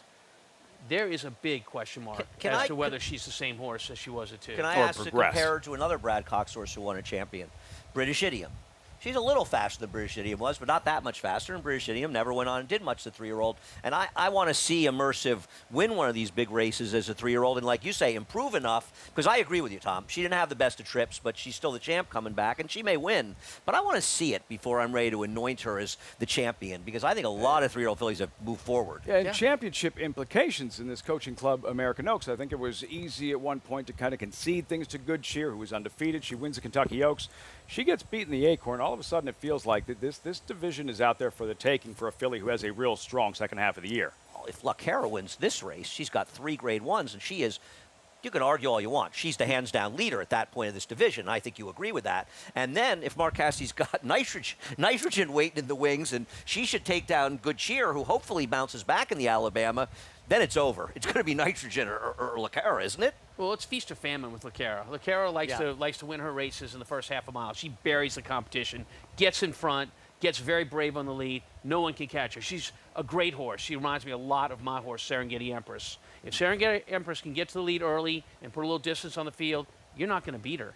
But if Lecara can get some company up front, it's a whole different story. We've seen that from her in the past. I couldn't agree more. Serengeti Empress was much faster, though, I think, than Lecara. She's lucky. Lecara's lucky there's no Serengeti Empress. Serengeti Empress was running against her those races, she'd have 0 Grade 1 wins. Grade 1 Coaching Club, American Oaks on Saturday. The first broadcast of Fox Saratoga Saturday. 3-year-old fillies taking center stage. Here, the 8th race coming up next. Just a $12,500 claiming sprint fillies and mares arrived in the paddock. Intermittent fast, 7-5 the favorite. Andy, 9 minutes out. Trustworthy, in your opinion? No, but the horse to beat. I mean, you can't ever tell me, and Tom, you've been in this spot a lot, horses that were claimed for $50,000, that won a $50,000 claimer 3 back, and ran mediocrely in December, was laid off for 5 months, came back and ran really badly in their next start, and they dropped down to 12-5. They're not reliable. No, but look, she may win. When a horse is going the wrong way, no drop is enough. Richie, you've seen that when you've been on their back. It's like they get to a point and they just don't want to be competitive anymore. And it might not even be something physical. It'll be something mental. They're just not enthusiastic about the job anymore. Yeah, no, I mean, listen, like I said, I picked the race 9-7, and I think she's very scary in here, and I understand why a lot of people like her, but 7-5, you never want to say, I'm not worried about the drop. Famous last words to a handicapper, I'm not worried about the drop, because you should be. But you can take a couple of things into the equation that help. First of all, it's Mike Maker. He puts them in where they can win. So the drop, he doesn't mind losing this horse to another barn if he gets claimed, if he gets bought out of the race. Whereas some of the smaller stables, they're very protective of their horses. Not the case with Mike. Look, number 2, with a horse like her, it's just such a precipitous drop. Yeah. That. I know what I was going to say. I'm sorry. Under the new rules, under the new rules with HISA. Right. Which is a jurisdiction that we all compete with. We have these pre-race vet exams that are very, very strict on horses, and it's actually limited field size, which I think is a good thing. We're looking out for the horses themselves. But this filly has already passed a vet exam by independent state veterinarians. They're saying she is good to go. We used to not have that. Horses used to be treated like commodities. Now they're treated like they should be, as a valuable, living, breathing animal. Andy, what do you say to the handicapper that says, yeah, but I'm not worried about the drop because we're at Saratoga and it's different here? Good point. I say you still should worry about the drop. I don't have a problem if somebody says, listen, I think this horse just sort of runs close to a good race. She can't lose in here, and I don't mind taking 8-5 on her, reservations or not. I don't have a problem with that. She's the horse to beat. But don't ever say I'm not concerned at all about the drop. You've got to still be concerned. Maybe after the race, it didn't really matter. But listen, I like the 9. I'm a little concerned about that drop, too. Now, Linda drops a lot to win races. She has great numbers. Yeah. She's 36% with 89 starters in dirt sprints, dropping 50% or more in claiming price with a $2.03 ROI. So these are 2-1, 9-5 shots, winning at a high percentage. But this horse ran a lot better than it looks last time in a tough field, and she's dropping from 12.25 to 12.5. But it's not as a precipitous drop. It's not as big as the other one, right. and she's, it's also, Linda is going to could possibly be competing for the training title. I have a lot of respect for Mike Maker. He's not competing for the training title here. Linda Rice, 3 wins the last 2 days, seeking another. Let's meet the field, starting with Violent Vixen, the Finger Lakes Invader with Herman Harkey. I am a fan of the underappreciated Heman Harkey, but he's got a tall order here. Jackie the Joker, 6-year-old mare, 7-time winner. 7-time winner, making a bit of a drop herself in this race. Maggie T, Romero Mirage in the saddle. She's going to have to improve in all likelihood, but I will say one thing. If you want a long shot trainer, it's not the case here. Keep an eye on is the Leadership Mongol. Manny Franco, altered shot, then the 5 here in Floge. Class drop, Saratoga debut. 4 can win. The 5, to me, is a bit of a stretch. Ghostly Girl, Louis Saya, should have her involved early. Well, this is a horse that's been fairly consistent at this level, running first or second. Probably will show some speed in this spot. 3-2. I don't know that we love that. There's Intermittent Fast being coaxed in the post parade. Good name, right? Because intermittently she runs fast races. No, I don't know if that's in or out of character for her, but I always take that as a bad sign when one's freezing up like that, Tom. Let's give her a moment, Okay. But I do agree with you, Rich. Scarborough Fair, and then to the outside, Gone and Forgotten. And the Reichs looking to saddle back-to-back winners. I like Gone and Forgotten, who I don't know what went wrong last time, but this was just completely dropped out of the race. And Tom, you were saying a little Aerosmith yesterday. With Scarborough Fair in here, a little Simon and Garfunkel maybe next time we go to break? Do you want that exact song, or would you like something off the you album? glad you got that all out of your way, because time to welcome in our FS2 viewers.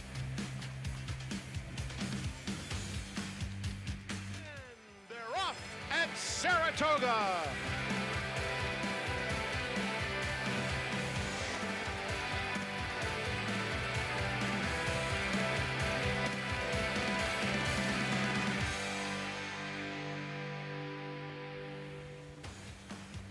Hello to our viewers on Fox Sports 2. You're looking live.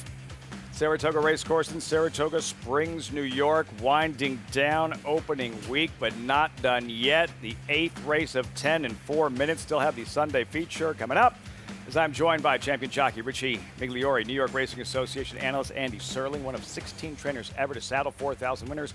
Tom Amos, I'm Lafitte Pinkai. This 4th race very soon.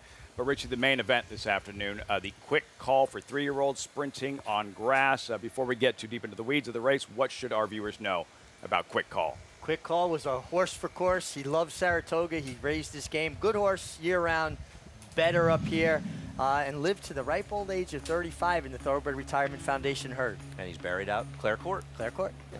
Next to 4-Star Dave. Yeah, I think he was. I mean, he beat Groovy in one of his wins in the Forgo. Groovy, one of the great sprinters of a lifetime. He was Richie's right. He was always a really good horse, but up here he was, championship level racing. Much more on Quick Call throughout the broadcast. That's the featured event coming up, race number 9. First things first. This 8th race, $12,500 claiming event, Intermittent Fast at 3-1, a heavy favorite, Andy, for our viewers just joining us. Your thoughts on the horse that the wagering public has zeroed in on for this 8th race? She is the horse to beat.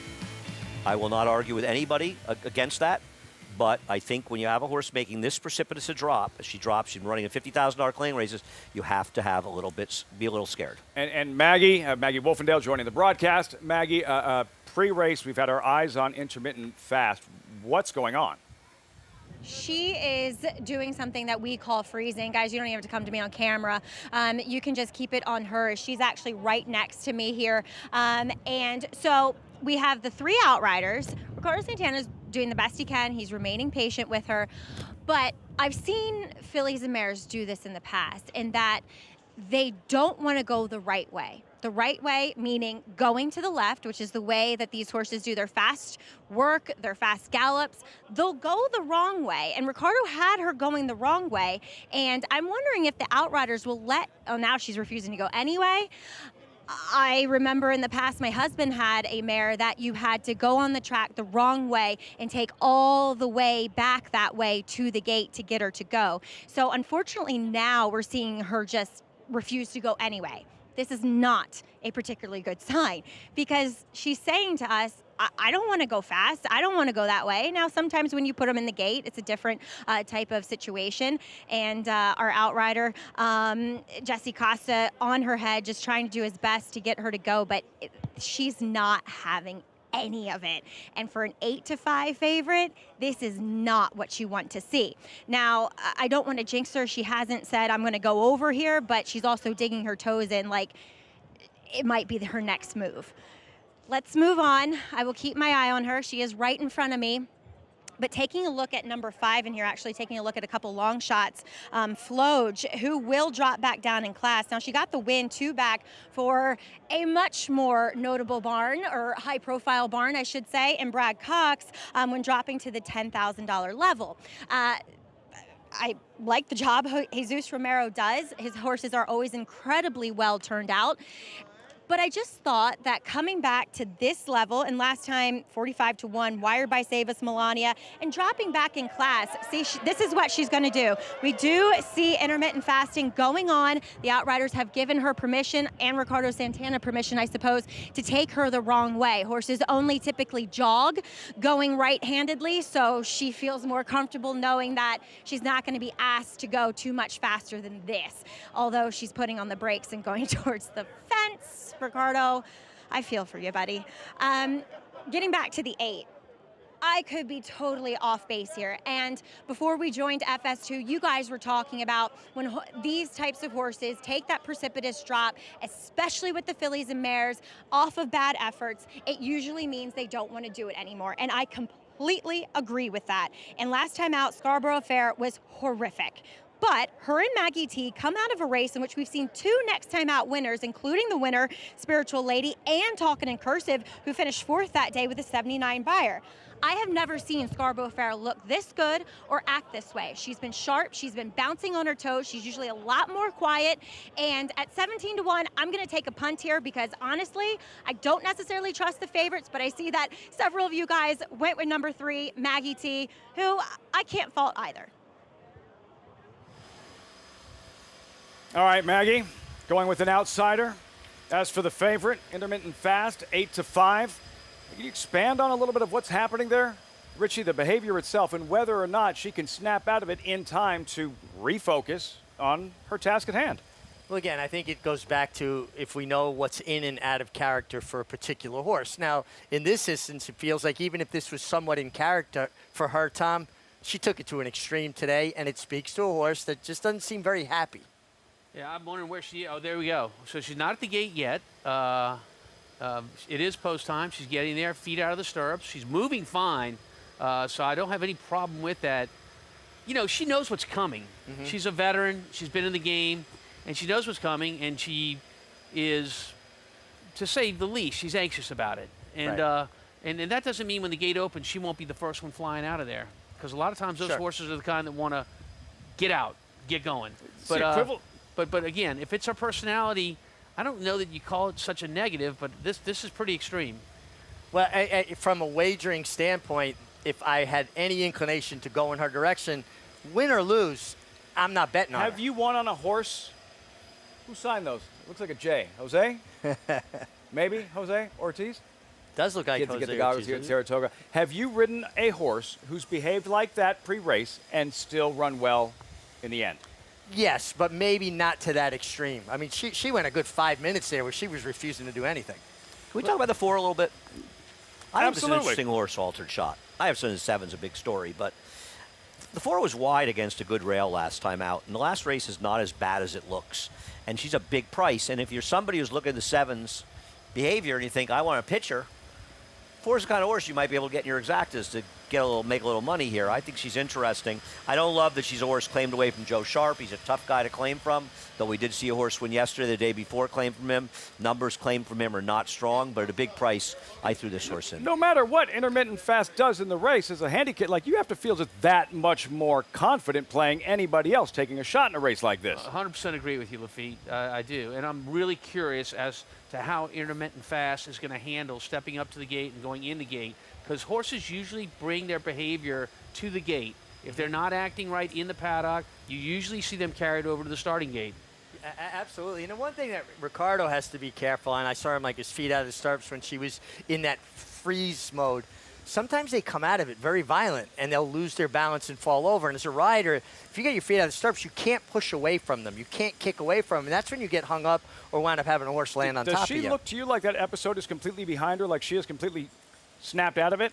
She does. She actually looks a lot better now behind the starting gate. We'll see when they try to walk her up into the stall. That would be a better indication. So, and I don't know how you're judging, but I'm looking at her ears. The ears always tell the tale. And her ears are forward. She's paying attention back and forth. Yep. She looks completely relaxed and completely fine. Completely different than she looked on the front side of the racetrack, right? Oh, 100%. Yeah. Frank Miramati, the voice of Saratoga, with the call. 8th race live on Fox Sports 2. Last one to load is Gone and Forgotten.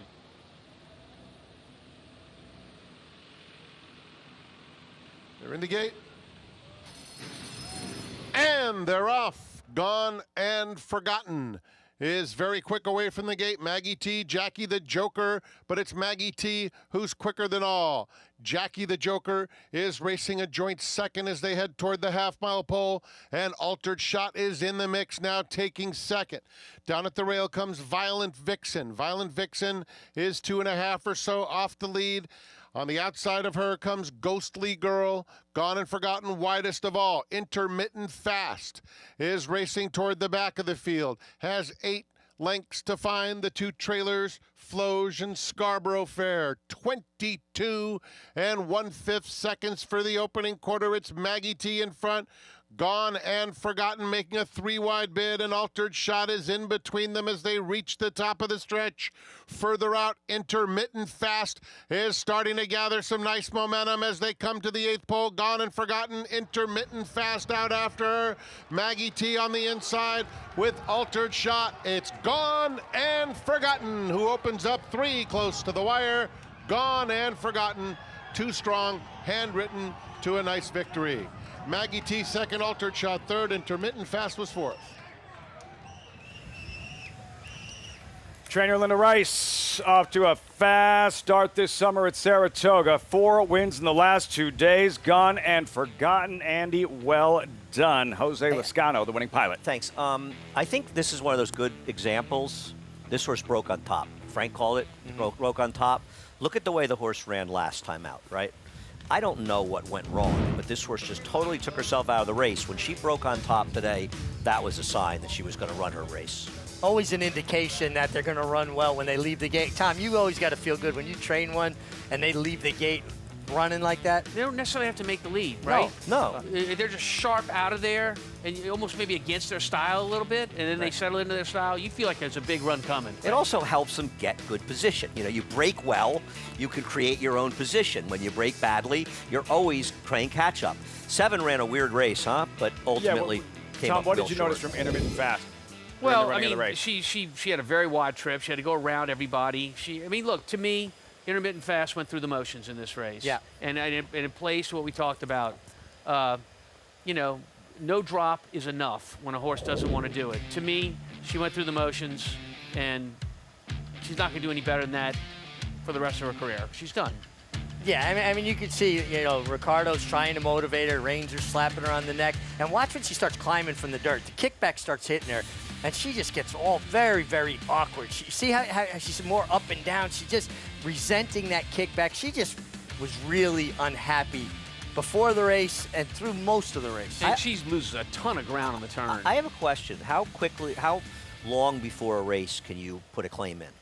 15 minutes before the race. That's it. That's the cutoff. That's the cutoff. That was before she went on the track with all those antics. Yeah. Because she probably got claimed here. Well, but don't forget, now, again, we're under a new type of system under HISA, and any horse that does get claimed or bought out of a race, as we like to say, has to be examined by the state vets afterwards to prove that that horse is sound. Now, she's sound looking to me as she's running, but the stress of a race can sometimes present a different picture. And that's one of the best things that have come out of no doubt. This protocol, that they'll void a claim if a horse comes out of it unsound. Because what Tom alluded to earlier, there was a period of time a while ago where it was like a poker game. You're representing, you're strong when you're weak, you're representing weak when you're strong, and it's buyer beware at the time. In the claiming I'm going to be honest, I have a lot of issues with it. I think there are fair things about it. I don't like a lot of things about it. I don't think her issues are physical. They're mental. I think it's mental. It's mental. Then the claim will go through. No, I'm not. But I'm saying I think if we're going to do these voided claims, there has to be a reason given for every voided claim, because I don't think it's fair to be telling the bettors. The bettors are the ones. 2 people are funding this game. Let's be clear, owners and bettors. And I don't have a problem with the idea of claiming voided claims and all that in the game, but I think they got to provide the information to the bettors as to why it was voided. Was it clerical? Was there an issue with whatever it was? I think you've got to get that information out there. I agree with that point 100%, but it has definitely made it safer for horses and riders. Here's why it's made it safer. It's made it safer because it's a game of economics in the end. You know, you're running a business here, and trainers are less willing to take a chance on an at-risk horse running in a race if they know the claim can be voided. Sure. Lots going on in that $12,500 claiming event. In the end, Gone and Forgotten with Jose Lascano. As our coverage continues from Saratoga, and a recap of yesterday's Diana, thrilling edition, good as advertised. Perhaps even better. Next one, Truth. She feels pretty, two of the best at what they do, dueling to the wire.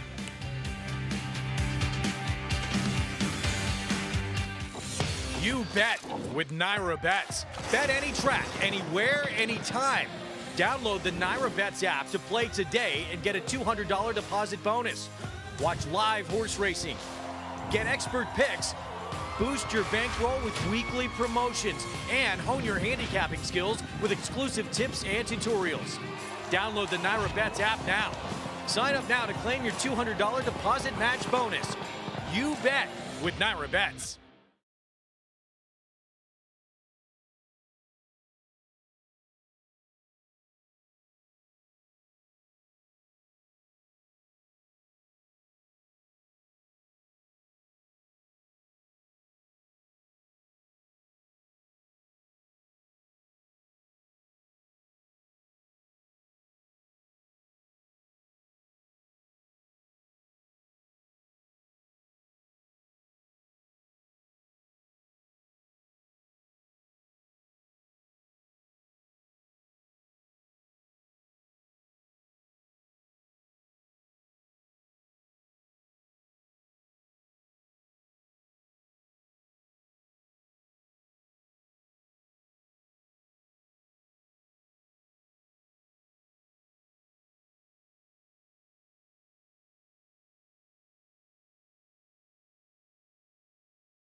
At Spendthrift, when we go to sales, we're looking for yearlings and 2-year-olds that have the potential to wind up in our stud barn, and Fasig-Tipton has been a wonderful source for us in stocking that stallion barn. Kings Barnes is a son of Uncle Mo, who stands with us here at Spendthrift Farm. He went through the Fasig-Tipton Saratoga sale, knocked off the Grade 2 Louisiana Derby, and then the Grade 1 Stephen Foster.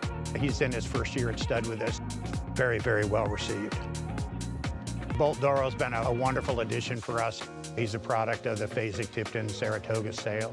Multiple Grade 1 winning 2-year-old. And we're witnessing the emergence of a star, Bolt Doro. And went on to be champion freshman sire for us here at Spendthrift. Maximus Mischief is a great-looking son of Into Mischief that we stand here at Spendthrift. He was offered at the Fasig-Tipton Saratoga sale. Undefeated at 2, he's considered to be Into Mischief's fastest 2-year-old.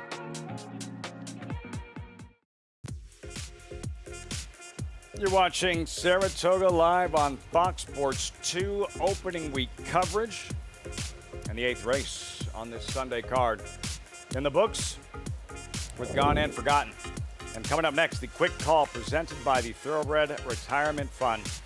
It is the male equivalent of the Coronation Cup you saw on Friday. 3-year-old turf sprinters. Governor Sam 6-5, the favorite. Question, Tom Amis. Beat the favorite? Or try to bet the favorite? Well, I went with bet the favorite. I went with bet the favorite for a few reasons. You know, when you look at this race and you're looking at the setup in this race, speed, although no evidence the 4-horse, I think, has a chance to take it to Governor Sam early. If they choose not to, Governor Sam's going to get the right trip. Get in front, slow things down, have plenty of energy for the end. And with that in mind, his class level, what he's done in the past, even with his race off the layoff, which was on the dirt, we're now on the grass in this race. The lone race we're on the grass today. I think he's bet the favorite. That he really good at 2, Governor Sam, but What does he have to prove that he hasn't done just yet this season as a 3-year-old? Well, I'm betting against him, but you know, it's an interesting question. We talked about it earlier, Richie. I agree with you. I think there's a legitimate chance that he has not moved forward from 2 to 3. And we see, especially with turf horses, you see horses that run 65 buyers as 2-year-olds in the turf, and they're 85 buyer horses as a 3-year-old. Sure. We have not seen it with him. It's not so clear, however, that he can't win this race even on his form last year. Fair. I just think he's vulnerable in here. I don't agree with Tom. I don't think there's much pressure on him with the 3 coming out, which makes it harder. I'm actually hoping my 5 horse kind of goes a little bit, but I'm trying to beat him. But he's the horse to beat. I'm not that stupid. So do you think he's going to get pressure early? No. You do not? No. Then I think he can win if he doesn't get pressure early. We'll continue that conversation regarding the pace early on with the quick call presented by TRF as we welcome Maggie Wolfendale back in. Maggie, on Thursday, Thoroughbred Aftercare Day here at Saratoga. Just one of several upcoming events to benefit retired thoroughbreds. That's right, Lafitte. And on Thursday, we do see a group of retired retirement organizations assembled here, and we see demonstrations from all the retired thoroughbreds and what they can do as sport horses. I mean, the possibilities are limitless, though some do retire with those injuries that they can live wonderful lives as pasture ornaments, if you will, or they can also take care of inmates, of incarcerated individuals, as the Second Chances program at TRF has proven. They educate the incarcerated people and give them a new purpose in life, and maybe leave there with a new job, if you will, coming into this industry.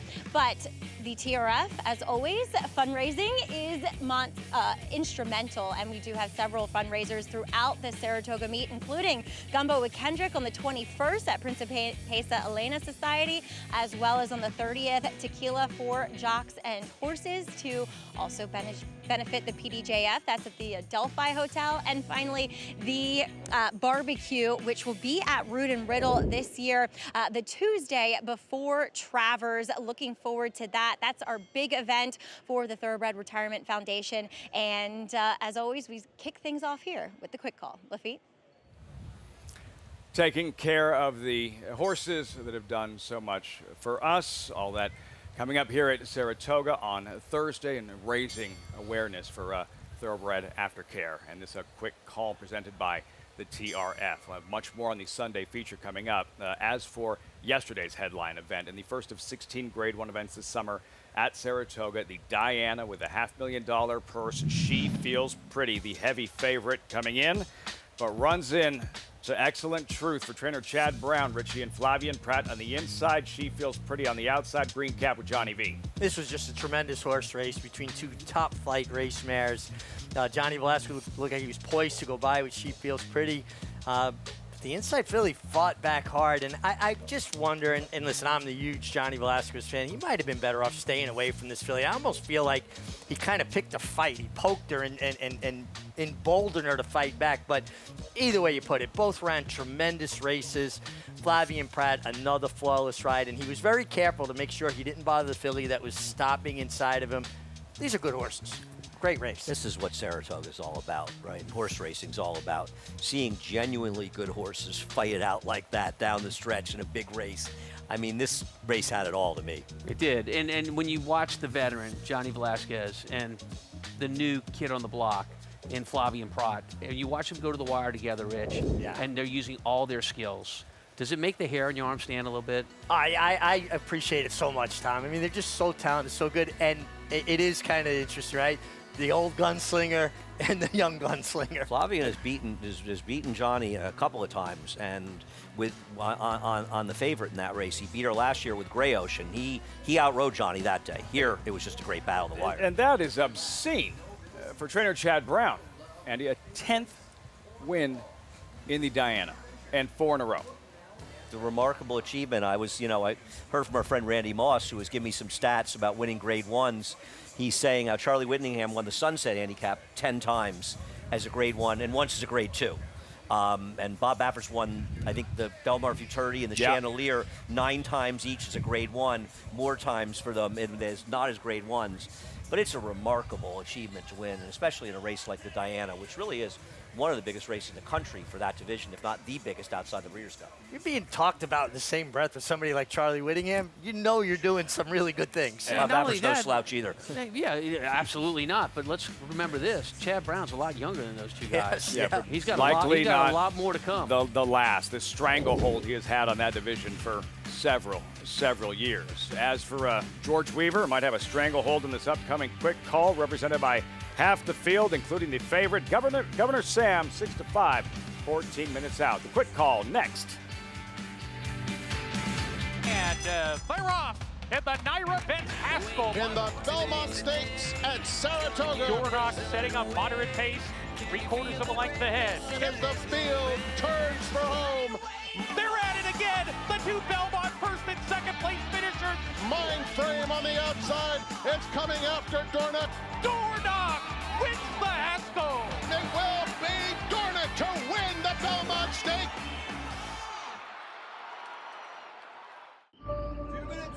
In this country, we believe in what we're made of. Grit. Drive. The will it takes to be different. We've been called to serve this great land. Because we were made for this.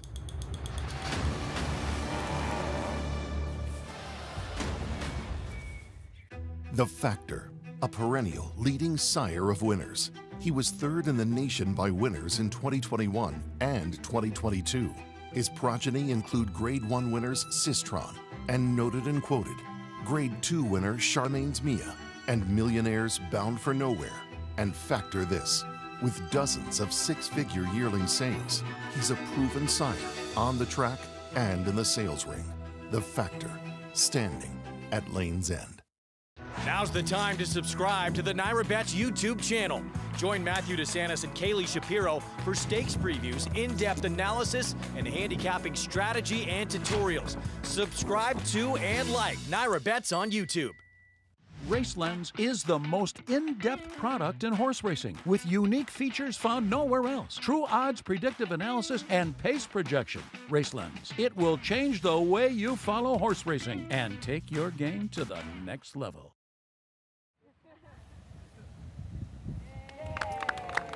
That's Clare Court here at Saratoga, Richie, and the final resting place for quick call. It was just so appropriate, and I was so happy they brought him up here to lay him to rest in a corner of Clare Court that has a phenomenon, a horse named Morjane that I won Grade 1s on for Tom Skiffington, and of course the Sultan of Saratoga, 4-Star Dave.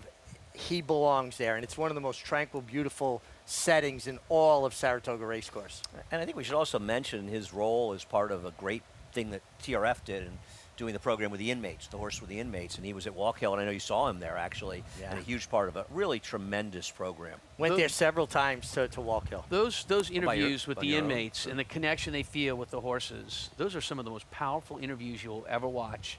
You know, what is it they say, Andy? You tease me with the other day. About the inside, that's a great thing. Outside of a horse is good for the inside of the man. That's Winston Churchill. Winston Churchill, one of those guys. Whoever this Winston Churchill guy was, he wasn't wrong. He was not wrong. All the same, inspiring fans as a racehorse and making a difference in so many lives later on in life till he passed at 35 years old. Quick call to Maggie in the paddock with his quick call paddock report. It was such a special day, Lafitte, when I got to meet Quick Call out at Walk Hill Correctional Facility. I'll never forget it. So I'm just so pleased we still have a race name for him, as we'll check in with your favorite, Governor Sam, one of three for trainer George Weaver. But Governor Sam, definitely the one to beat. He is a total tank of an animal. You know, he's one of those horses that is about as broad as he is tall.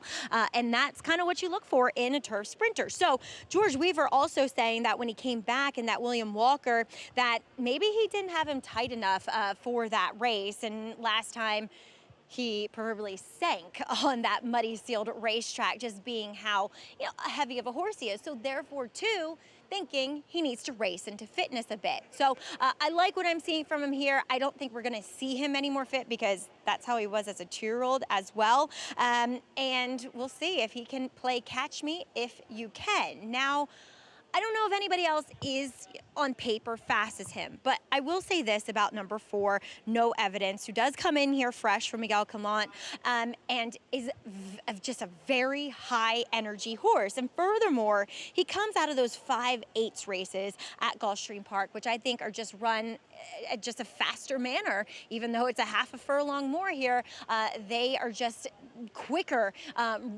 more quickly run races than what we see here in New York at this distance. He's been accompanied with the pony. He has cotton in his ears, so I don't think you're going to get him any more calm than what they have managed to. He does look incredibly fit coming back here. I just think he's intriguing from that pace perspective, and even he could win here, I think, as number 5, Supersonic Blue. He was fast when going, 6.5 down the hill at Santa Anita, as well as breaking his maiden going the 6. But I don't think he's quite 5.5 fast. And last time, I thought he did have an excuse. I don't know if he had an excuse because I don't know what he did at the start. He just broke a bit flat-footed, and Flavien Prat let him kind of sit at the back as Governor Sam now rearing up. Being a little bit naughty here, Governor Sam, your favorite, but back to number 5, Supersonic Blue.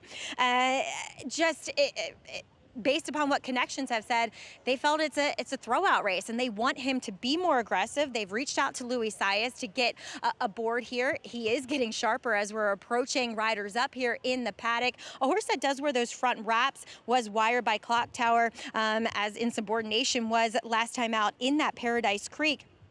And 2, he just had that wide trip to nowhere. So look for him to be a little bit more involved than what we saw in that race back at the Big A. Lafitte?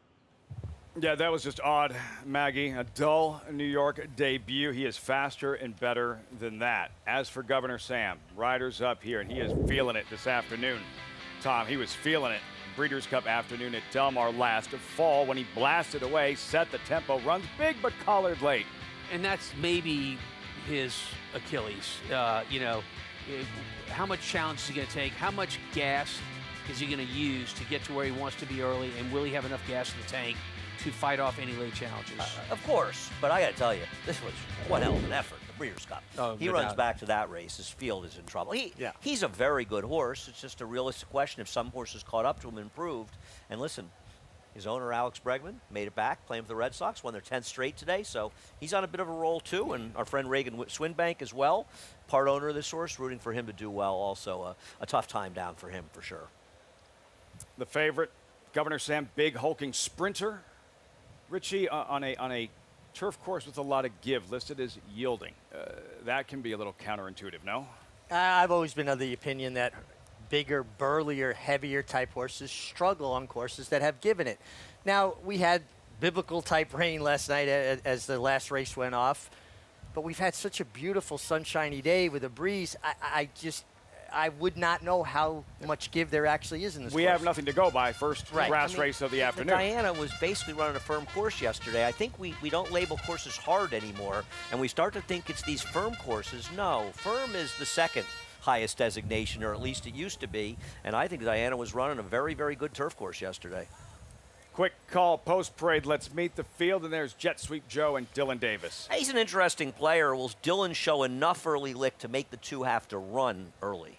Governor Sam, even money there. He is graduated here last summer at Saratoga. Yeah, look, fantastic 2-year-old has a 1 race back at 3. It was on the dirt, and now he gets back to his preferred surface. No evidence. Look out. Consistent turf sprinter. Manny Franco takes over. I don't know where they're going to put this horse early, but when they open the gate, this will be the fastest horse out of the gate for those first 2 steps. Over the 2? Absolutely. First 2 steps. He's got real good gate speed. I don't think he's fast enough to keep up with him, but he leaves. Normally, the sideways horse there, Supersonic Blue, he has good gate speed. We just didn't see it in his first start in New York. It was very strange what happened last time, and I'm going to give him another chance, this horse. He's better than that. He's faster than that. He's the final bullet in my bankroll bets this week. What I don't understand is I couldn't find any evidence of why he left poorly. I couldn't either. He broke a step slow, but so when I saw it, it was I a was blast. But he broke a step slow, and sometimes in turf sprints, you break a step slow, you end up. It's the same opposite of what we were talking about the last race. You just fall out of position. We heard Maggie discussing it in the paddock like it is a puzzler. Ortley Avenue, currently 13-1. Irish Colt, 3 horses for Weaver in the feature. I don't see it with this horse. He ran better on synthetic than turf, but he's lightly raced. Maybe he improves. We check it with Maggie. And here was some very special folks with #1 Jet Sweep Joe, Sam Hall owner, and Alyssa Trewitsky, widow of Joe, whom this horse is named after. And Sam, it was just an unfortunate circumstance, but what a way to pay tribute to your late friend. Well, and Alyssa's an owner of the horse too. Like when Jet Sweep Joe started to have some success last year, it was great to put together a good group of people who had never owned a racehorse, most of them had never wagered on a horse race, and suddenly they took interest and wanted to own a piece of Jet Sweep Joe. And so we have about 60 owners of Jet Sweep Joe, and we've got about 25 that came to Saratoga. And Joe never made it here. Joe and I, spoke when we, were growing up, that how cool it would be to spend a summer here and just to walk to the races. And it's very bittersweet to be here. Alyssa, how much did Joe love racing? He loved racing. He always told the story that he got involved in racing at Arlington when he was a little kid, and his aunt gave him $2, which was big money in the 80s. Since then, he's just loved it so much, and I'm just honored to be a part of this going forward. He was very close to winning last year here in the Skidmore. Let's get it done this Joe year. would say, why not us? And so, why not us? Yeah, exactly. Why not them, Lafitte, here in this quick call? At a moment that would be for them, Richie, and some races just mean a little bit more than others. And explaining why exactly, and with Joe and their thoughts, and if Jet Sweep Joe could pull off this quick call here at Saratoga this afternoon. And I give him a big chance. He's my top selection. He gets to save ground. I think he's going to be lurking behind the pace. Dylan Davis picks up the mount. He was a neck behind Governor Sam at Monmouth in the Tyro last year. Why couldn't he potentially work out a trip, particularly if speed shows up? Especially because he really showed a different style at Woodbine in his last start, and it gave him a really big kick at the end. Yeah. I think he's developed a different style. I think he's going to sit back. I think he's going to try to make a late run in this group. I think it makes him a major player. I think his last race was a function of the pace being too fast for him, and it worked out for him. And I don't see the same pace scenario. I don't used forget, him. I picked was him against third. older horses too. You were saying something about your final, your last bankroll bullet here, Andy? Yeah, I'm going to bet on the 5 to win with my last. He's 4-1 now, so I can't get all my money back, but I can get in the game. I'm not going to save $27. I'm going to go all in. I got it. I know if I'm broke, Tom will buy me dinner. So I'm going to try Supersonic Blue, who I agree. I just wonder if his last race really, the break just took him out of the game, and I'm hoping a better break today. But I'll be honest with you, even the better break today, they all going to have to hope that the 2 doesn't run as a race, because the 2 is a really good horse. And this isn't me taking a big stand against the 2. This is more of, I like the chance the 5 is an alternative, but I acknowledge Governor Sam's way the horse to beat. And I think it would be foolish not to. Reagan Swingbank, Alex Bregman's Governor Sam, there he is, 4-5 on his toes. And Richie, you'll discuss how much horses do change from 2 to 3, and how some just simply mature faster than others, so on and so forth. Again, that's the overriding theme here regarding Governor Sam. We know how good he was as a freshman last season. A question to answer, how much he has progressed at 3. Yeah, I mean, it's like people. Some people are just more mature. The kid that's the best athlete starting high school, not necessarily the best athlete finishing high school. I equate horses and people a lot, and that's why I say I like my horses the way I like my people, honest and hardworking. The only difference is a horse will never hide his true character from you. If they're lazy, they're lazy. If they're mean, they're mean. They're generous, they're generous. Where a person might have more of an agenda. I keep hoping mature. You know what? You got to say, he looks great. He does look really good. Yeah, he looks really, really George good. Weaver.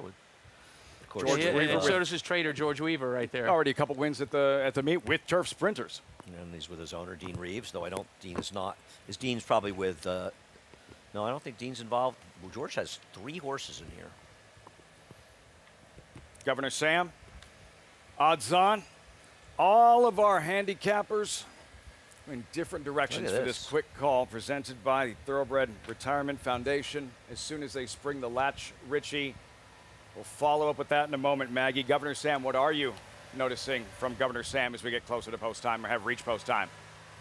Well, as you guys were talking about how much horses change, well, Governor Sam physically was always that tank of an animal that I was talking about back in the paddock. Now he's grown up a bit, which you like to see, but also he was a very laid-back individual as a 2-year-old, and now you see him, and granted, I have not seen him for several starts now.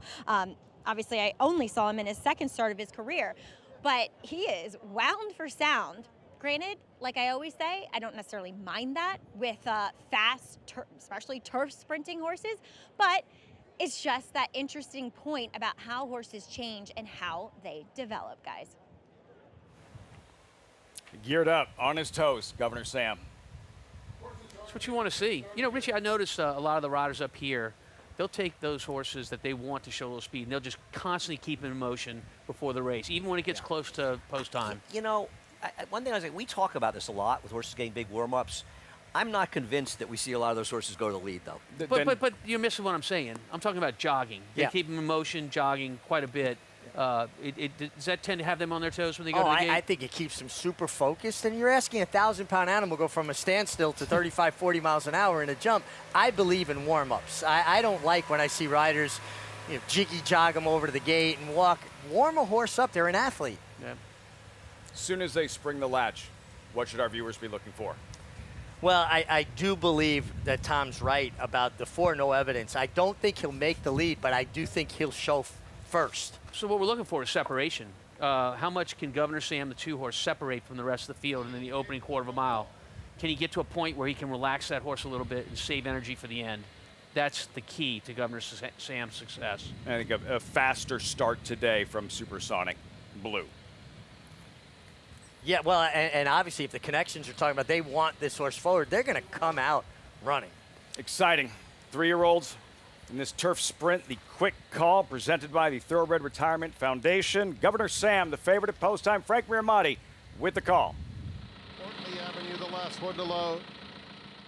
Goes in. And they're off in the quick call presented by the Thoroughbred Retirement Foundation. And Ortley Avenue is very quick. He's faster than stablemate Governor Sam, who will track from second. Supersonic Blue is up and on the pace, now takes second.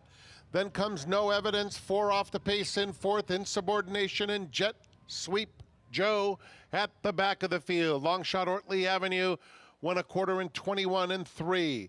Leads it over Supersonic Blue, who moves to engage in second. Governor Sam getting a sweet trip just behind them in third. Then Insubordination and No Evidence, 4 lengths clear of Jet Sweep Joe.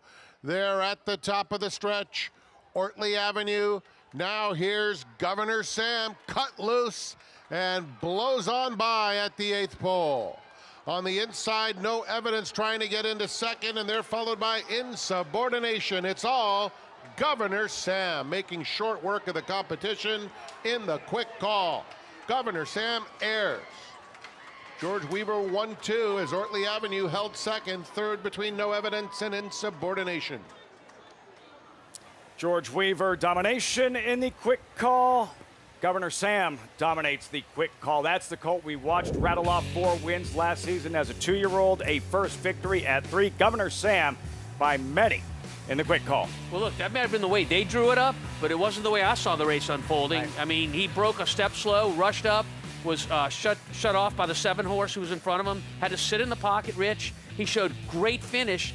This is even more exciting than his 2-year-old season, in my opinion. He now has a new dimension that I haven't seen him show before, and he just dominated. Yeah, you never really expected him to win rating in this race, and they learned something. I don't think he had trouble as much as just maybe not where we expect him to be or think his comfortable spot, but he got a good trip, but he rated. A lot of horses like this don't like to rate. It does open a whole new avenue for him, having that versatility, and he really finished. Just a nice effort by the runner-up from the George Weaver barn in Ortley Avenue.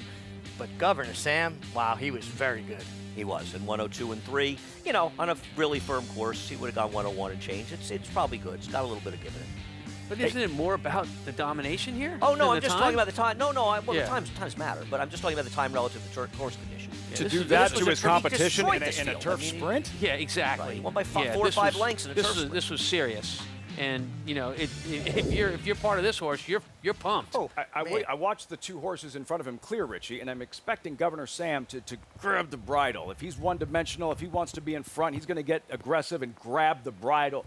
He relaxed beautifully. He stayed settled, and he was covered up and always traveling beautifully. And, you know, Irad Ortiz is great at that. He would prefer to come from off the pace, Irad, and this horse just settled as nice as a horse could settle. It opens up new avenues for them. And 100%. listen, I think he can still go to the lead and win these races, and I don't think anybody here is saying he can't, but it makes it so if there is a lot of speed or in a situation, he can rate comfortably. And I just want to say something. They rated him today, and he still was much more than a half length in front of no evidence early in the race. So I'll have that cocktail. Make it a evidence. I didn't say anything about no that. Evidence I broke said, faster than yeah, him. I said that's no what we evidence said. is earlier quick, today the when first we were on few YouTube, steps. when we could go back and look at the Well, videotape. I have YouTube at home, so I'll have to. I go would to hold you to the drink, but you pay every time anyway, so it doesn't really matter. Yeah, because then you leave. I buy the drink and you go away. I paid, you know? I paid last year once. It helps. It's a good strategy. For trainer Cheapest George $20 Weaver, ever spent. For trainer George Weaver, as he watches that, yes. So the next time Governor Sam runs, you're not sweating, worried about how many other fast horses are in the race. Other horses are going to hook him early on the pace. No. Now he has proven he can beat you different ways. Governor Sam rolls big opening week. Star jockey Irad Ortiz. Governor Sam by daylight in the quick call presented by the Thoroughbred Retirement Foundation.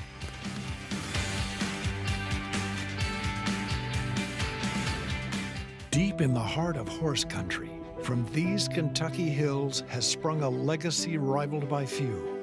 From the all-time greats of yesterday to the breed-shaping bloodlines of today, our roots hold strong with the promise of tomorrow. For over a century, our passion has guided us to where we stand and everything we stand for. Claiborne Farm, the tradition continues.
Welcome back. Saratoga Live on Fox Sports 2, brought to you by Gainesway. Power, passion, performance.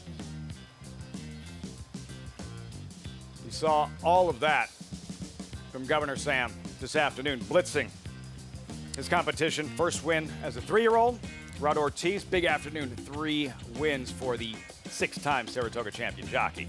I think he started to get annoyed at his brother and Flavian Pratt were getting all the headlines, and he said, I'm gonna heat up here and show you guys that I am really, really good in Saratoga as well.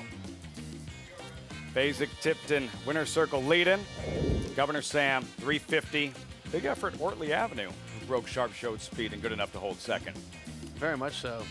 No evidence. George Weaver doing a Chad Brown in here, running 3 of the 6 horses in the race, and he almost pulled another Chad Brown and ran 1, 2, 3. He was about a half a head away from being the triple in this race. That's a big achievement. I know he had the favorite in here, but Ortley Avenue was 15-1, and he really ran well. You mentioned you liked him a little to me earlier in the show, Richie, and you were right. He ran very, very well here. Governor Sam, late pick 5. Chalky here in the feature. Quick call. Where might we see Governor Sam later on this summer? It's a cinch to be going into the ridiculously graded Grade 1 $47 million turf sprint for 3-year-olds at Kentucky Downs. Oh, at Kentucky Downs. I'm sure he'll go Big up money.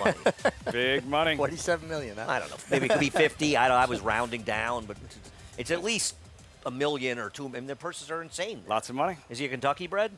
Yeah, there you go. Arado Ortiz, George Weaver. And Weaver with turf sprinters specifically, and he's gone overseas, and he's won at Royal Ascot. This is his 3rd win in a turf sprint here at Saratoga, and he is standing by live in the winner's circle after running 1-2 in the quick call with Maggie. 1, 2, 4. Here, George Weaver, the man of the quick call. But Governor Sam showing he's a different horse than what we've seen from him in the past, being able to rate and put this field to bed.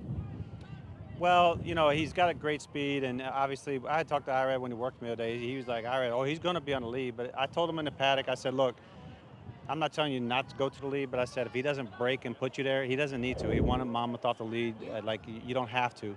So I let him use his judgment, and he had great judgment. It was a beautiful trip. He really did. And talk a little bit about Ortley Ave. I mean, he was Avenue. Sorry, he was really game. I thought to see out second too. I hate running horses against each other. It just so happened. But Ortley Avenue ran great, and the other horse was coming late too. It's just a little too short for him. But I think Ortley, he showed he's ready for this kind of competition for sure. Yeah, and only his 3rd career start. But what's next for Governor Sam? He could definitely dominate this division. Well, I think they've got a race on August 10th up here. Maybe it's called the Mahoney or something. I mean, we're right here, and he likes the course. We might take advantage of that. We'll think about Kentucky Downs, but that would be a whole new experiment going further. But he's got some good options, and maybe he's good enough we can get to the Breeders' Cup Turf Sprint against Olders. Absolutely. Well, congratulations. Job well done with him and the other 2. Thank you so much, Maggie. All right, George Weaver, quick call goes to Governor Sam, popular winner here, and really heads and heels above the rest of his competition. Lafitte? Just too good on this afternoon, and maybe a chance to see him in the Mahoney, very important name around these parts. Right, named for our good friend Pat Mahoney and his family, who were so important in thoroughbred racing, and Pat passed away last year, so unfortunately he won't be here. And I lost my train of thought. Oh, I wanted to say the Pat Mahoney is graded now this year. They actually made a grade 3 a year after they made a race where the 4, 5, and 6 finishers, while it was a listed race, ran 1, 2, 3 in a race at Kentucky Downs that somehow became a grade 1. But they graciously, after the horses that ran the Pat Mahoney the next year won the race down at Kentucky Downs, they graciously made it a grade 3. It's not a Kentucky Downs, so it can't be a grade 1. Someone that day is going to explain to me how that race at Kentucky Downs being a grade 1 makes any sense whatsoever. Graciously or begrudgingly made it a grade 3. Well, I was trying to be nice. I'm sensing some animosity. I think it's a bias towards I've Kentucky heard with it the grade of the before from races. him, sometimes directed at me. No, and it's I have nothing against Kentucky racing. They have great racing there, and it's a great part of horse racing. But that race being a grade 1 is an insult to other races that are grade 1s like the Diana. You want to get him wound up? Yeah. I'm right about this. A 3-year-old restricted turf sprint at Kentucky Downs is a grade 1. Restricted Give me in what a sense? break. Restricted race for 3-year-olds.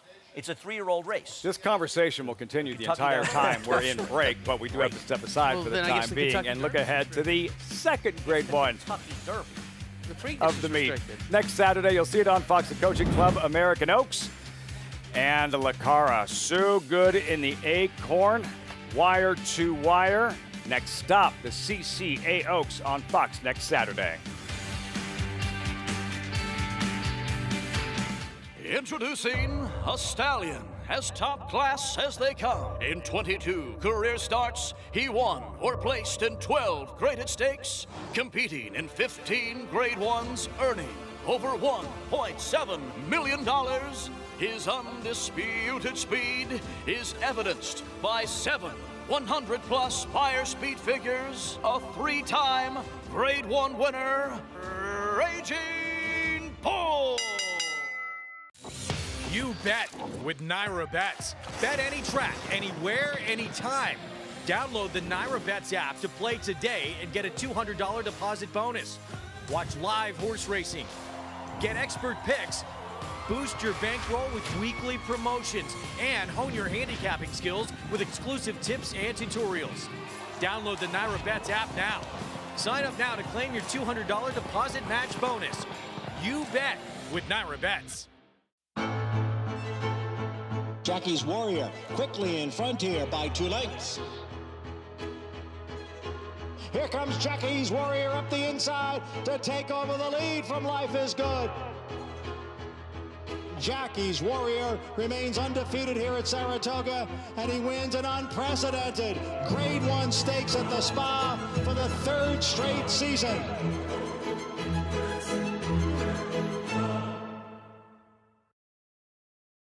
Japan's legacy of beauty lives in all we do. Rare sensibilities and breathtaking skill show the way to the finish line. That beauty and that power take you to another world. Racing is art.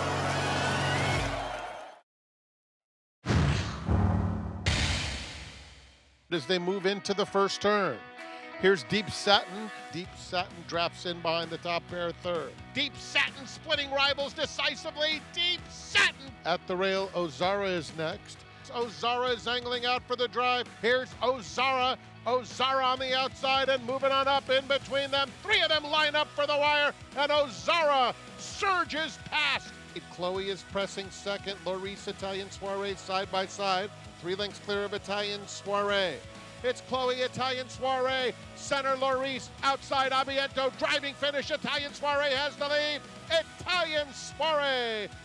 And Tucson is hustled out for the early lead. Farbridge comes away in 2nd. Farbridge just gliding along in 2nd, very comfortable. Farbridge starts to sprint for home. Opening up 3 on Tucson. Farbridge by 6 lengths as they come toward the wire. It's all Farbridge. Choicia is going straight to the front. Excellent Truth is up close. Choicia takes him into the far turn over Excellent Truth. They've been 1-2 every step of the way. In between those two, Excellent Truth, She Feels Pretty. Excellent Truth, She Feels Pretty, nose and nose for the wire. Here is the line, Excellent Truth.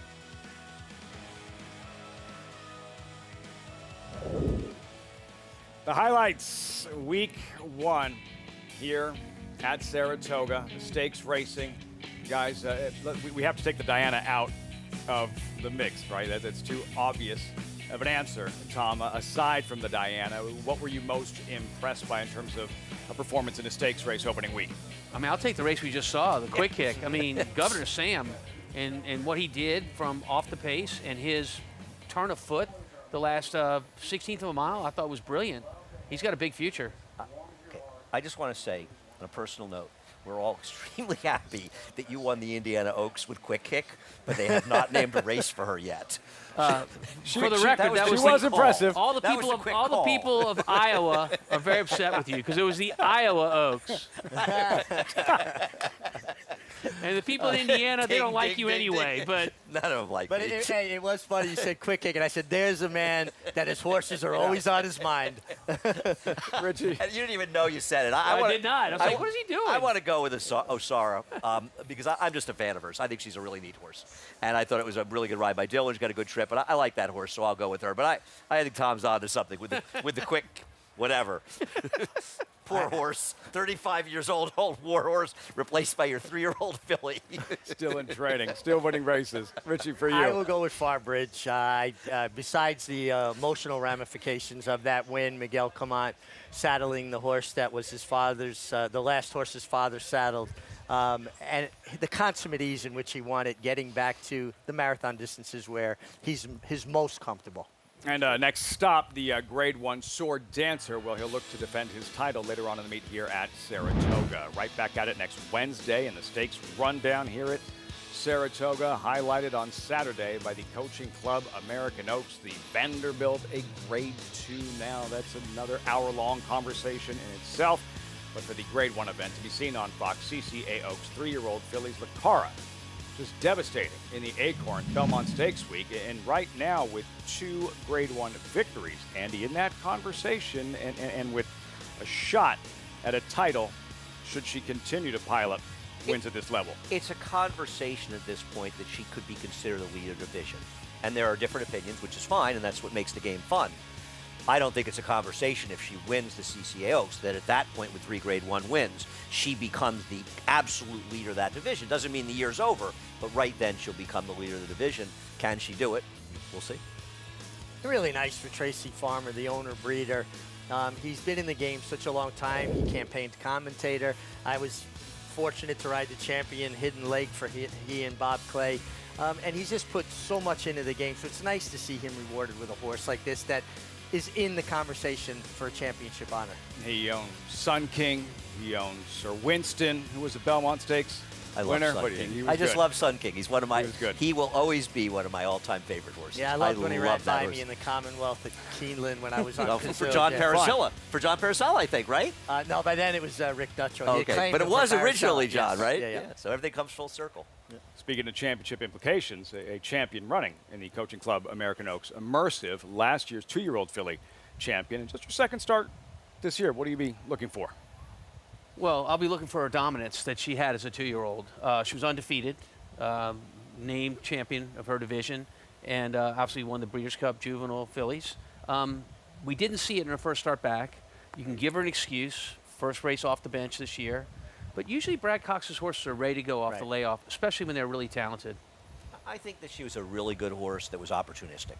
That the better 3-year-old fillies, either some horses have improved, Lacara's improved, or their more new horses have shown up and it's tougher. She's going to have to step forward. It's a good field, good race. Looking forward to it. And the Vanderbilt's great, by the way. Yeah, top class sprinters. Grade 2 this year, 16 Grade 1s. Fox Saratoga Saturday gets started on Saturday with the Coaching Club American Oaks next week. 3-year-old fillies. The nightcap coming up next here from Saratoga to close out opening week.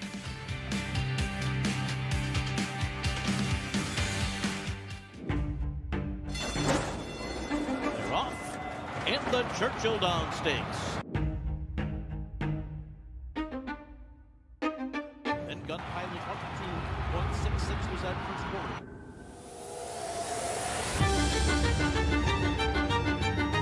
But it's Gun Pilot and Christian Torres are going to win the Churchill Downs. Gun Pilot by 2.5 under the wire.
Winding things down on a Sunday at Saratoga. Saratoga Live, brought to you in part by Hill and Dale at Alapa. New York Breds, $50,000 maiden claimers. On the main track, mile out of the Wilson chute, we check in with Maggie in this Race 10 Paddock Report. Maggie. Lafitte, I'm interested in a filly that was entered in the body of the race, but she's one of the drop downs, and that's number 3, Wild Mischief, where I know she's 0 for 7 lifetime, but she's only had 2 fast track races, which she'll get again here. Now, you could say they weren't very good. Fair enough. But like I said, there's class relief, and in my notes, I've always written I'd like to see her go long on the dirt. Just give it a try. Well, we get to give it a try here in a depleted field off the turf. So I think she makes a good deal of sense here for Mike Maker.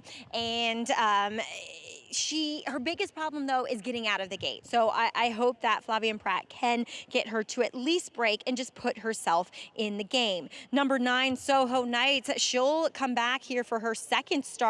Her first one was a disaster as she had no speed and she was just never involved. Now, I did think she looked a bit on the weaker side, like having a race would benefit her. But then again, there's a long layoff to overcome, and maybe there was an issue that needed to be resolved. She looks so much stronger. Now, I would have been way more interested in her if this race was on the turf, because I also wrote in my notes for her that she looked like a turf horse, having a little bit of pedigree for it. So she's definitely improved now as a later 3-year-old.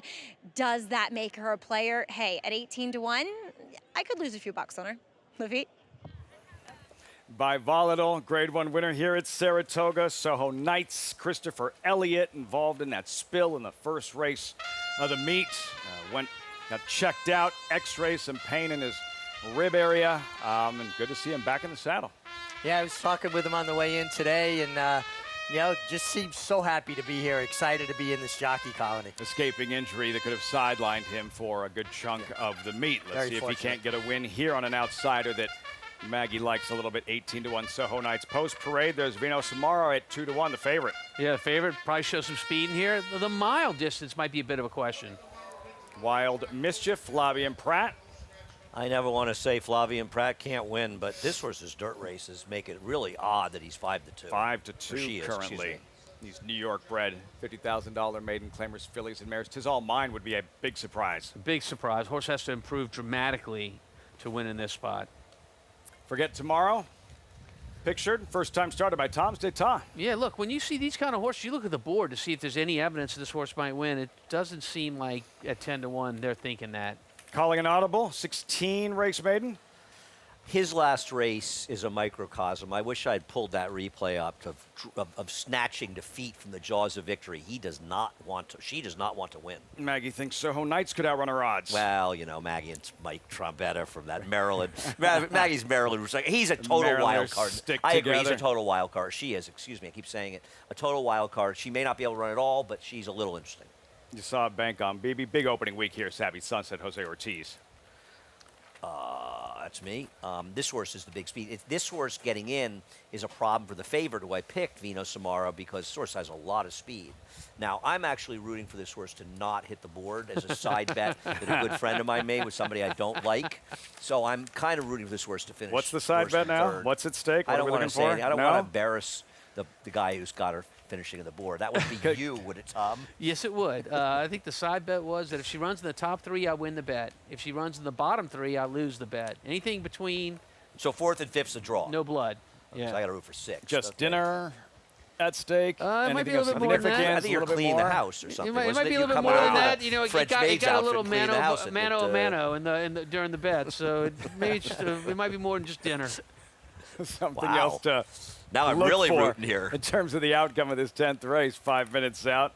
Vino Samaro, how do you see this one unfolding? Richie, who graduates here of these New York breds? No, that's a very tough question. I do think the 2, stretching out to the mile is going to have speed, as is the 15. And that's going to lead me to do something I never thought I'd do in the entirety of my life, is pick a horse that's 0 for 16 in the 7. Calling an audible, who I just think is going to fall into a trip that's not going to deny her She today. has races won, and then she calls an audible around 50 No, yards to the listen, wire. I understand all that. I mean, her last race defies belief almost. how much she hung badly. And there's also that race when Kenny McPeak's horse came out of the clouds to beat her at Aqueduct, going way back in her career. She has lost some unlosable races, but she is a contender on paper. I agree. I could never bet her in a million years. She looks good warming up right there. 0 for 16 is very, very difficult, but she's got races good enough to win here if she doesn't decide to be too polite and let someone else go first. A minor thing here, if you download your PPs before the final edition or earlier in the week, you'll see that Vino Samara was listed as 140 to 1 last time. It was a misprint. She was 14 to 1. I don't know that it makes any difference, but did want to pass that along. Strength of New York breeding. More information, nybreds.com. Tom, you said you liked what you saw from calling an audible. Yeah, in terms look, I mean, of this her is a warm-up. horse 16 like? starts. What do you There like? are 6 seconds and 5 thirds. I mean, if the race falls apart in the front end with a speed duel between the 2 and our other horse, the 15, which it easily could, somebody's got to pick up the pieces. I think she just could sit the perfect trip today and maybe snatch victory at the jaws of defeat, which she has, coughed it up plenty of times. I totally understand what I they're saying. cannot wait to the But this might be the right race. spot. I can't wait to the post race. Andy, did you text the forum and let them know that they made a mistake? I did not, but I do believe that our morning line maker. I see. Was the And person how did you do who, in Final made Jeopardy last night? Yesterday was Saturday. Jeopardy's on Monday through Okay. Friday. Well, I mean, usually I hear. Amazing. No, I couldn't go Friday. I didn't have time. I had too much work to do. You heard about working. You were probably out eating already, but I watch Jeopardy with my mom almost every night. And you're good at it, correct? No, but I know how to bet, but I know I would get buried on the show. How are those contestants on Final Jeopardy so accurate every time? How do they always bet the exact dollar amount in Final Jeopardy? How do they do it, How Eddie? smart they are and how much knowledge they have. And the one thing you can control is your betting. And James Holzhauer also taught people how to bet in the daily doubles and how to make money. And they're still afraid to do something, but they never. Probably 1.5 to 2 of the 3 people bet incorrectly, and every week 1 or 2 people lose that would have won if they just bet right. It's staggering to me because they're all super I want to be bright a fly people. on the wall one day watching him and his mom watch Jeopardy. You're welcome to come over. Lucy would love to see you anytime. To Maggie trackside. You guys are so naughty for getting Andy all riled up there. But let's talk about calling an audible, whom, as the guys pointed out, I saw the same thing. I think she looks tremendous, and a filly that, has gradually started to really kind of fill out her frame as a going back to a 3-year-old, because she is an 0 for 16 4-year-old maiden. She was just very long and lean and didn't have much girth to her, didn't have much of a hind end to her. Now look at her.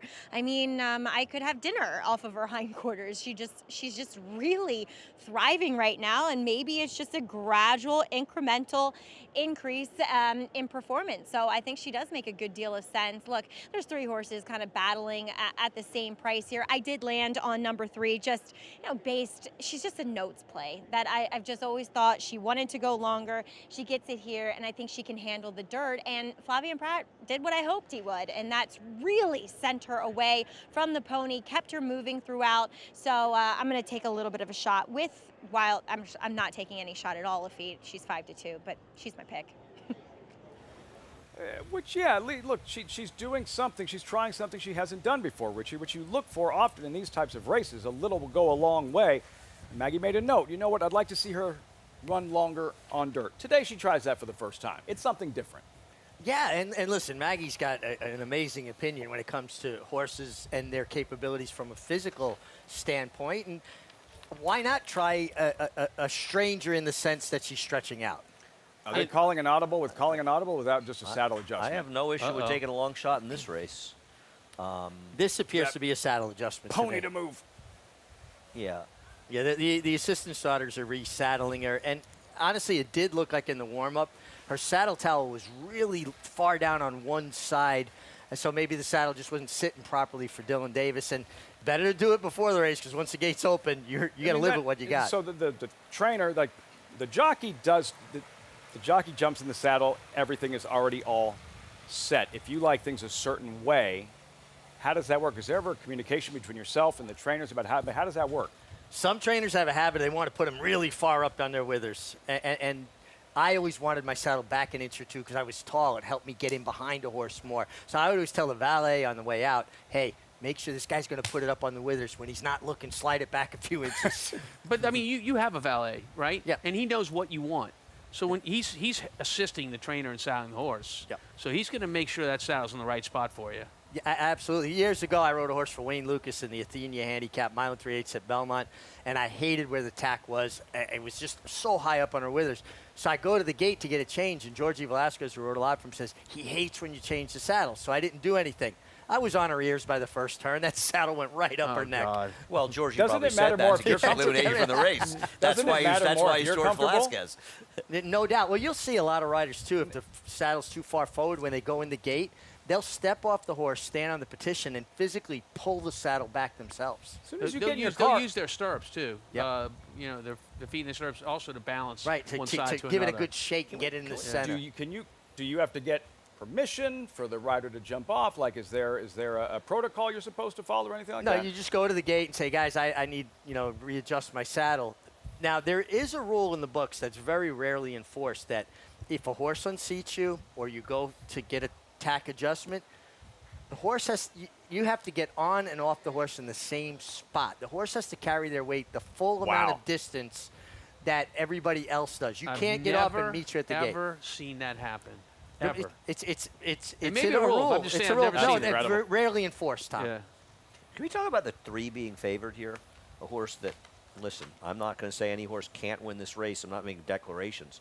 This horse's dirt races are horrendous. There are 4 of them. It's a They're on significant dry class tracks. drop. Is it? I think so. But she I'd was much rather awful in those discuss the races. quick kick and the Indiana Derby. Some more They're going to name it's going to be the quick kick some more Indiana final Oka next year. presented by Final Jeopardy. What final time? Opening week here at Saratoga. Frank Mirmati with the call. Race 10 from the Spa live on Fox Sports 2. Last few going in.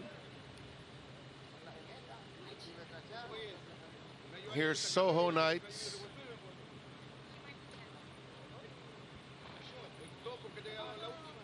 Bank on Bebe. First time starter, Forget Tomorrow. Sabi Sunset and Jose Ortiz.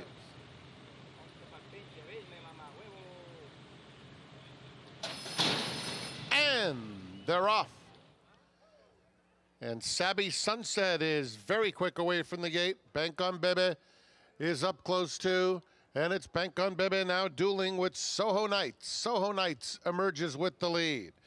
Vino Samara slips through the narrowest of openings and now takes command. So Vino Samara and John Velasquez will take command onto the back stretch. Wild Mischief moves through on the inside now to take third just behind Soho Knights. The quarter went in 24-3. Then Bank on Bebe, followed by Sabi Sunset, who races just outside, calling an audible. Then it's a big gap to the 2 trailers, Tis All Mine and Forget Tomorrow. Easy lead, Vino Samara. Through that quarter of 24-3, a half mile clicked off in 48-2. Vino Samara into the far turn. Wild Mischief and Soho Knights are right together, second and third. Soho Knights reclaim second. On the extreme outside, Sabi Sunset is trying to get into it. Just in behind them, calling an audible is next.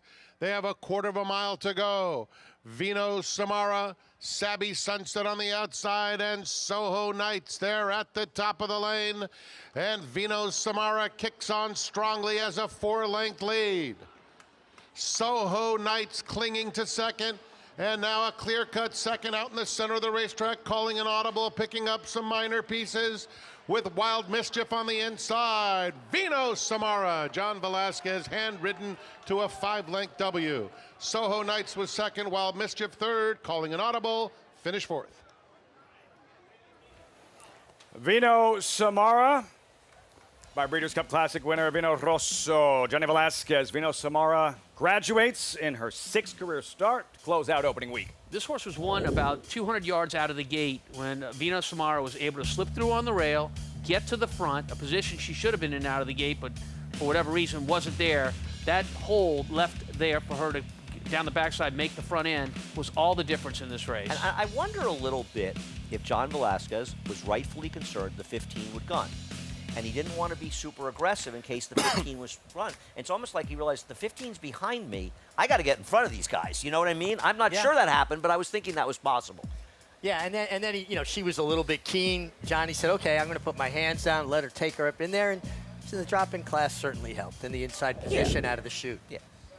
2-9-3-7. As for the side wager, you both had the winner. As for the side wager, Savvy Sunset, a push. Yeah, I think Very 45th. Very Savvy disappointing. Sunset, Please fifth? don't rub it in. It's probably the most depressing part of the entire day. That or it's not being 6 or worse. That's a bold statement. I mean, you weren't even involved in the bet. That's just totally hate playing. Seeing I was on I was rooting for my good friend, not my real friend who would bet against you. Seeing I was on with Tom was the worst part of the day, but the rest of it was this. John Velasquez, Mark Hennig. What a guy. And this Philly. So nice, by the way, who Maggie mentioned. That's the worst you needed it here, right? The 2, 3, and 7 were the shorts. Yes. The 9 was completing the price exact worst you 17 to needed, 1 that met. Yeah. Yep. Very well, actually. 2-9-3-7. John Velasquez there with the victory. Guys, we talked about some of the more impressive performances and stakes races, though. Richie, just going through these first few days at Saratoga, not a traditional opening week in the sense that we were just here for the 4th of July Racing Festival and the Belmont Stakes Racing Festival, but still, just taking a big step back, what is your biggest takeaway from this first few days this summer? I think certainly the stakes races really delivered. They were Saratoga quality. The competition was great. And it's just always great to be here. I think we talk about racing fans all over the country. We are blessed to have some of the greatest racing fans in the world right here in Saratoga. Yeah, there's two types of people. There's people who are in Saratoga and having a great time, and people not here and complaining and saying it sucks. But if you're here, you're having a good time, and it's great to be back here, and we saw some great racing. Obviously, the weather was a bit of an issue, and that's understandable and frustrating, but that's what happens up here, but it's still Saratoga, man, and it's magic. I like walking through the backyard on opening day and seeing all the fans. I mean, it gets your juices flowing. You feel like you're a part of something. That's what's fun for me. Yeah. And you feel like you're part of something that's good, that people love. love. There's so much happiness in Saratoga. You go out on a rainy day here, and you're sitting down and you say, I feel bad people here. I'm going to go there. You go outside, people are having a great time. And that's a beautiful thing. Energy from the crowds here at Saratoga, and we have 7 more weeks. Thanks so much for joining us on Saratoga Live as Vino Samara takes down the nightcap. And a terrific opening week. And the highlight of what we saw yesterday in the Diana. Excellent Truth 10th Diana win for trainer Chad Brown, denying she feels pretty. What a performance. Governor Sam running up to score for Alex Bregman and company in the quick call. Not the quick kick, but the quick call. Turf sprints and George Weaver piling up wins in turf sprints. He ran 1-2 in front of another terrific crowd here at Saratoga. We'll see you next week.